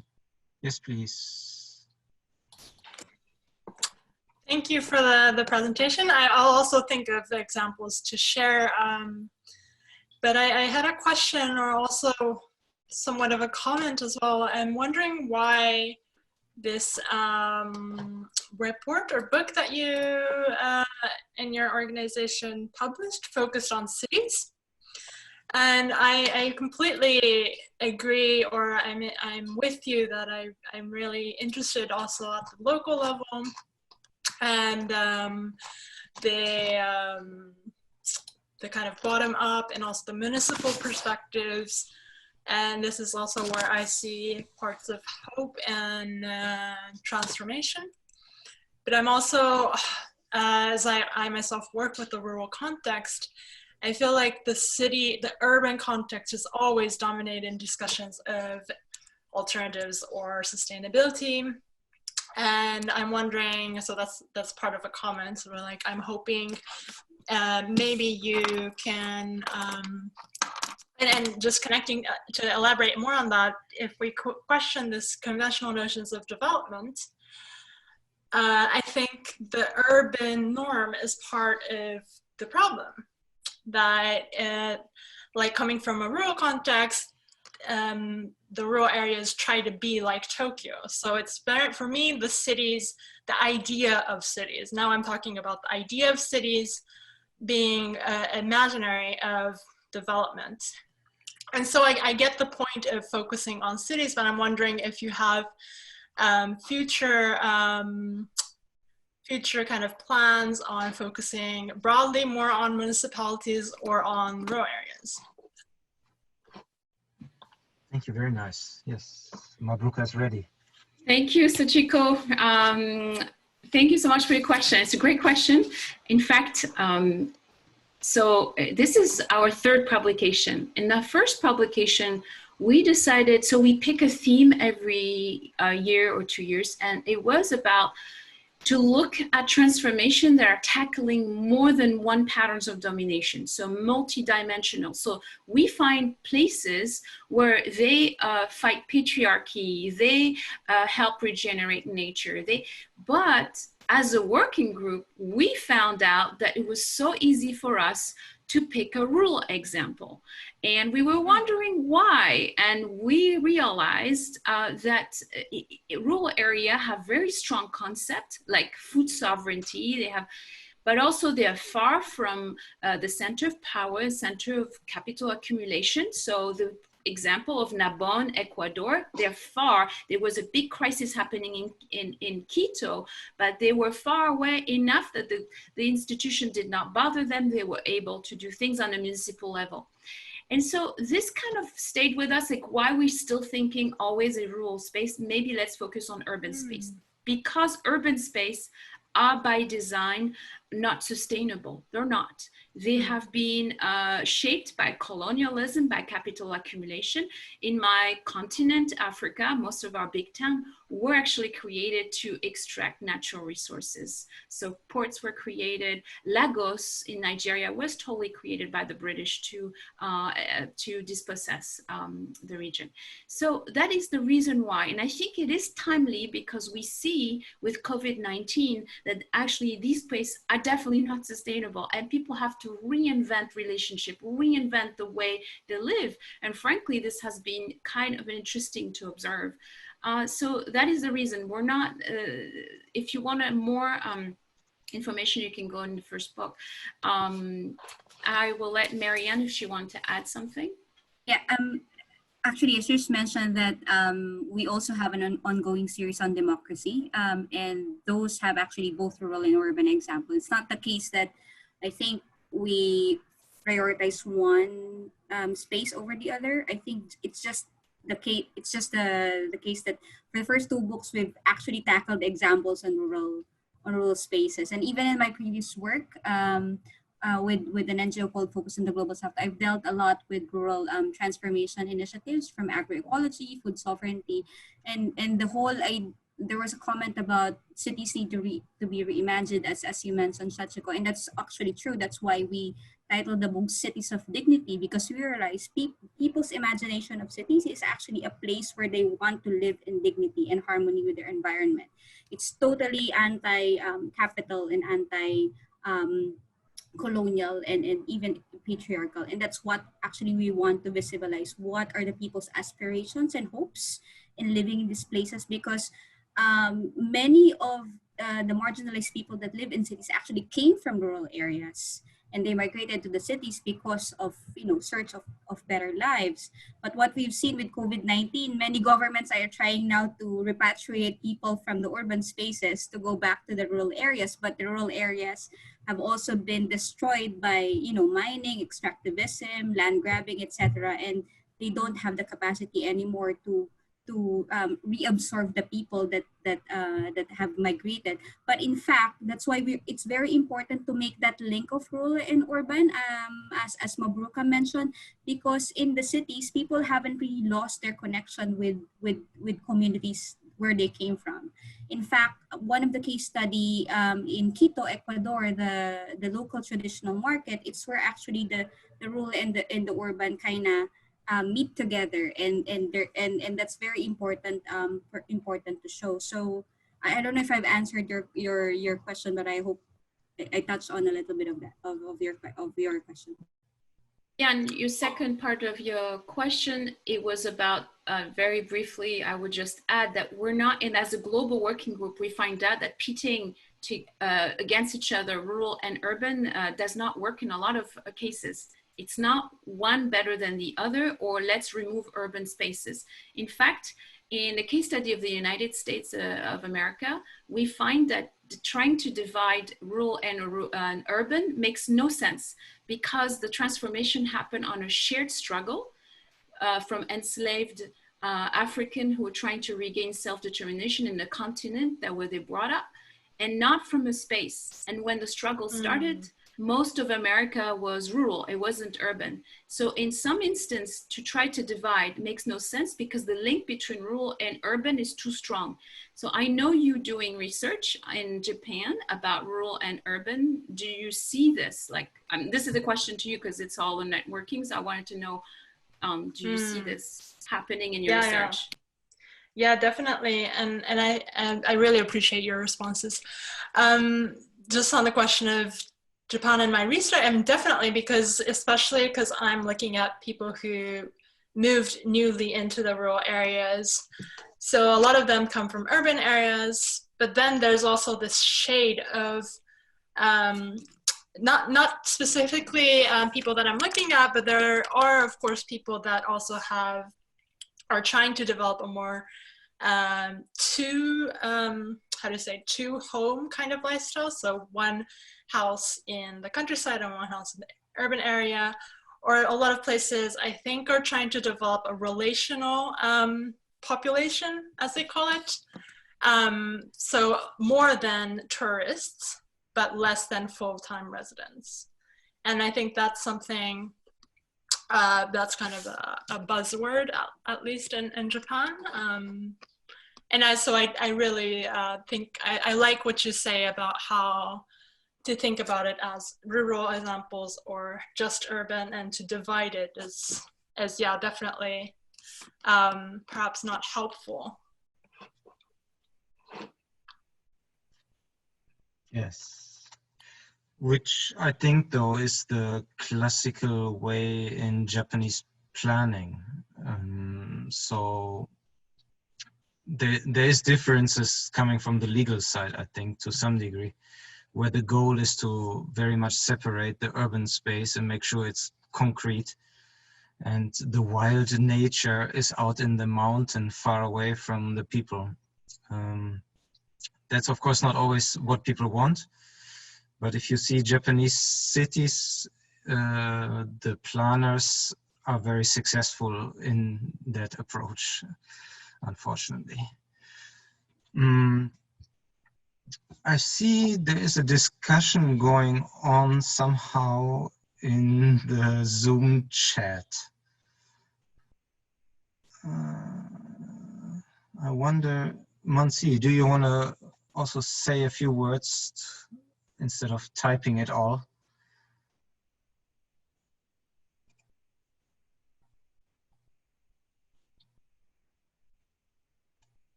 Maybe not.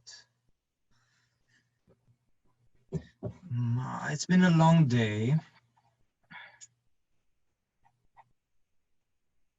I'm just worried that when we close the Zoom, we're going to lose this discussion in a way, which is quite nice. So I wish we could continue it over in the Slack.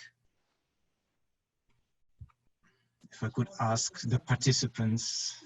I think Ashish, Max, I think Ashish would like to talk. Oh, yeah, sure. Sorry, I didn't see that here with all this. Please, Ashish, go ahead. Thanks, Mabruka. All right. So, no, I just wanted to, in this, so let me see if I can open my, yeah, can you hear me?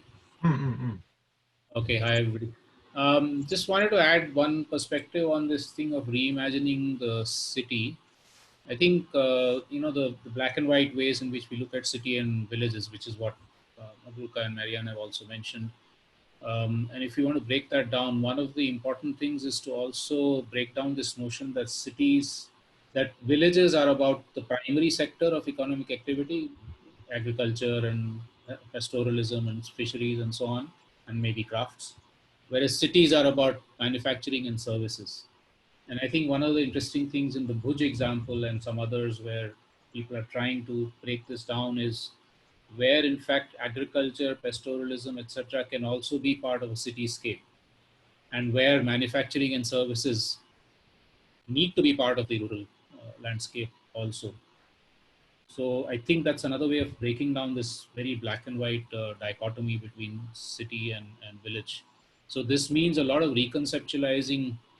I mean, even our mental image of what a city is or what a village is needs to be rethought. And then, of course, pushing for policy changes, pushing for acceptance of where alternative practices are changing this, such as some stuff happening in Bhuj and elsewhere. So I just wanted to add that as a perspective on this discussion.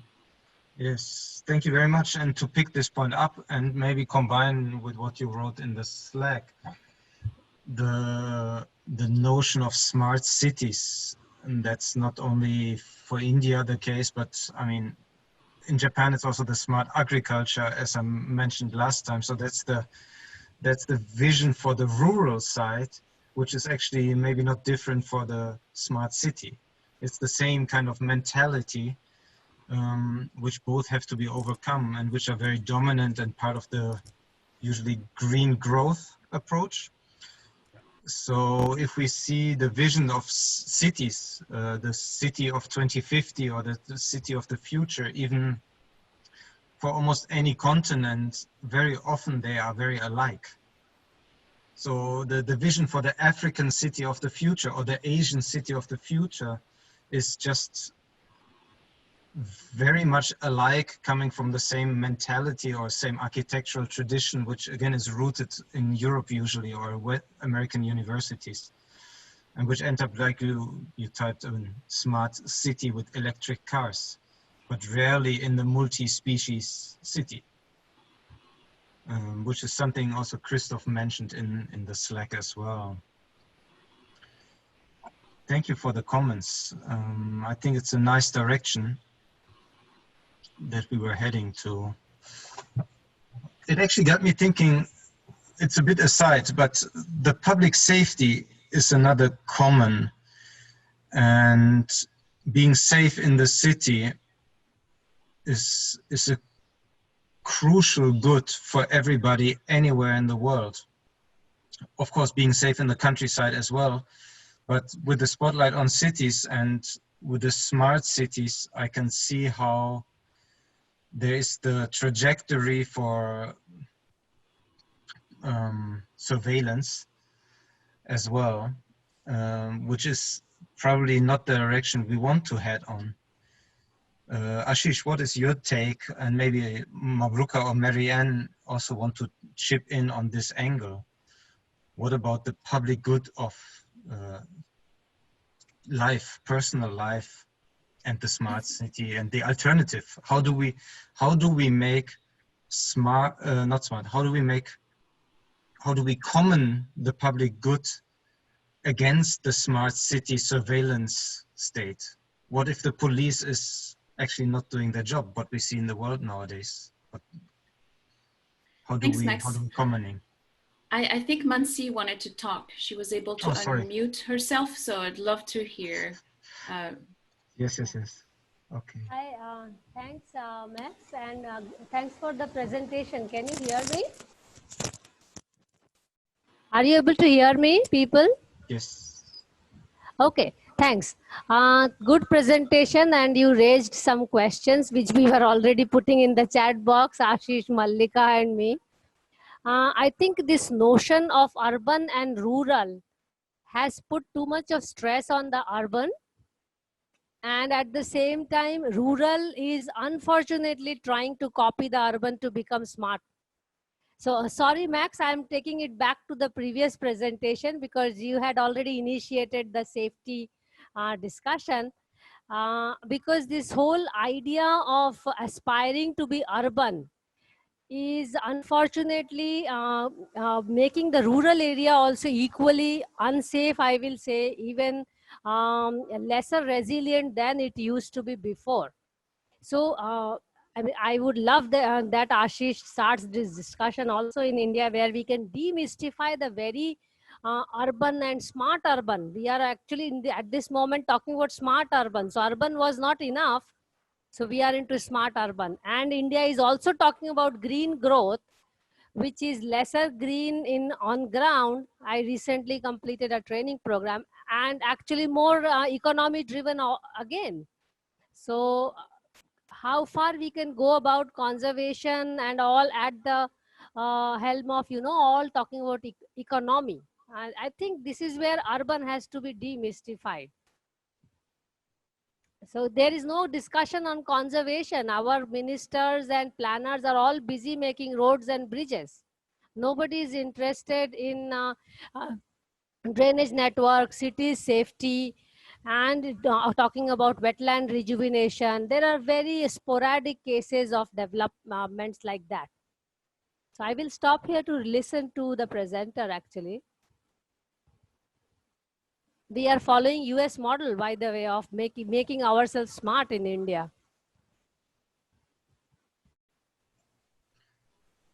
Thank you very much.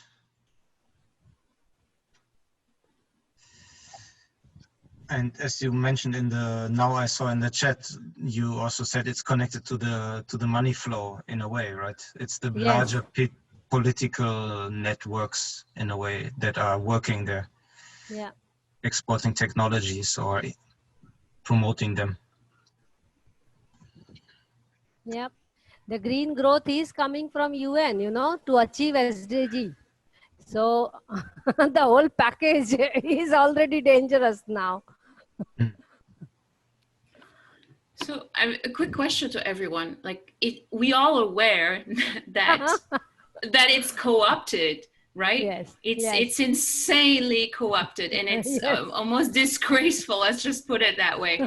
To see that Davos is now talking about the right of river. Yes. I mean, come on, Davos is really the actor of domination in this world. So how do we do to reclaim our narrative on the global scale? So I've talked about a strategy reclaiming the narrative locally.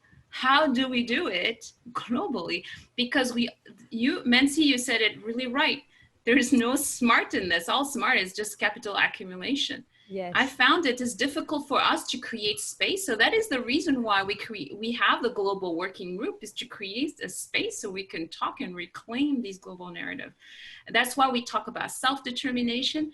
That's why we say, when we talk about social movement and transformation, a lot of universities are getting lots of money to talk about non-violent groups, non-violent social movement. But it's diverting the issue because global capital is violent. I mean, in Brazil, the case study in Brazil, you have the government sending cops to dispossess people from the territory. What are they going to do? They got to defend themselves. While we're not talking about the violence of global capital. So it is, this is a lot, but I haven't really heard about a strategy, and we lacking spaces. And I think the fact that we lack a coordination between the academic world and the activist world to reclaim this narrative and to say, hey, Davos, you have absolutely no right to talk about rights of river. And this smart city is all about capital and community. Where can we be more vocal? And it's kind of enraging for me. My blood is boiling whenever I see this, but I really want to go from rage to action. I'm with you on this. I'm with you. My blood is boiling too in India. Thank you. Well, that makes two of us. But concretely, what can we do? Yeah. Or what we're not doing well? I think important point is activists and academics have to come together. But even doing that, economists and politicians are sitting on this big pile of money, you know, and they have the larger voice. So probably Ashish and Max can throw more light on this. It's money driven, unfortunately. I don't think any of us have more light, but I think maybe just, two quick points. One is that I mean, people did raise a lot of these issues at all of the Global World Economic Forum and other means, starting from the demonstrations in the US and then continuing in many other forums. But I think one thing we've not been good at, and that's relating to what Mabruka is saying, is one, collective, first of all, being collective about it. Yes. There's many different forums that are raising these voices, and then so we're actually a little bit split ourselves. Sometimes inadvertently, because obviously it's a huge world and we don't have the resources always to be together, but sometimes also because there are some ideological or other issues that kind of divide us. So I think we need to find ways by which we have a more collective voice, and through that collective voice, be able to reclaim what we think are the real meanings of these words or these terms or these practices or these concepts, whether it's Coin Vivir, which has been reclaimed, or the rights of nature, or whatever else is happening. Swaraj from India has also been co-opted by the government and so on. So I think this is one thing. And the second thing is to also then keep pushing our own alternative vocabulary, some of it from the past, but also some of it also new. And in that sense, it's interesting, though I've been saying all along that we shouldn't be globalizing degrowth, but degrowth is an interesting word because it's very difficult to co-opt by the growth industry. And so we need to find, also keep thinking of, in that sense, new vocabulary, even as we reclaim some from the past. But my main point is a more collective forum, because at the international level, we have the UNs and the World Economic Forums and all of those. They're sort of well organized, well greased, well oiled. But we don't have too many of those international forums. We have the World Social Forum that's been on the decline in the recent past. They're trying to revive it. Maybe that will become something like that. But we need those kind of international institutional forums, which are non-hierarchical, which are horizontal. And so, yeah, the working group or the Global Tapestry of Alternatives or the Global Dialogue for Systemic Change and the World Social Forum, some way to try and bring a lot of these together so that we can have that kind of global voice. Very quickly, I think, Tom, on the issue of security, it's actually quite interesting where we see, and this has not been worked on very well, that one of the demands in the US, for instance, right now is about defunding the police. Right? Of course, it's not going very far because it's such a radical demand, except I think in one part of one city. But this notion that we actually need the state to give us security itself has to be challenged, which is what you're pointing out, Max. And so, like if you take Bhuj again as an example, in a very small way, where women have actually been empowered to deal with issues of safety and to create safer zones within the city itself, without having to go running to the police. I think we need much more of community action also on this whole notion of security. And then eventually being able to dismantle CCTVs and all the, the surveillance technologies, which unfortunately citizens themselves are demanding because we're in that sort of a situation right now. But to be able to dismantle that and work much more on building our own trust to be able to create that security and to empower women and girls and so on to be able to be safe, and so on. So I think there's a lot of community level action on this that is necessary. And on what Ashish just said, chapter 4 of the book Cities of Dignity, which is a free download, I'll send the link, gives a great example of how community is actually providing its own security. In Brazil, they've created these community popular brigades, and the popular brigades do exactly what Ashish says. They're actually bringing peace and defending the community.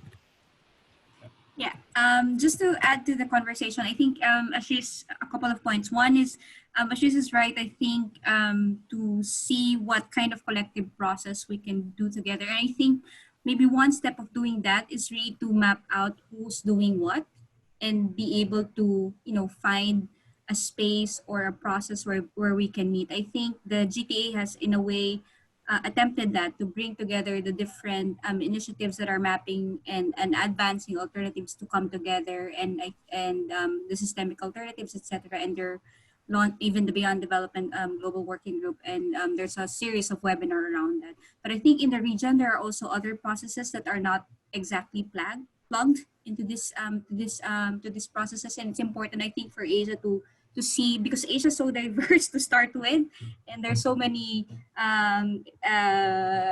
campaigns out there that we might need to see what's happening. The second one is really on the global institution, and one of a couple of campaigns where I'm involved with, which I think challenges this global institutions at different levels. One is challenging the immunity and the impunity of international financial institutions. Like, for example, in Asia, that's the Asian Development Bank, because they've done so many violent things against the environment, the people, but we couldn't even try them in our local courts because they have immunity. So there's an initiative by campaigns belonging to the NGO Forum on ADB and other local organizations that are trying to build a case at the international level and to see that. But that really requires documenting intensely what these institutions have been doing against people's human rights and the environment for 60 years. The second one is there's a global campaign for a binding treaty against corporations, because corporations have so much impunity and power, even stronger than states, that we want to have a global binding instrument that will, in a way, clip and dismantle their power. Of course, it's a long process, and it's within the UN, and there's a whole debate around, how the UN itself has been co-opted by corporations. But I think it's coming really from communities that don't have access to justice and remedy at the national and even international level. And that's one of, I think, initiative to sort of like oppose this corporation. It even came from Global South campaigner. So that's one.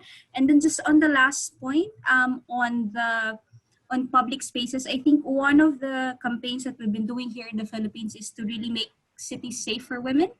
And part of that strategy is both shifting policy, changing policy, or enacting new policies at the national level and at the local level. But that has to be complemented with what Ashish is doing at the community level, because the community also, there's a lot of violence against women and children that are happening, and that requires a combination of strategy of increasing awareness and engaging your local officials as well, and doing roof-to-roof campaigning of people that these are actually your rights, and you have actually, and we need to build community institutions or mechanisms to be able to protect each other against, violence within the community and also from outside, especially in the police. And that's, and in the context, for example, on the war on drugs in the Philippines, I've seen many communities doing community defense, actually led by women. They go around the community, and when they see, unknown people or men roaming around, they raise sort of like have like their pots and pans, so sort of like raising alarm to be able to protect each other, because the security forces are one of the most violent institutions there is. Yes. That's unfortunately not the sentence I would like to end on. it's so negative, but it's true. Thank you for the good examples, though. And it's good to know that also in the Philippines, the people are resisting these days actively, which is so necessary, sadly. We've been way over time, but it was really interesting. I thank you very much. Thank you, Mabruka, Marianne, and Ashish as well, to introduce the perspective of the Global Working Group and the great work you're doing. I've seen people filling the chat and I've seen people filling the Slack as well. You're very welcome to keep doing. Yes? I just copy pasted the entire chat until the last couple of them in Slack, so you don't lose it. Oh. Thank you very much. Wonderful. Good. Then we're good to go there. Here in Japan, it's about evening and dark. And I wish everyone a good day or a good night. Thank you for staying with us today. Hello. Tamura-san, do you want to have the last words? Oh, not really, but that. Yes, thank you for joining the day of two. So tomorrow is the last day that we will start again from the 12:45 in Japan Standard Time. So now here it is the becoming dark, as Max said. So now I noticed that you are in 3 p.m. in India. So it's fun to see we are in the different time zones. So please come back again in the, how long does it take? Maybe the 12, I don't know, I can calculate. But anyway, let's meet again tomorrow. So see you, bye-bye. Bye. Bye. Thank you. Good night. Bye-bye. Bye. Good night.